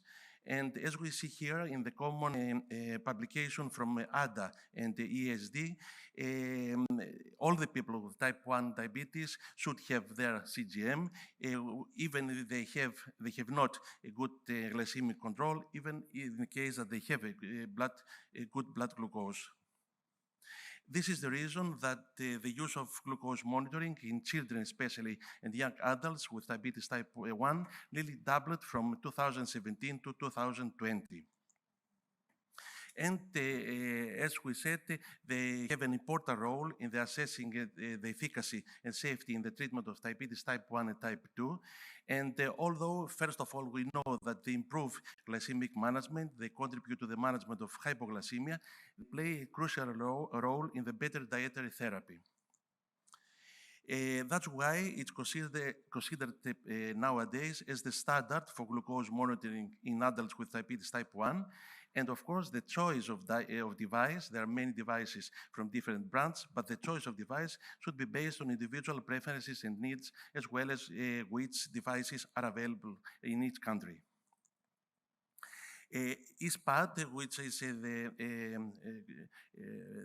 community for diabetes in children and adolescents, agree that CGM is a useful tool for educating both the clinician and the young person with diabetes on food. I will refer many times in this publication from Mateo of the chair today, but he's not here. It was one of the first publications on this and nutrition. We know that it's recommended that the diet is individually adapted to personal conditions, preferences, and metabolic goals. In our age, health interventions, such as continuous glucose monitoring systems, are increasing, finding their way into nutritional therapy.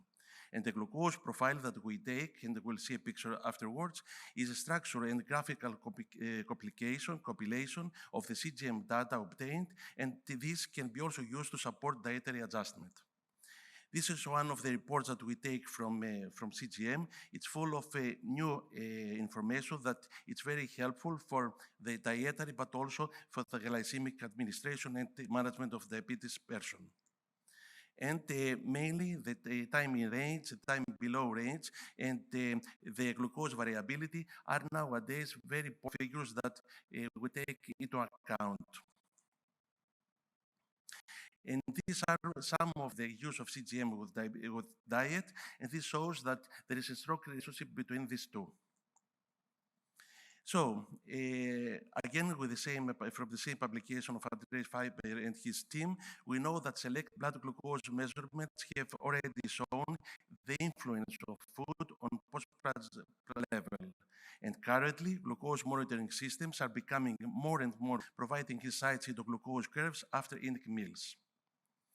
And we discuss about personalized nutrition, and this is obvious, but because as you can see here, 7 different people with diabetes type 1 consuming exactly the same amount of carbohydrates, they have totally different postprandial glucose profiles.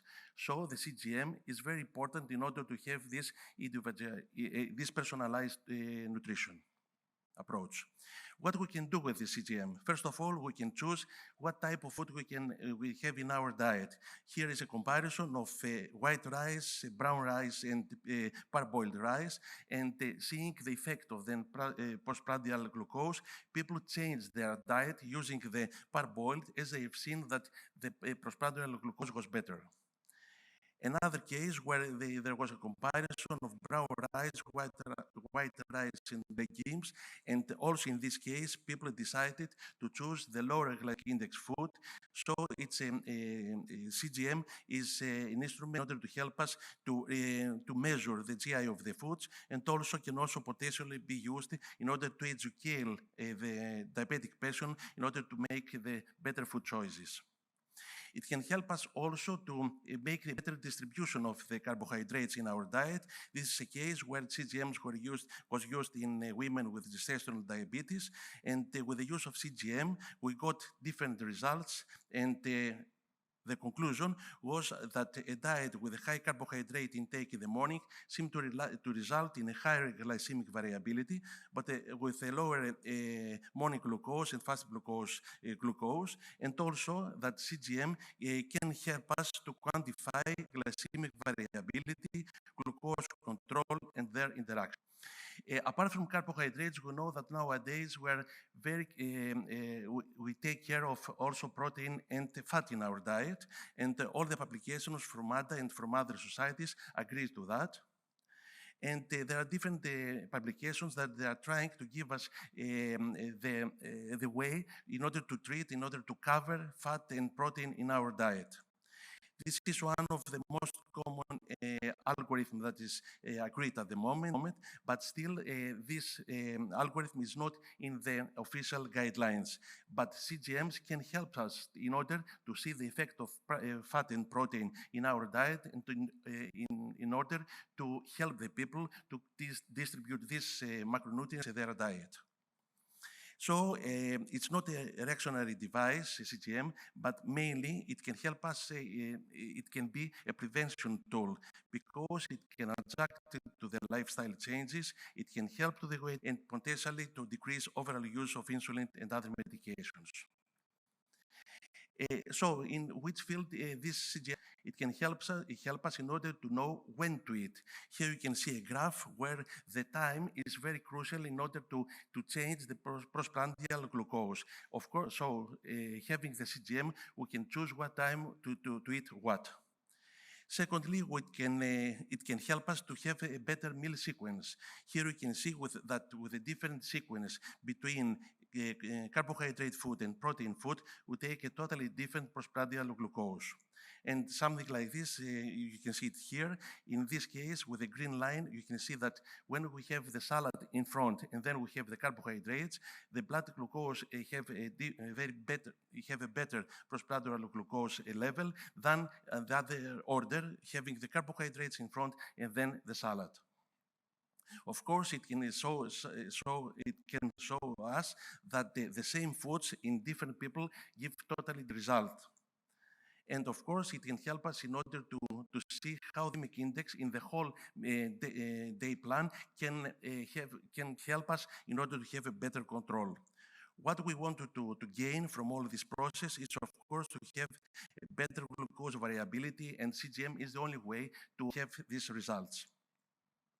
And of course, it's not only carbohydrates, as we said before. There are many different factors, nutritional factors, that carbohydrate, that they can influence the postprandial blood glucose control. The timetable and the chrononutrition, the time that we eat, if we eat it in breakfast, in lunch, or dinner, can give different results. And as I've said, only with CGM we can get these decisions. Very interesting, this study about the problematic foods. They call them like this. There are pizza, pasta, rice, all these foods that they have the combination of carbohydrates with fat and protein, or they have high glycemic index. With this study, families and of people, of children that they had diabetes type 1, they used the CGM in order to see if they could cover these problematic foods. You can see different ways to cover the blood glucose by combination of bolus, correcting, increasing the insulin dose. So, and here is the different ways that we tried to cover these problematic foods. And the conclusion was that the CGM can play another role. It can contribute to our awareness of problematic foods in order these people to have them in their diet, but also to control their blood glucose in a better way. It can help us also to see the adequacy of nutritional status. And we used the blind CGM in order to help people to choose and using this device. People with diabetes type 1, the same people, 15 people, followed 3 different dietary plans. The reference diet, 50, 30, and 20, the typical one, a high protein diet, and the Mediterranean diet. We took all these new figures that time in range, time below range, the variability and the prandial insulin. And the result was that the nutritional intervention based on a high protein and low carbohydrate dietary plan may have a positive impact on glycemic control. And we've seen that compared with reference diet and Mediterranean diet, a diet higher in protein may play a positive impact on glycemic control in patients with diabetes type 1. And during this diet, patients spend a shorter time in hypoglycemia and exhibited lower glycemic variability. Of course, it's not only for type 1, it's also for type 2. Many organizations give the advice people with diabetes type 2 to use also CGM. And here is a case where the use of CGM in type 2 diabetes for 3 months gave very good results in HbA1c and also the reduction of the body weight. And finally, which is very interesting, is that the use of CGM in different cases of diabetes type 1 and type 2 can change the way that we are thinking about their diet and about our exercise.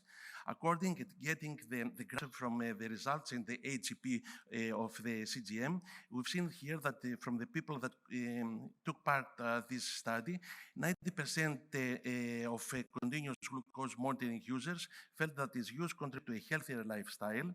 47% reported being more likely to go for a walk or do physical activity if they saw a rise in blood glucose. And 87% of users felt that they modified their blood choice. It's really important to see that we can use this machine as a behavior modification tool. And we can use it in different other ways for people with diabetes type 1 that they have binge eating, and which sounds a little bit strange, but we can see that the new technology can help us at this case.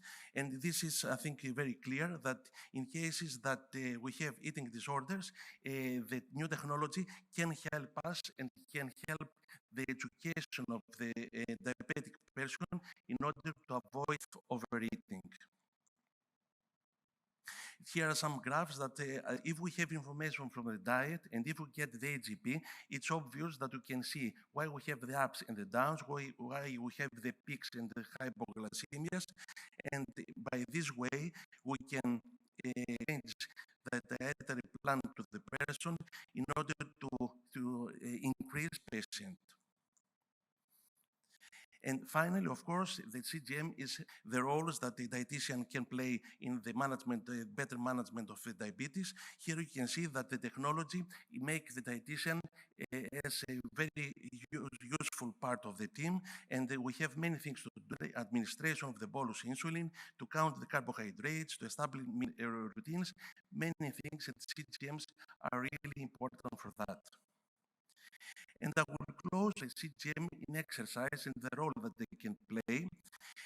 We know that the person would advise to go for a walk, to go to exercise, but every person have to think before the exercise, during the exercise, and after the exercise, what is the blood glucose, what if they have to have if they have the fear of hypoglycemia. That's why there was always CGM technology barrier between the advice of being more active and having the exercise. Nowadays, the things are changing, and having this technology, we can get very useful information about the effect of the activity the previous day in order to see if we can go on with exercise. We get the information on how, what time of the day it's best to exercise, and of course, according to the intensity of the exercise. And the most important point, especially for exercise, are these arrows, these trend arrows that are on the screen, and they are very useful because, as we can see here, if we have a figure of blood glucose before exercise, usually we used to take an extra snack in order to avoid hypoglycemia. Now, wearing the CGM and having these trend arrows and the information that they give, we think in a different way. People with diabetes think in a different way. They are more free because they have the ideal action now. They don't use just an extra snack, but according to the blood glucose before exercise and the trend arrow, they can take an extra snack. They can take a snack of 10, 15, 20, or 30 grams of carbohydrates according to the case, but there are some trend arrows are going up, which means that they will have higher levels of blood glucose during the exercise, and in these cases, they can avoid the exercise, or of course, they avoid taking extra snacks because they are not necessary. CGMs are part of these applications that they are coming in order to make the life of people with diabetes even easier. And of course, they are part of this puzzle, as I say. It's a part of this puzzle where the glucose monitoring, the self-care behavior, and the mental health are trying to make the precision nutrition, and from the precision nutrition, we're trying to have the precision nutrition in diabetes, more specifically, in order the people, according to their blood glucose level, blood glucose management, and the way that they are treated with insulin, to have the right diet, to have the right dietary plan in order to have a better blood glucose level. So, as a conclusion, we can see that CGM has opened up a new world in the field of nutrition and diabetes. Physicians and patients have the opportunity to assess more effectively and easily their glycemic response to various types of foods and meals. This information allows patients, of course, to make more adjustments to their initial insulin and lifestyle based on food choices. With the additional information available, healthcare professionals, dietitians, have a responsibility to educate patients on how to interpret this data and make appropriate decisions. And of course, the information that they get with the right education, of course, from the health also facilitates analysis of postprandial glucose responses to foods that may influence dietary guidelines for people with diabetes. Thank you very much. Thank you for a very lucid presentation. In the interest of time, I'm just going to move forward with the presentations, the next presentation. So folks, hold your thoughts, and then you could wait until the end of the panel discussion. The next speaker would be Dr. Tatti from Italy on the topics of integrations of nutrition and technology for the management of diabetes remission.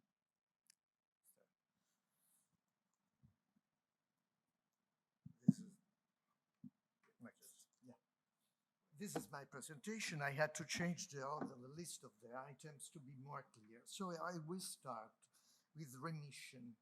Like the old guys say, there was a meeting that established a consensus report on remission. Among the list, I simplified the list, but there are 4 items, and I would like to call your attention to the idea that any reduction of blood glucose to normal should be normal HbA1c and what else you see there, must be persistent and must be in absence of glucose-lowering pharmacotherapy. Second line, if HbA1c is not acceptable, and I will highlight in a few seconds why I think is almost never acceptable, at least when we have the availability of more modern technology. Fasting plasma glucose is a rather volatile information because maybe before, after meal, or what else. But HbA1c, that is the average hemoglobin calculated from thousands of data downloaded from the continuous glucose monitoring, has a higher value.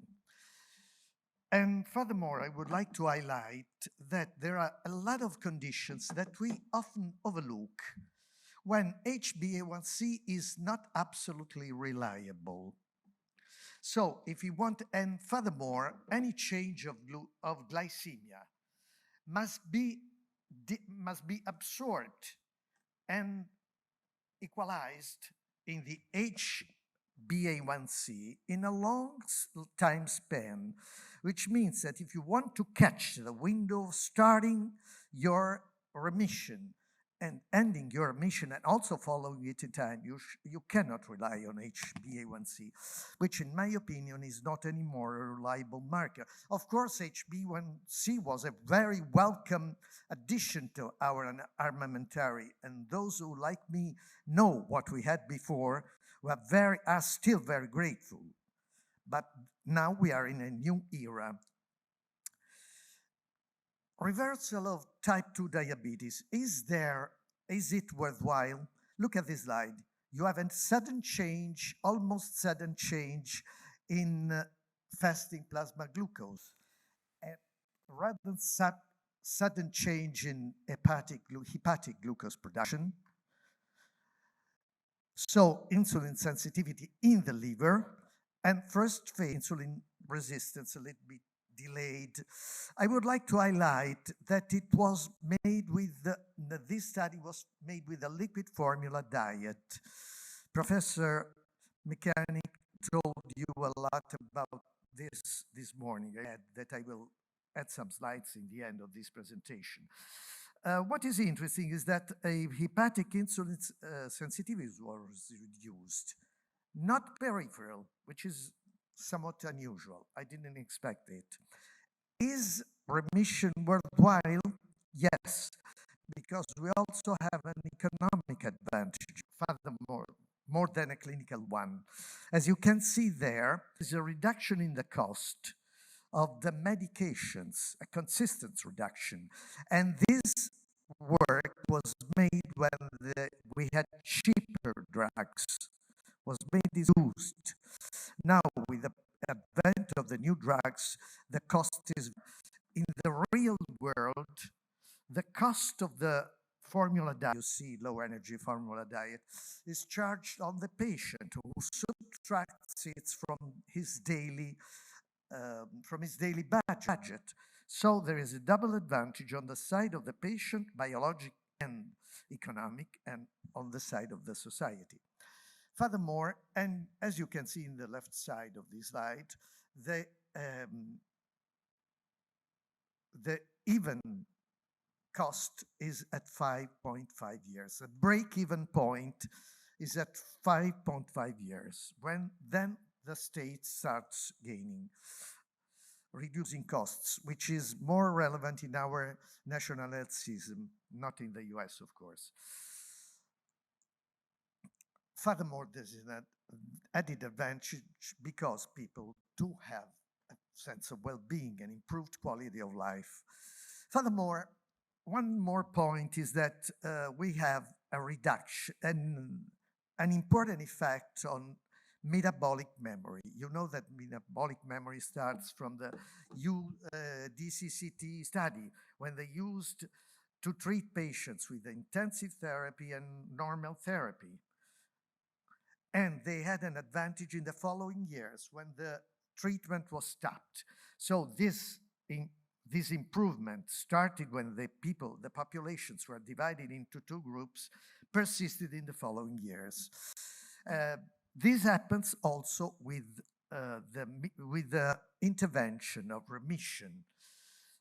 The possible explanations are in the foot of the slide. So we have advantage, metabolic memory.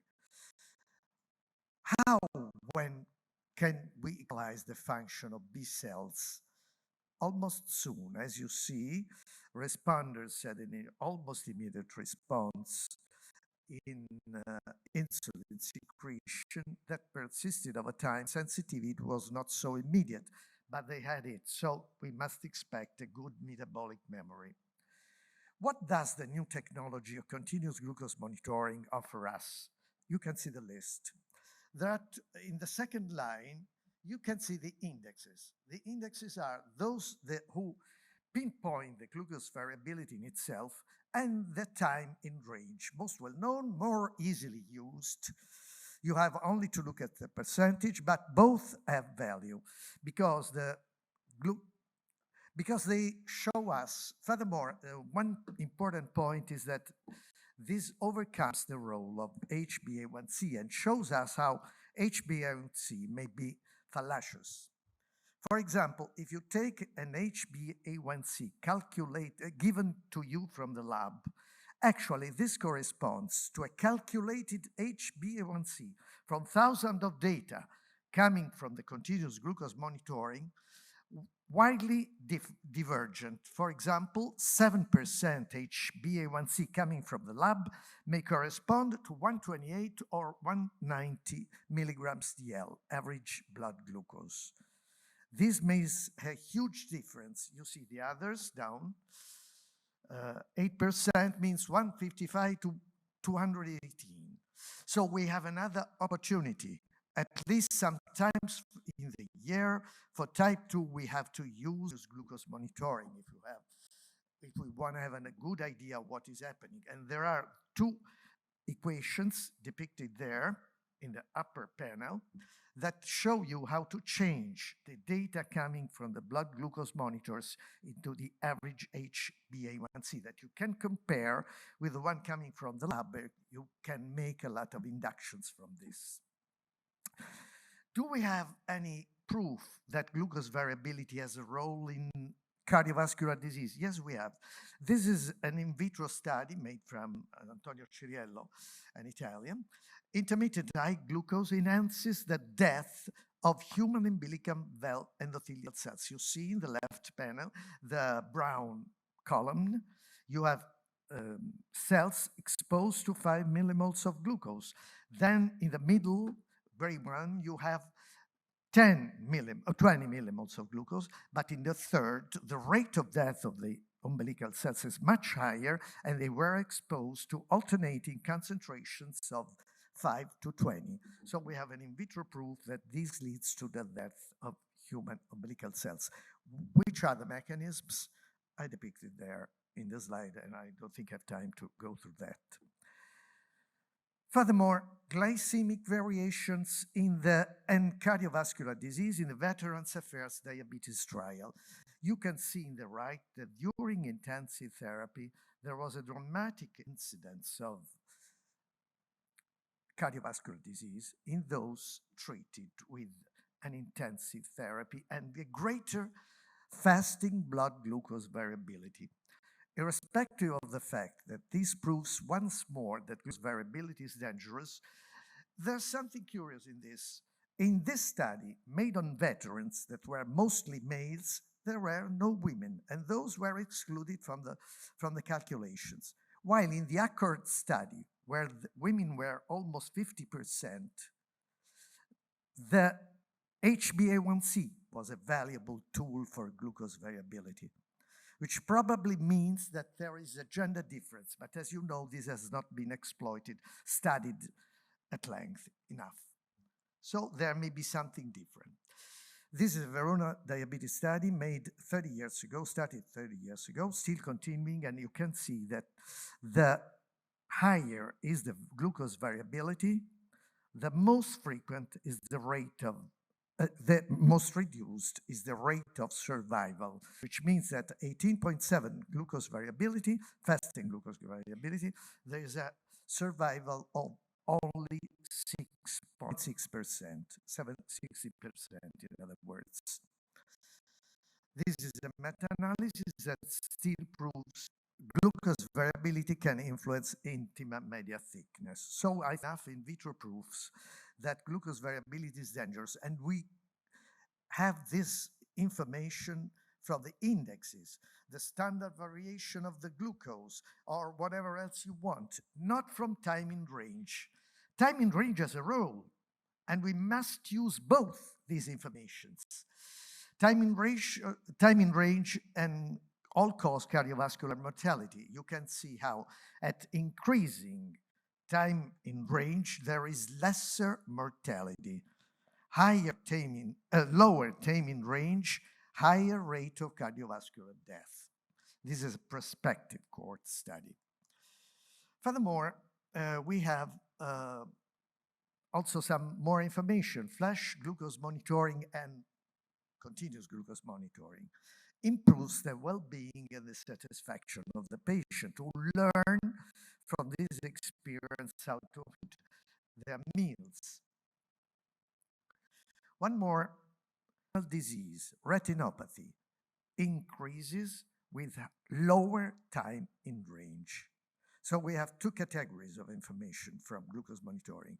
One that is time in range, and one that are one of the so many indexes of glucose variability. And I think we should use both. Furthermore, there's something to be added to the story of glucose variability. We know we have two information, amplitude, that is the height of the spike, and the time that the spike is protracted, but nothing on the slope. No time when this happens. Who is sure that a spike in the morning makes the same damage that a spike in the late evening? Nobody knows. And we still are missing a lot of studies on this topic. So there is an open field.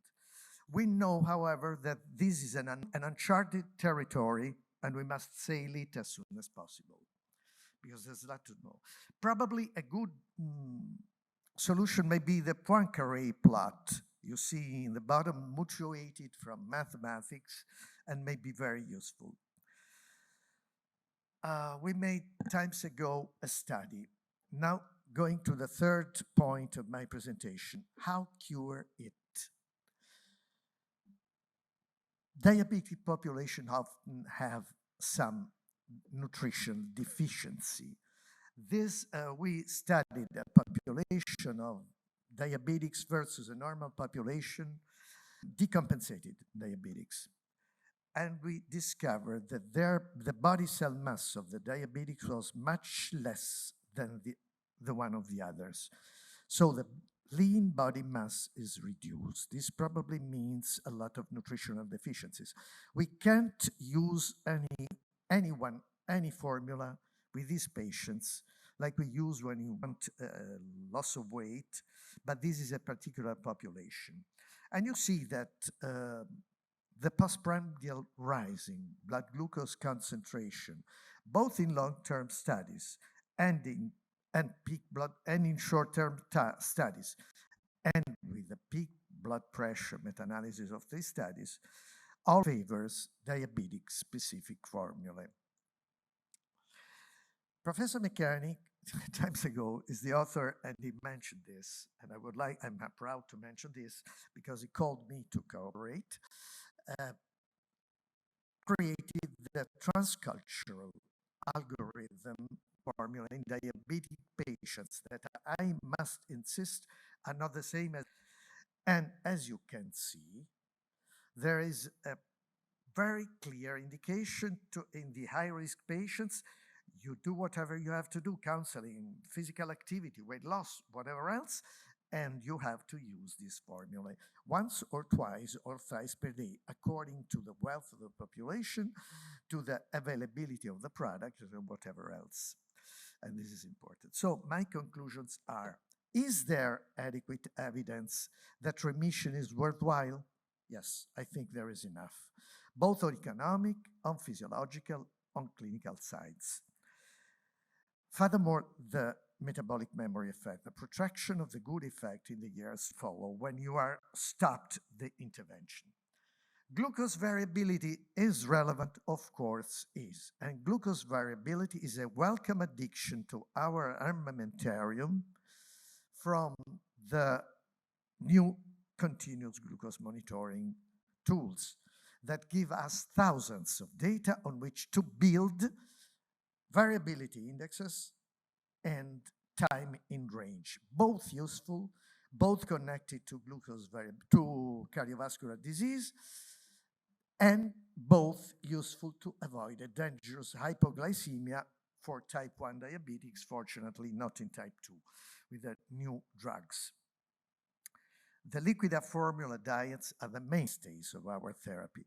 Whenever we treat them, and I showed you a couple of studies where liquid formula diets, one is direct study that was presented yesterday, and the liquid formula diets specific for diabetics are the mainstay of treatment, because don't forget that these people have a nutritional deficiency, and you are going to aggravate it whenever we induce a loss of weight, an indiscriminate loss of weight. And from my experience, I would like to add that we must use liquid formula diets even when we use the new drugs, weight-losing drugs, like, for example, semaglutide. And so I leave you with a wish to the future from my town. What I told you is just a blueprint to the future. We have to expect much more from this uncharted territory in the years to come. Thank you for it.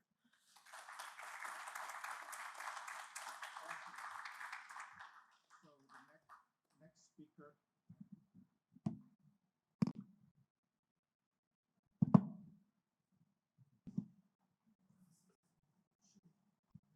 Hello. Next speaker would be Dr. Battelino on the topics of CGM, its clinical targets, and continuous glucose monitoring for improving outcomes in diabetes. Thanks. Thank you very much. Thank you very much again for inviting me here and for the opportunity to discuss with you this topic. I'm very privileged because many things were already discussed, and Those are my disclosures for you to review. And what I wanted to share with you today is why I believe the topic is important, and then a little bit of evidence, and then the new philosophy that we are discussing today. So something doesn't go well. And this is interesting. This is people without diabetes that were genotyped for cardiovascular risk, and it is 1/3 people, so a large amount of people. They're all from UK, but UK is a very mixed population nowadays. And they were segregated into a low normal A1C versus a high low normal A1C. As you can see, the risk in cardiovascular is threefold. So the low normal has a threefold lower risk as compared to upper normal, which means that glucose is dangerous also without diabetes. There is no safe level of glucose. The lower the glucose, the better the cardiovascular outcomes. And in type 2, there is now a whole series of studies demonstrating brain damage of high glucose. Used to be believed that it is hypos that do the damage, but then repetitive studies demonstrated it's high glucose that is related to brain damage. Here in a DirectNet study showing the impaired working spatial memory, and the acute study that we did inside a functional MRI demonstrated that acute hyperglycemia is actually diminishing spatial working memory, same as the long-term one. And these people were cognitively impaired to do testing, similarly to low.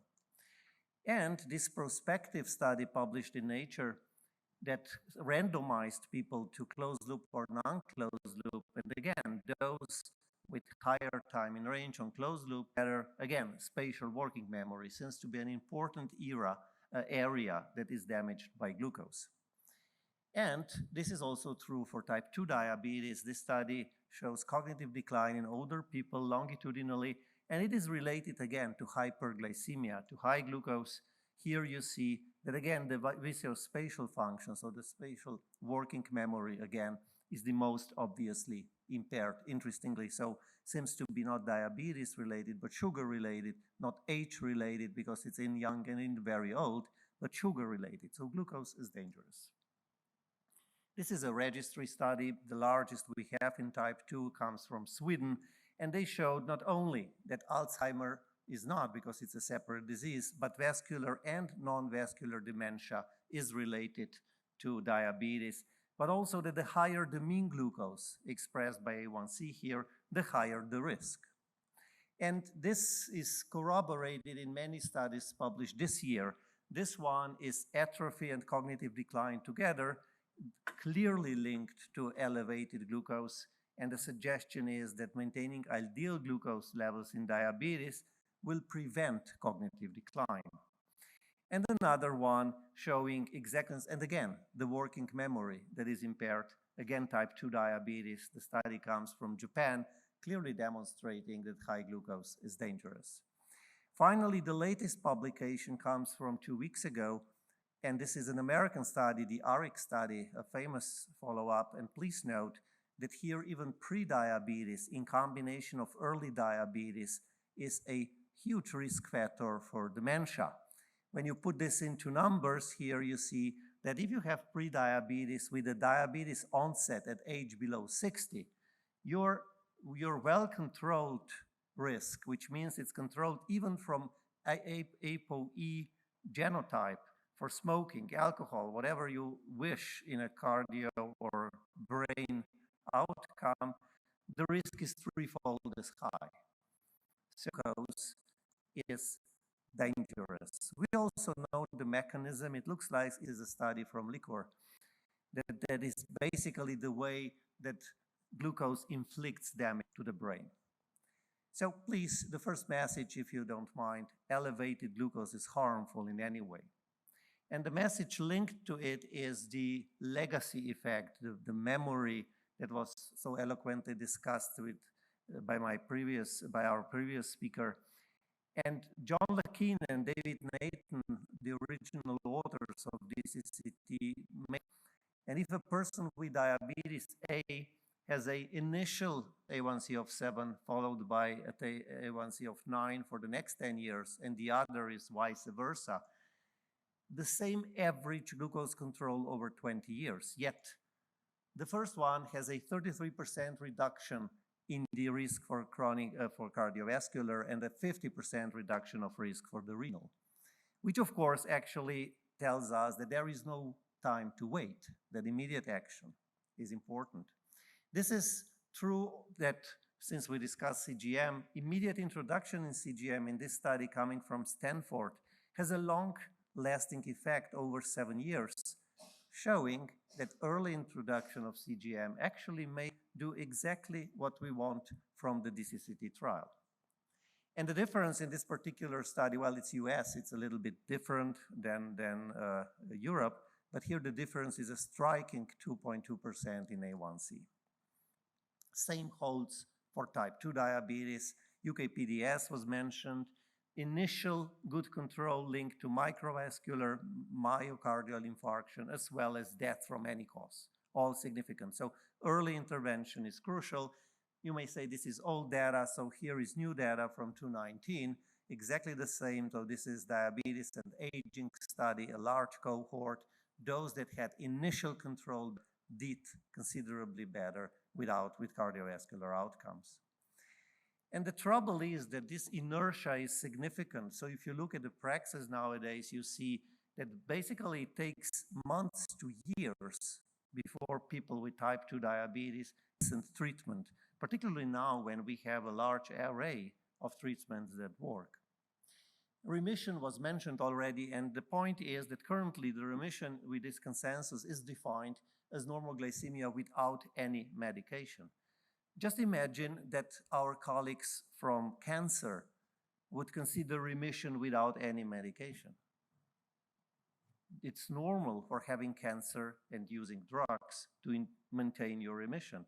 So it should likewise be normal to use anti-diabetic medications and speak about remission. So I clearly suggest that this definition from very stringent people is revised, and the remission is the remission, whether you use medications. This is just repeated. So postprandial glucose may continue harm. The second point here is that they still use A1C. A1C is useless. No serious center is using it anymore because you miss the postprandial and the variability as was shown to you. So a time in range approach, of course, for remission is so warranted. This is actually the counterbalance just to show that early intervention matters also for outcomes. So it's not only what you use, but it's also when you use. They show that if you start a decisive intervention, and here was a very simple intervention actually, not with the outcomes are considerably better. And this actually was also true in so early decisive intervention, and this was structured program in steep food reintroduction and weight maintenance, nothing sophisticated. If you started early on, the outcome was considerably better, as you can see here in this figure. And then finally, it's also true for, interestingly, for bariatric surgery. The earlier in the disease, after the disease onset, they did bariatric surgery, the better was the outcome over 4 years. So for the first part of my talk, it's basically the inertia that's a problem, particularly in type 2. We have a very good evidence to say that early intervention, both in type 1 and type 2, is crucial. And of course, we see that if we intervene early and decisively to reduce hyperglycemia, our cardiovascular and particularly brain outcomes are better. The reality, the latest that I have is from 21 from the New England Journal of Medicine. This is individualized target rates, both type 1 and type 2. You see around up to 70% can make individualized, whatever that means. But if we stick to the ADA, it's about half only. So half of people are not even remotely by the target. So the message here is, look, I mean, this is the development of different philosophies in treating diabetes. And as you can see, it all started in 1975. So we are way too slow to really address the pandemic of type 2, but also type 1, it's going up, that we are facing recently. So the second message is we have no time to lose. And then the third one is that we still, unfortunately, believe in this dogma that if somebody has hypoglycemia, you simply elevate the mean glucose, you elevate the A1C, and you solve the problem. Well, unfortunately, it's not true because the highest hypoglycemia rate comes with the highest A1C. And it's basically here, the A1C between 6.6 and 6.9, where the hypoglycemic risk is the lowest. And this is, of course, a very important message that has to be repeated. At the same time, as discussed previously, here we have a person that has an A1C of 7, so within the target, yet the variability is very high, and with it, the risk of this person is extremely high, but we cannot identify this using only A1C, so the mean glucose. So suggestion is it's time to go from the mean glucose as expressed by A1C to time in range. Evidence, so quickly, the new evidence comes from March of this year. It's the Lancet D study by, I purposefully give this person a photo because he did a lot of good things in type 1 diabetes. He established the DPFAL, the German registry that's perhaps one of the largest and best. And here, as you can see, it is 10,000 people on CGM, almost 11,000 people on CGM, and it's 21,000 people on SMBG. And he was interested in severe hypo with coma, diabetes ketoacidosis, and severe ketoacidosis as defined with pH below 7.1. And the main message from the study is it all goes down with CGM, not a little bit, but 100%. So you have the incidence of all these very serious and expensive acute complications of diabetes, which of course also reduces costs immediately. So for this, in Germany, France, UK, our countries here, everything is reimbursed because basically it is cheaper to pay for the CGM than to pay for therapies of these acute complications. There is more messages out. So number one, repeatedly, as I showed you previously, increasing mean glucose does not reduce hypoglycemia. Please note, mean glucose sensor on your left-hand side, and then the rate of severe hypoglycemia and coma. The higher the mean glucose, they don't go up, they don't go down. They even go up a little bit at the end. So maintaining higher glucose does not prevent you from severe hypoglycemia. This is a super important message. And of course, diabetic ketoacidosis go up the higher the mean. So to put this to mean glucose is harmful to people. And this is severe hypoglycemia and percentage of time in range, of course, exactly the same. So by increasing the time in range, you do not increase hypoglycemia. But of course, vice versa, if you reduce time in range, your DKA is considerably higher. So increasing time in range is beneficial. And here you have percentage of time below target. Of course, the more time you're below target, which means the more time you are in hypoglycemia, the more likely you'll have severe hypoglycemia. And the same holds for diabetes ketoacidosis. And again, it means that the more you are in time in range, the better you're out. And finally, glucose variability, it was stressed, it's important, and the same holds for this study. As you can see, if your glucose variability by coefficient of variation is lower, both ketoacidosis and severe hypo go down. Sorry. Okay, so the time below range, which is exactly the same as glucose variability, is beneficial. Finally, this is the ALERT-1 study, interestingly comparing the flash glucose or intermittently scanned glucose with real time. And here it's a clear evidence that real time works better. And this, of course, is also why we now have Libre 3, which basically is a continuous glucose monitor, and the times or the periods of the intermittently scanned glucose monitoring is likely over. Evidence that CGM works perfectly in type 2 diabetes, a JAMA study from 21.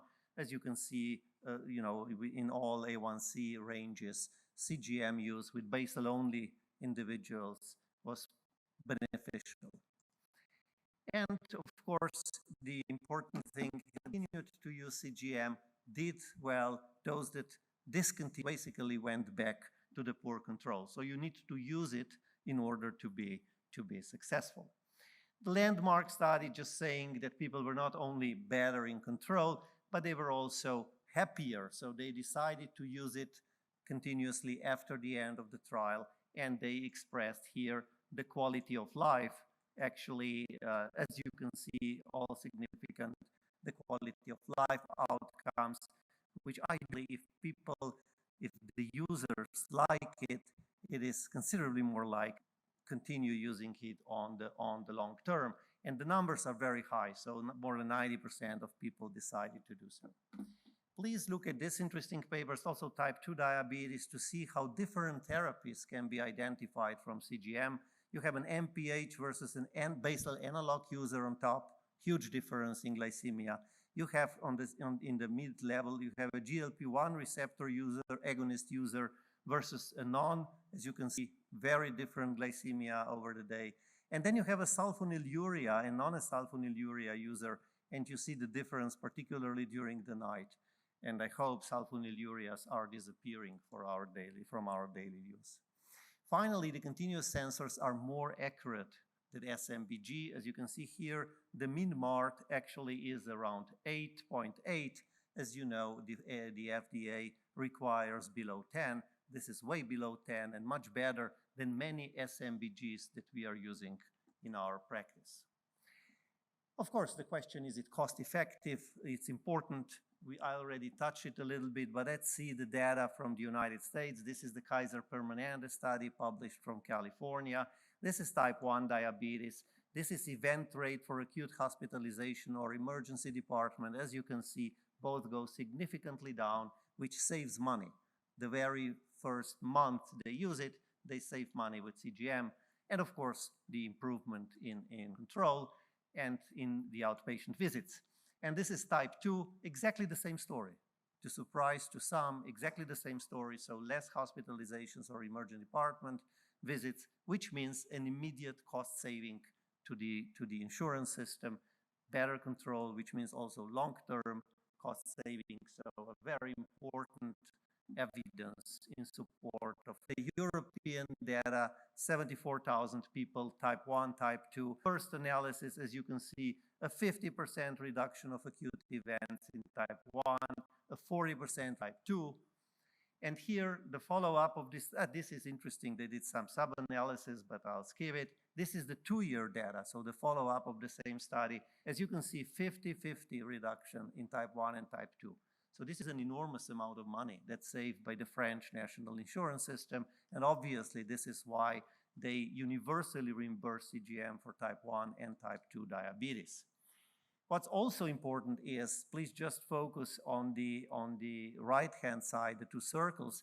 You can see how the therapy intensification happens. So not only they saved money, not only they had less acute events, but they were able to more timely intensify the therapy in this population with type 2 diabetes.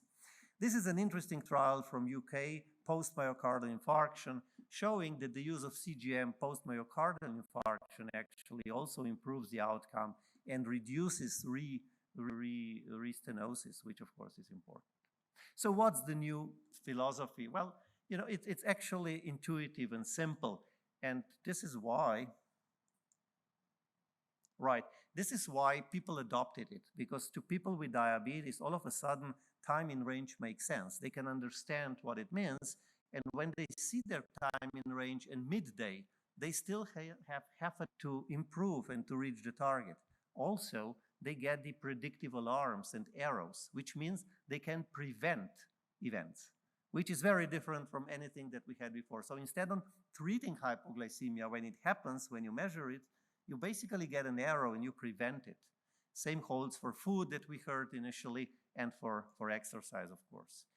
This is just 2 short demonstrations of how time in range philosophy actually works better, also long term. This is the dialect 2 cohort showing that, again, higher mean glucose and hypo, and more importantly, the Maastricht study recalculation showing that coefficient of variation, so variability and time in range, are both linked to the proxy of cardiovascular outcome. But perhaps this recently published in April by Rich Bergenstahl shows a recalculation again of devotee. He used A1C from this study to predict MACE, severe hypoglycemic episode, and microvascular. And as you can see, no significance was demonstrated. Then he used derived time in range. And surprisingly, MACE was predicted by time in range, severe hypos were predicted by time in range, as well as microvascular events were predicted by time in range. So just to show that this philosophy, in whatever angle you use, actually, you get a better picture of either current control, what needs to be done, so the management, day-to-day management, and also the long-term outcomes that are important to all of us. From the same study, it also shows that when you go above 70% of time in range, there is little additional improvement, which means that perhaps this 70% is not such a bad target, at least to start with. We published a consensus on the use of CGM in clinical trials, and as we speak, the FDA actually sent out a draft guidance from their side that a little bit incorporates what we said. We are now discussing with the FDA to incorporate it slightly bit more. We have meetings next week during the ADA, and let's hope that even the FDA will finally incorporate CGM outcomes, and not only into the trials, but of course into the labeling. So what is that we will have, or do have already in some places, a connected care ecosystem where the data is used, of course, by person with diabetes, by the healthcare professional, but also by the insurance systems and by the government, so that they can optimize reimbursement and therapy modalities for the entire society. The missing thing, I believe, is artificial intelligence. There are studies demonstrating that artificial intelligence can help, particularly on the primary level. They are both type 1 and type 2 data, and they are advisors like EndoDigital that are FDA approved and CE marked for both type 1 and type 2 diabetes. And this one is already embedded in EPIC, which is one of the most commonly used EMRs in the United States. And finally, people with diabetes were asked what's their primary, most important 1,000 people, type 2, 1,100 people, type 2 without insulin. Of them, time in range was the most important part in their diabetes management. We saw it in the guidelines, and with this, allow me to propose a couple of conclusions to you. So hyperglycemia, high glucose, is the primary cause of short and long-term diabetes complications. Early intervention is crucial because of the legacy effect, ample data to support this. CGM brings individuals closer to time in range and time below range. As mentioned, time below range and variability is one and the same. They correlate very tightly. A1C is simply not enough and should be replaced. And of course, mounting evidence, the time in range also works in type diabetes. Finally, a winning combination, time in range and time below range, because it reduces acute complications that I showed you, chronic complications, immediately cost-effective, long-term cost-effective, and perhaps this should be the first, increases the quality of life. Advisors, artificial intelligence are needed, particularly on the primary care level.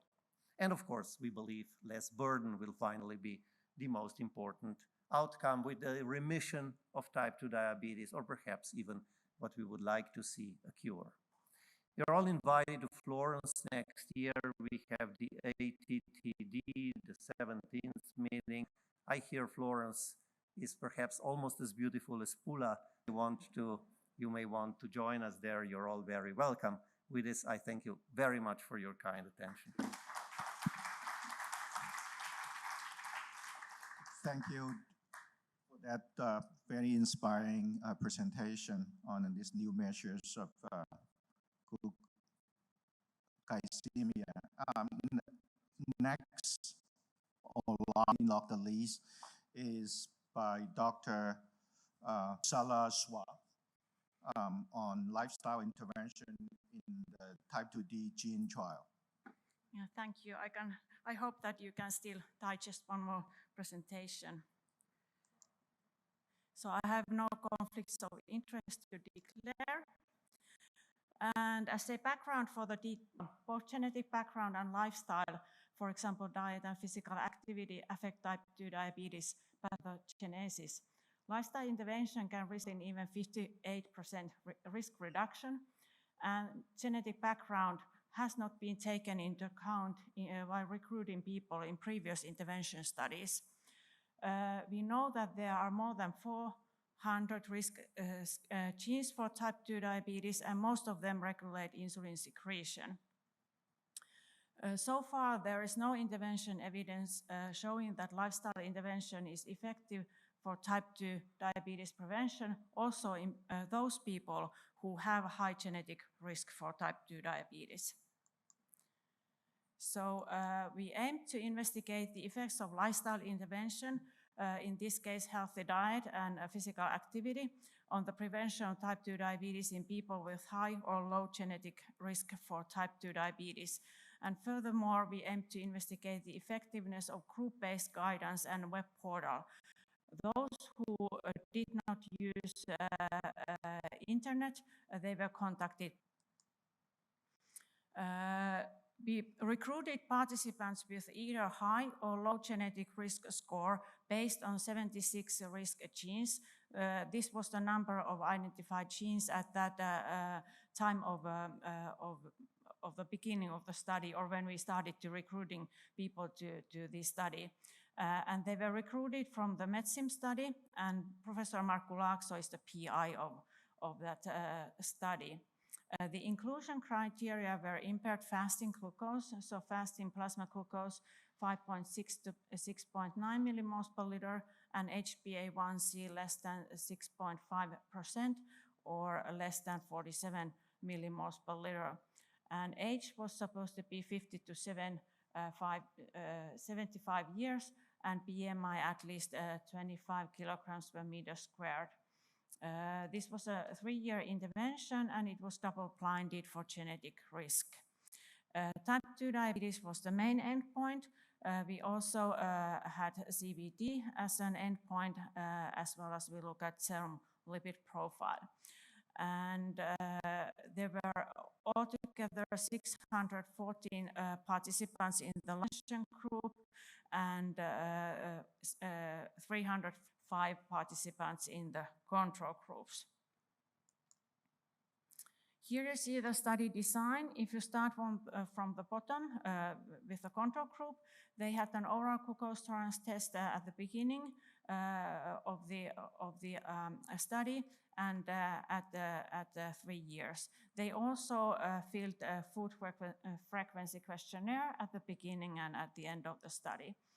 The intervention group, they had oral glucose tolerance test at the beginning, at 2 years and at 3 years, and at 1 year time point we measured HbA1c.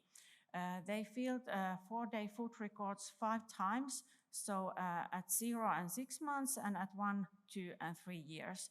And they had 3 to 5 group sessions at the beginning of the study, and then there was a group session at year 1 and at year 2.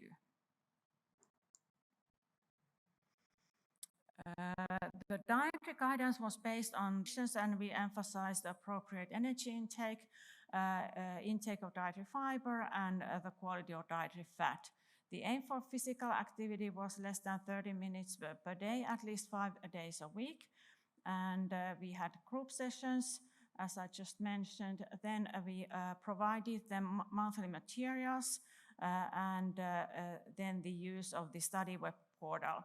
And they were supposed to monitor weekly their body weight and physical activity and enter the data in the web portal.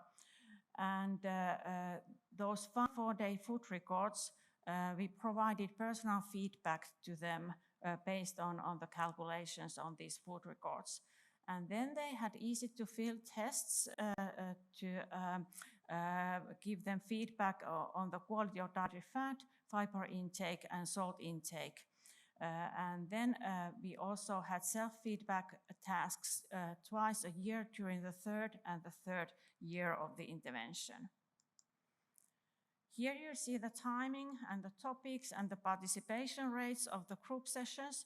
The first session was motivation with 60 to 90 participants per group. That was at the very beginning. And the group sessions 2 and 3 dealt with a healthy dietary pattern and physical exercise. And there were about 20 participants per group. Then these group sessions 4 and 5 dealing with weight loss, they were principally intended for those participants whose BMI was more than 28 kilograms squared, but it was not prohibited for the leaner ones to participate in these group sessions as well. And then at one of the sessions, we pretty much repeat those instructions given at group sessions 1 and 3, so a healthy diet and physical activity. Here you see the topics of the monthly materials. So every month, them with some type of information. For example, vegetables, fruits and berries, quality of dietary fat, quality of grain products, and about weight control or meal pattern. An example how it looked when they used the easy-to-fill test and entered the result to the website. So it was colored, the results, and green obviously indicated that the result was good, things are okay, and then yellow was fair, that there are some things are good and there are some things that need to be improved. And then the red one obviously indicated that there are a lot of points that need to be improved.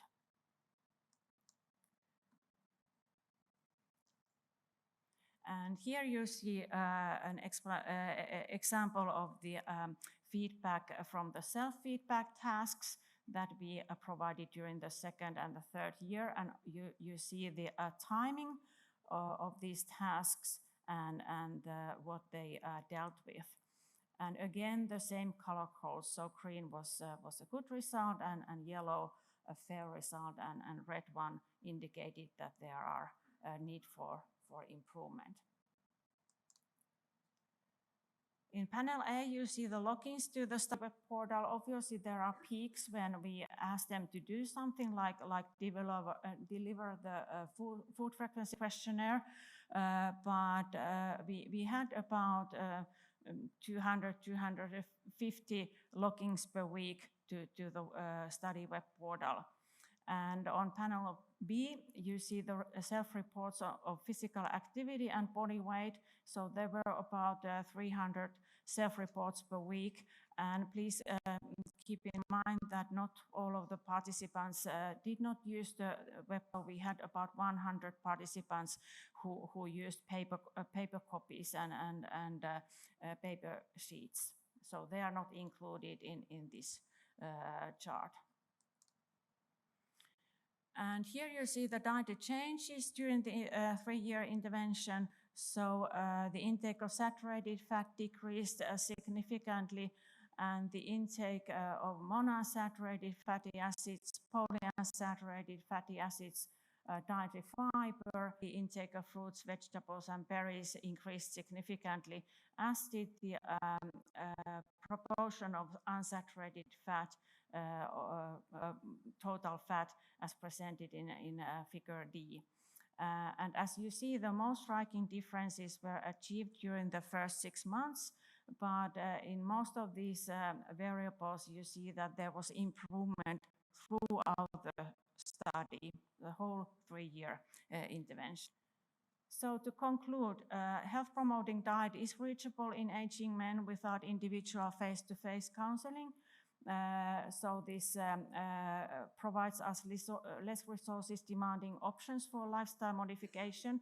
And regarding the main result of the study, so the role of genetic polymorphism in type 2 diabetes risk, we hope to present those results to you next year. Thank you. Thank you. If I may invite the four speakers to stand by the podium here or pull a chair to sit down to entertain the audience with a few questions. Wow, I see a hand raised up there. Go ahead.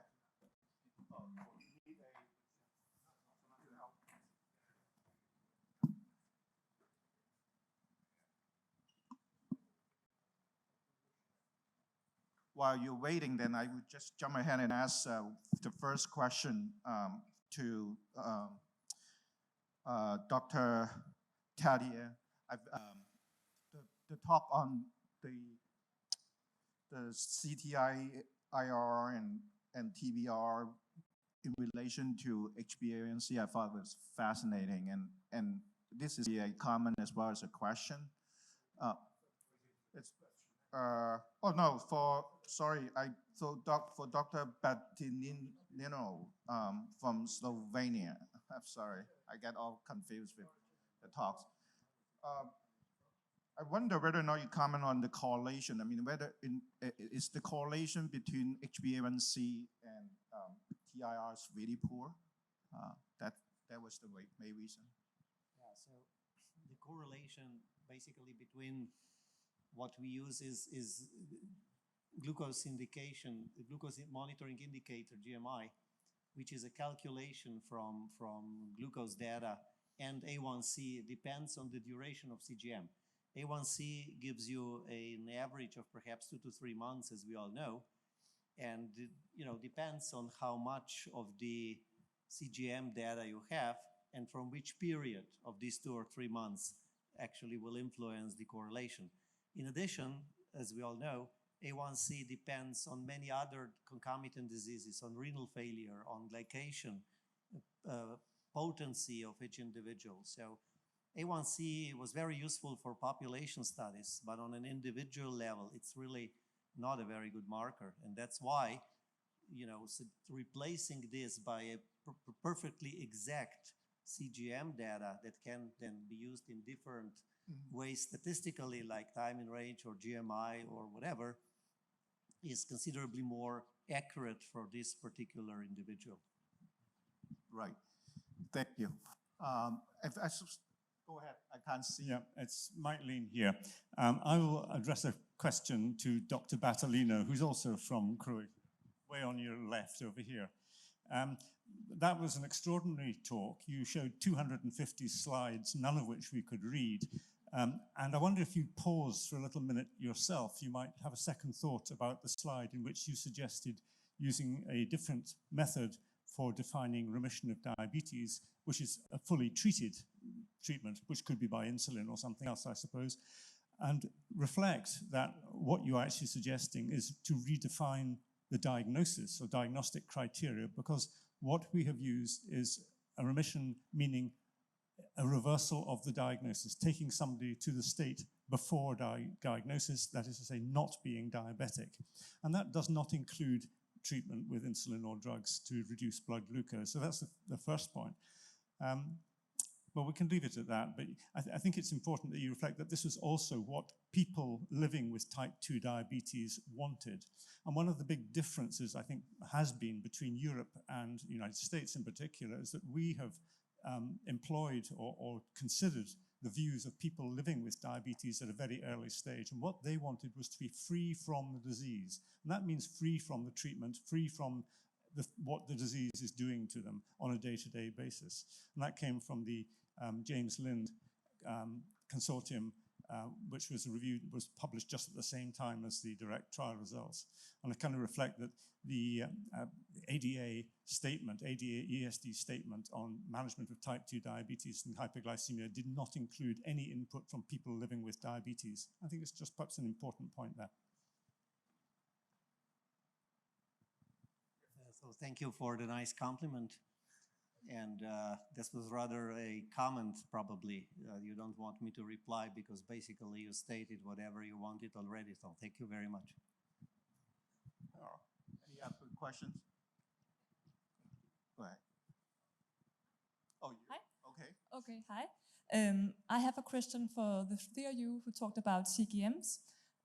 Would you recommend a CGM for newly diagnosed type 2 patients to achieve remission, and why? What's this question targeted? The three men. The full.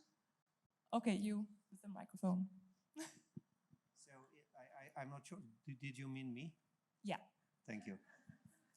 I wanted to hear from all of you. We are putting together with two large, so one is an international consensus on the use of CGM in type 2 diabetes, where the ADA, the EISD, the Japan Diabetes Association, the Australian Diabetes Association, and the Diabetes India are participating, and we want to say that an initial evaluation with CGM in type 2 diabetes is crucial in order to start the proper individualized therapy and, as you suggested, induce remission.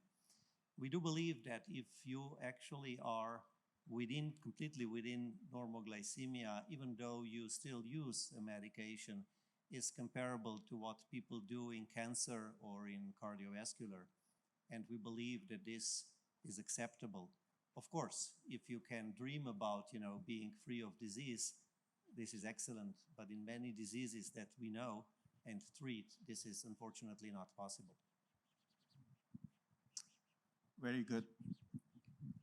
Go ahead. Hi, it's for Dr. Battelino. Okay. You mentioned that instead of using HbA1c as a marker of diabetes treatment, you should use time in range and time below range, but why not time in range and time outside range? Because I'm thinking that maybe time above range also has quite a lot to say in how the diabetes treatment is going.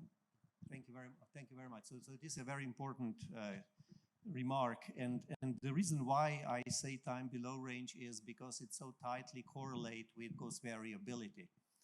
And time below range, every person understands. When you start with glucose variability and you tell, look, your coefficient of variation is too high, nobody is with you anymore. So we simply suggest that if you have time in range and time below range, you also, with this, include the variability, and you don't have to discuss it separately. Obviously, if you take the two, then the time above range is what rests, right?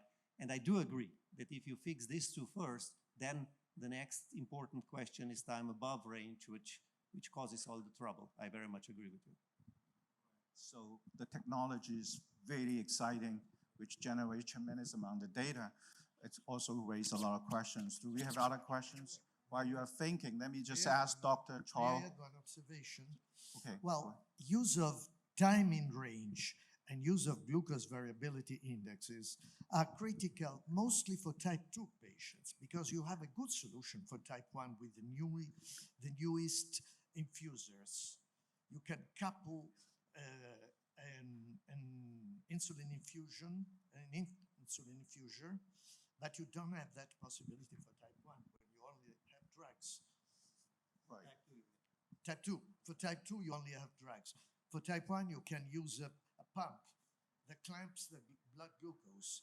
So you have a solution by using CGM in type 2. In type 1, you don't have any solution other than the CGM in type 1. In type 2. Right. So just to relate back, actually the question for Charilaos, did I pronounce your name correctly? Harris.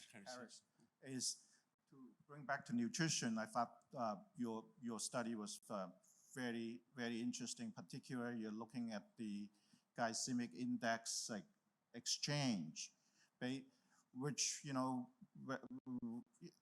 yesterday we were discussing about using glycemic low exchange to take into account not only the quality, but also the actual amount of the glycemic low exchange. So I wonder which one in your study presentation would look better for that exchange list. In my presentation or in the study that we did, with the three diets? Yeah, you use that to address for protein composition, protein exchange, fat, as well as glycemic index. I know this. So did you look at the glycemic low as well? No, mainly the glycemic index. but I'm sure that you can use it for both. You know, you can use it, and we've seen some studies that showing the effect of the foods according to the glycemic index. You can make your own choices, but also for sure the amount of carbohydrates is also important. Right. So, Because you have to think both of them in combination, and whenever you have this every second volume of blood glucose, and you have this graph, you can see, having information from the diet, what's the amount, the ideal amount of carbohydrates, what's the time that you have to eat them, the combination, many things in order to have better blood glucose after the consumption of this food. Right. I think you have to think of both glycemic load and glycemic index. Right. So, okay, one more. One I more. would like to ask one. Hi. Very, very, very short comment. Kristina Božas, nutritionist of the General Hospital here in Pula. Just a comment on the presentation of Professor Battelino, just from the field, let's say. Patients with type 1 diabetes are actually very happy to use CGMs as a tool to adjust their diet. Because they finally get the information what different types of meals, food, time of day, as you mentioned in the first lecture, does to their glycemic profile. So it's something that they use are very happy to use to get some individual information, not only global, from studies and everything that you scientists do. Thank you. Thank you very much for this. I agree, although I have to support my Italian friend in our center and in this region, more than 90% of people with type 1 diabetes are using advanced hybrid closed loops. So basically it's automated. Well, one more, then. Can I ask about the use of CGMs for people on pre-diabetes and without diabetes? Because nowadays we hear that they hire the machine in order to see how their diet is going on. Is there any opinion on that? Well, I think let's hold that thought now. We can continue to and entertain ourselves at the recess because otherwise you don't have coffee, no dinner tonight. But with that, let us to thank our speaker again with a round of applause for that.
Okay, good afternoon, everybody. It is late in the day, and I think everybody is anxious to get outside. It's another beautiful day in Croatia. Surprise, surprise. So let's try to move along as quickly as possible. If I could get the first presentation up, that would be helpful. We just have some DNSG updates. We will keep it as brief as possible. I don't think that's the first slide. Let's see. Updates. That is the first slide. Okay, members and memberships. The board was discussing memberships, or membership in the group. We have a fairly small group of about 140 members. We have a good group coming out every year, but we're trying to open it up a little bit more, making it a little bit easier to become members. Because in the past, you had to give 2 presentations to become an official member. But I think that sort of would exclude some clinical practitioners, dietitians who may not be, who are interested in research, but are not conducting research. So they may be intimidated by that. So we're making it a little bit easier. You can either do 2 presentations, a single presentation, along with attending 2 other meetings, or just attending 4 meetings. And that will enable you to become a member. Good idea, bad idea? We can do it, yeah. Okay, we'll do it more formally in the AGM. I just wanted to tell people, because there may be people who now can become a member after changing this criteria. We have finally published our dietary recommendations. It came out earlier this year in Diabetology in 2023. Committees did a great job in getting that out. We will go on and develop a living guidelines, and the board will help to develop that, and we will follow, with Jeff Mechanick's guidance, we will follow the AACE guidelines approach. And some outreach. The guidelines were presented at the EASD meeting last year in Stockholm. John and I organized a satellite symposium at the ICN meeting in Tokyo. Anne Rabin, who's also a board member, also presented. 2 of our board members will be presenting at the Egyptian Society of Diabetes and Lipidology later this year. And we've been approached by the European Society of Endocrinology for collaboration on their guidelines. So if anybody is interested in this area, a few people have already expressed interest, but if you talk to me, and we can try to get that moving along. And then future symposium. You may be interested in upcoming meetings. The plan is to have a meeting in Sweden next year. John will be presenting that formally just after me. Canada 2025, Spain in 26, Jordi will organize, and Ursula and Maria will organize 2027 in Finland. And that is it for me. Any comments? Okay, on to John.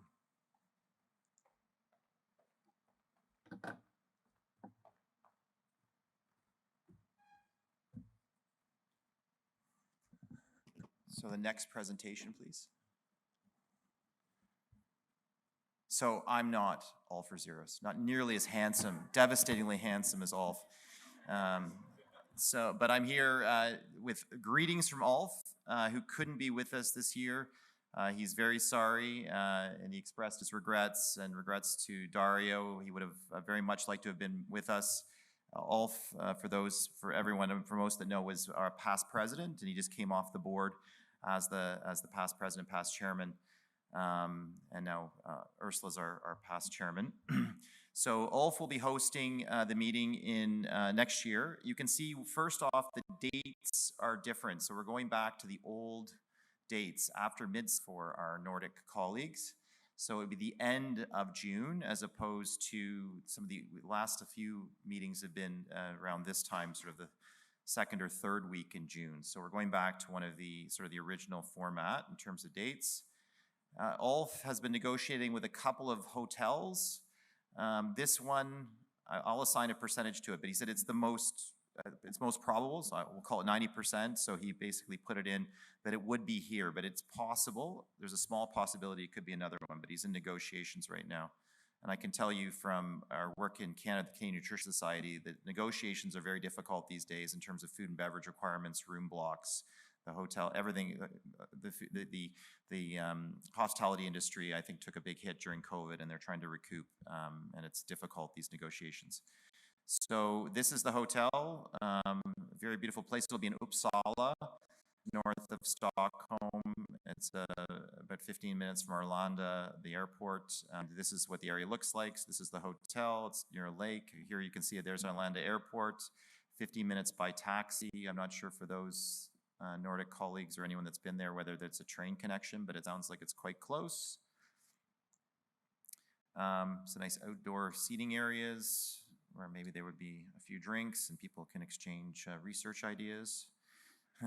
There's our conference space, it looks like, or some sort of meeting space. That, so you can imagine what it might look like. So for those that are interested, there's Lounge Spa.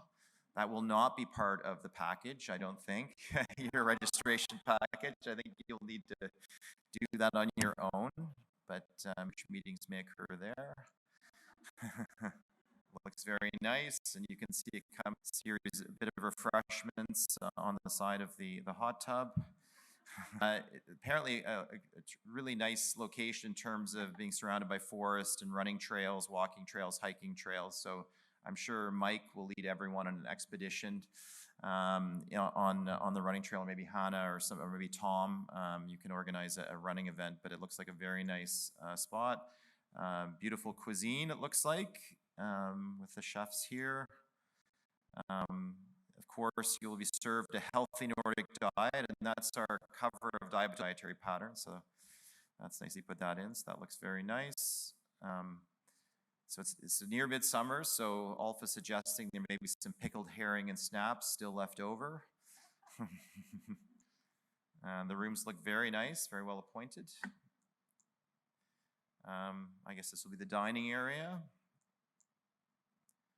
And he's planning some social trips. There's always a wonderful social program that we have with these meetings. So Uppsala Castle, the Botanical Garden, Dome, and University. So that looks wonderful. Another shot there. So oldest university in Sweden. So I guess this is Uppsala University. We'll have a tour there. Wonderful. And this should be the last slide. So this is what he is proposing. Preliminary program will be released November 2023. Deadline for abstracts, April 1, which is traditionally where we have it, although sometimes we've had to delay, but and then early bird registration would be April 20. So he's noting that these are preliminary, so they will be confirmed, but that's when you can start to look. And I think as a board, we met and we're trying to lay out guidelines for future meetings to ensure that these things are released in a timely way so that everyone has a lot of notice, and in particular ensuring we get a website up early. So we'll be working with Ulf to ensure he gets the website up early. And he looks forward to seeing everybody, and I think that is his last slide. So greetings from Ulf. Welcome, please come to Sweden.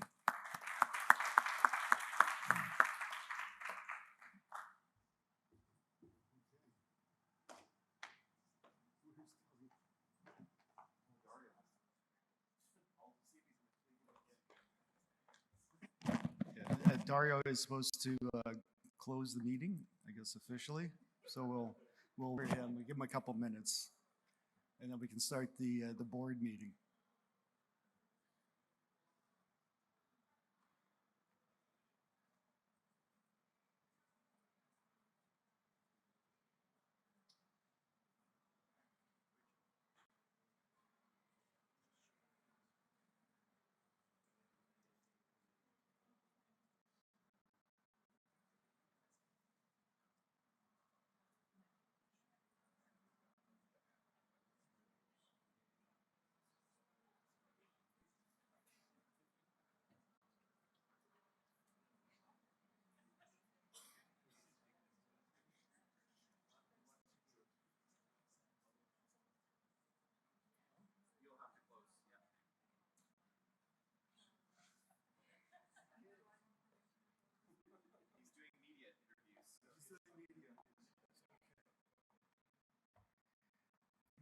Dario is very busy doing media interviews.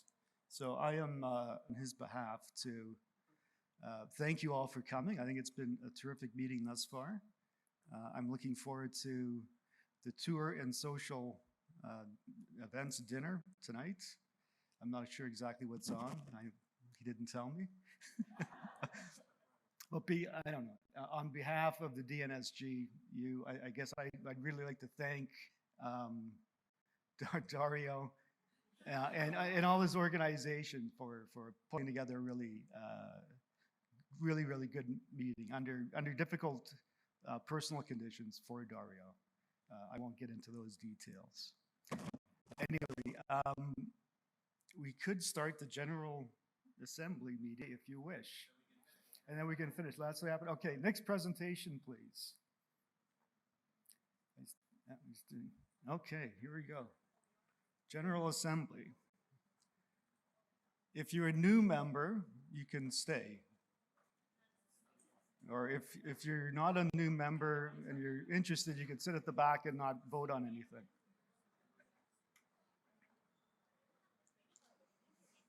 Okay, financial issues.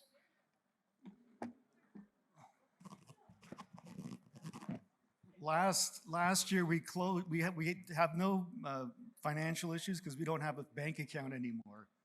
Last year we closed it, and so it's now the responsibility of the local organizer for that year's meeting to make sure that meeting is paid for through sponsorship. And the only other financial liability we have is who pays. He's done an excellent job developing the website. And so to keep the website up and running, there's a fee of about 500 euros per year. And so the local organizer will also be responsible for paying off Jordi. Any comments on financial issues? Nothing, I think. Okay, outreach. I've already gone through this. Guidelines were presented in Stockholm. We had a satellite symposium in ICN in Tokyo. We have board members presenting at the Egyptian Society of Diabetes and Lipidology, and we're having a collaboration with the European Society of Enteral and Parenteral Nutrition. Those who are interested in participating in that collaboration, please come and see me, and we'll try to get that going. New members and membership, I've already gone through this, so we've tried to open it up a little bit more. Does anybody have any questions or comments on that? Alexandra.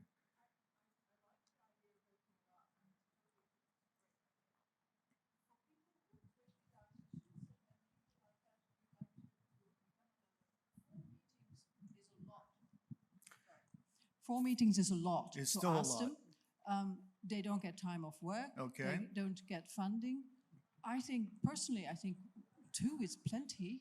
But, okay. You know, I obviously, I'll defer to other people. I would be happy to agree with that. Are there any other comments? Any agreement with that? Raise hands. Tom? Do you?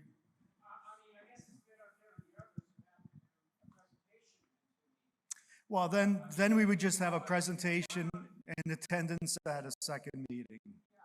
So maybe just attend 2 meetings. Any other? Yeah, Mike? I think I saw Tom there. I think it should be a meeting which people have contributed physically. People should be making a presentation. It's now much easier to do a presentation. They're short, and I still feel that we should require a presentation for membership. And I guess the only rebuttal to that is there are clinicians, there are nutrition practitioners who are not doing research. And well, for I think they should perhaps be observers, but they are not members with voting rights.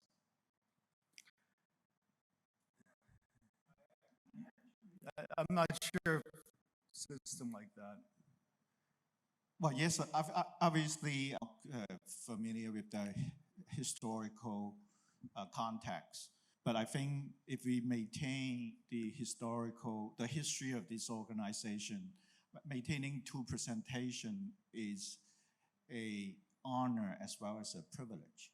That said, the presentation does not have to be invited, right? So if that was the case, some of the students or whoever the newcomers for the organizations would actually encourage them to submit abstract and come to the meeting.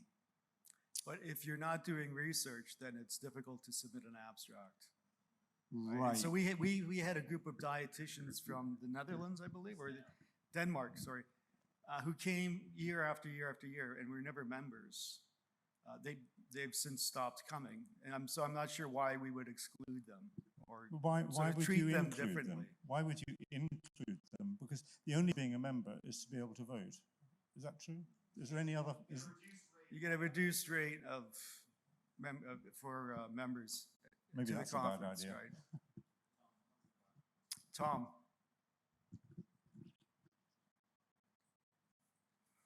I don't know, my experience with dietitians, and maybe it's a bit jaded from Toronto, many of them have clinical questions that they run across in their practice, and they could be encouraged to maybe to present a little abstract, even just to present the question, or maybe to even look up a bit of research on what's been done. And I don't think that would be terribly onerous. And the people who would want to come here are presumably interested in the latest information, right? True. Other nutrition societies, I don't think others require presentation to be. Yeah, but usually other ones require you to pay and do other things. Okay, maybe we should take this to a vote. We could vote for this, or we could vote for just attending, or you could not. We could stick with the old approach to memberships. Who's in agreement with either 2 meeting attendance or 4 meeting attendance for becoming a member?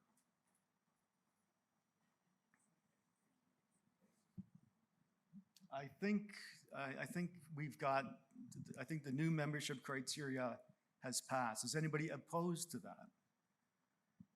And we have a couple of abstentions, I guess. Okay, I will say that we have passed that motion then. Okay, now let's vote for 2 or 4. Oh, I have a suggestion to reduce it to 3. Then it's a little bit more than the other one. Pardon me?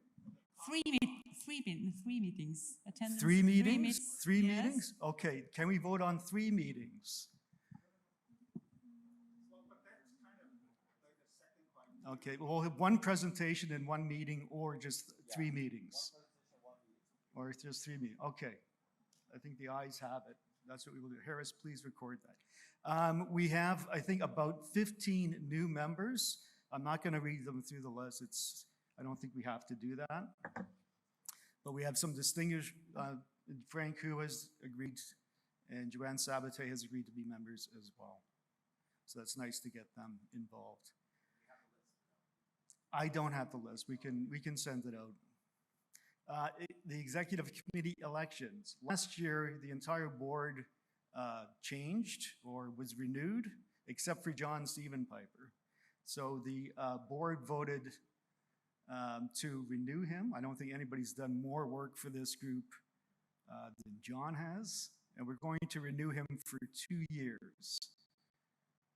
Why in a second. Do we have approval for renewing John? Hands up. Anybody opposed? John, put your hand down.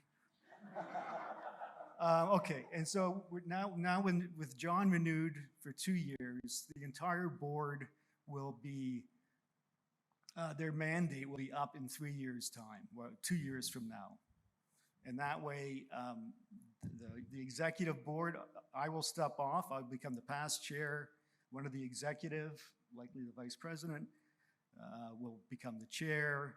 The other executive can stay and move positions, and 1 member of the board can move up because that position will be open on the executive. So I think it makes sense to do it this way. In the past, it's been non-synchronized, and some people who were board members could not move up to the executive because none of the positions were open. So that's what do we agree with that, synchronizing the executive? I think we've got agreement on that. Excellent. Move on. The website, fantastic job with the website. The website is there. If you have, absolutely. If you have any ideas for updating it, please email us or email Jordy, or if there's corrections, please do the same. I think, yeah, okay. I'm going to leave it at that for now. Dietary guidelines update. So after, I think, about 15 years, we finally pushed this past the finish line. So I think Andreas deserves a great hand for just having the stamina to get this past the finish line. It's been published in Diabetologia, so it's very nice. I think it looks great, and it was an awful lot of work. So congratulations to all involved. We will be doing a dietary guidelines update. We want to start developing the living guidelines. So again, we'd like to thank members of the guidelines, and we will be moving forward with developing the living guidelines. And initially, the board will proceed with help from Jeff Mechanick, who has much experience in this, and we will follow the AACE process in developing this.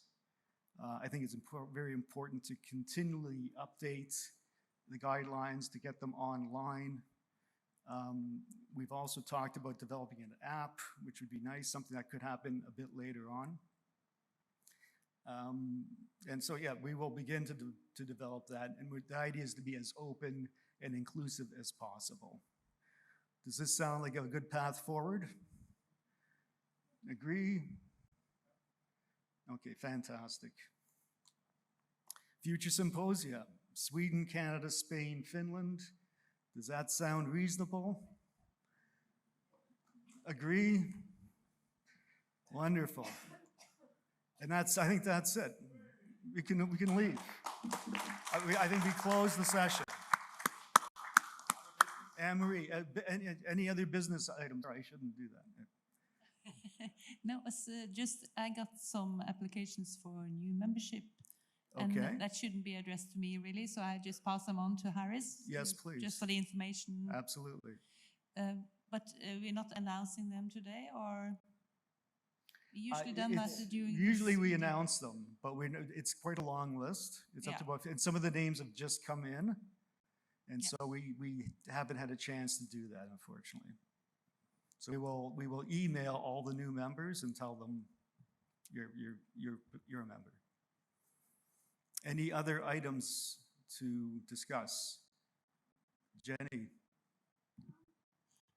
I'm wondering if next time to make our meetings more interactive, perhaps we could have those devices that you at conferences that allow us to test our knowledge in a fun way. At the end of posters or at the end of abstracts, we just have fun questions. Did Cyril's papers show a positive or negative effect of muscle on LDL cholesterol? Just little ways to make us interact. If you have any ideas, that's wonderful. Just forward them to us. That's great. It's I guess my only complaint about this year, maybe I'm a bit more involved. So the meeting has been just jam-packed, and it's almost everywhere. But I think that's actually a good thing. It's because there's so much interest and so many questions. Everybody's still engaged throughout the entire meeting, and so I think it's really been a wonderful meeting.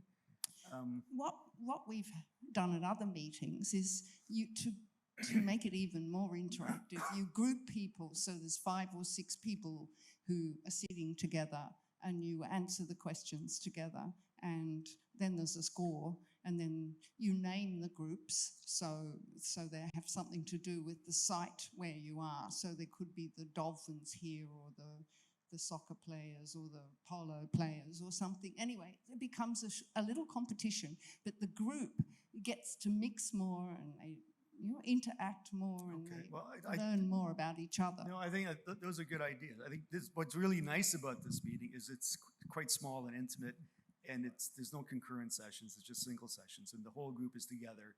There's lots of coffee breaks, especially if the sessions don't run over time, and there's social events afterwards. So I think that's why people enjoy this so much, and not just because the science is so good. We bring in really good presenters, but I think the social program is a huge aspect of this study. Yes, Tom.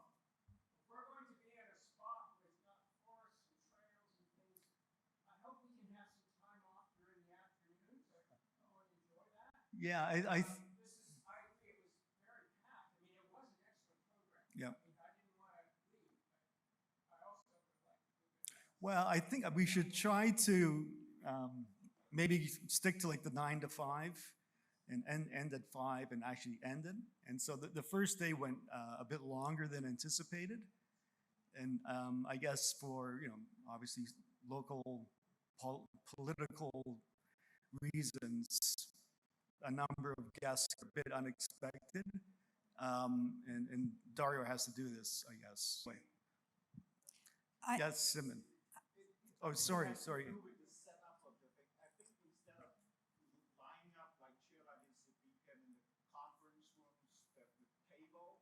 You've got to have a large enough room to do that, but yeah, and it depends on whatever venue you're at, so you can't always organize it. Ingrid, and then yes, I have a comment about the posters.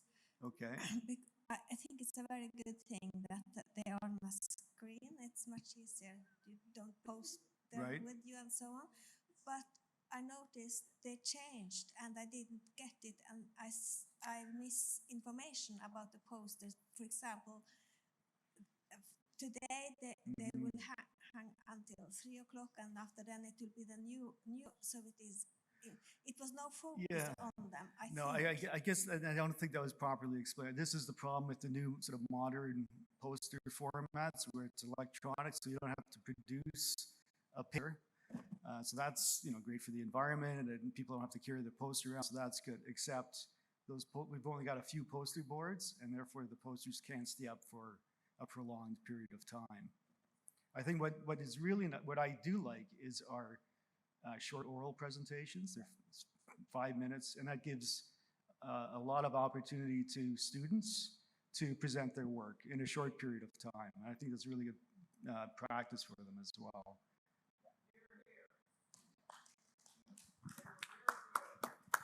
Okay. Can't see. Of the conference are the panel discussions that we have after the sessions, and if those could be a bit longer to give for the audience to interact, and because even in our social time when we're asking questions to the speakers, the rest of the audience doesn't get to hear, right? Yeah, so. I agree, and so the only thing we can do is maybe the long presentations, the invited speakers, maybe they could be shortened from 20 to 15 minutes. And then when people actually end up running over anyway, we may actually end on time and actually have a 20-minute panel. So I think we'll try to build in a bit more buffer for future meetings. I think that would be helpful. Mike. I'd like us to thank our overseas, by which I mean non-European speakers, for engaging, being here throughout the meeting, contributing not just to giving questions, to asking questions, sensible questions them, and also continuing our discussions with all of us over the meals in the evenings. And I think that's hugely valuable. And so I'd just like to thank them for doing it. It's I know what it's like when you travel a long way away and you've got a busy job at home, but to contribute so much has been welcomed by all of us. We've had some very busy people come and spend a good part of their time with us. They were very engaged. They were terrific. Anything else? Okay, I think the business meeting is closed.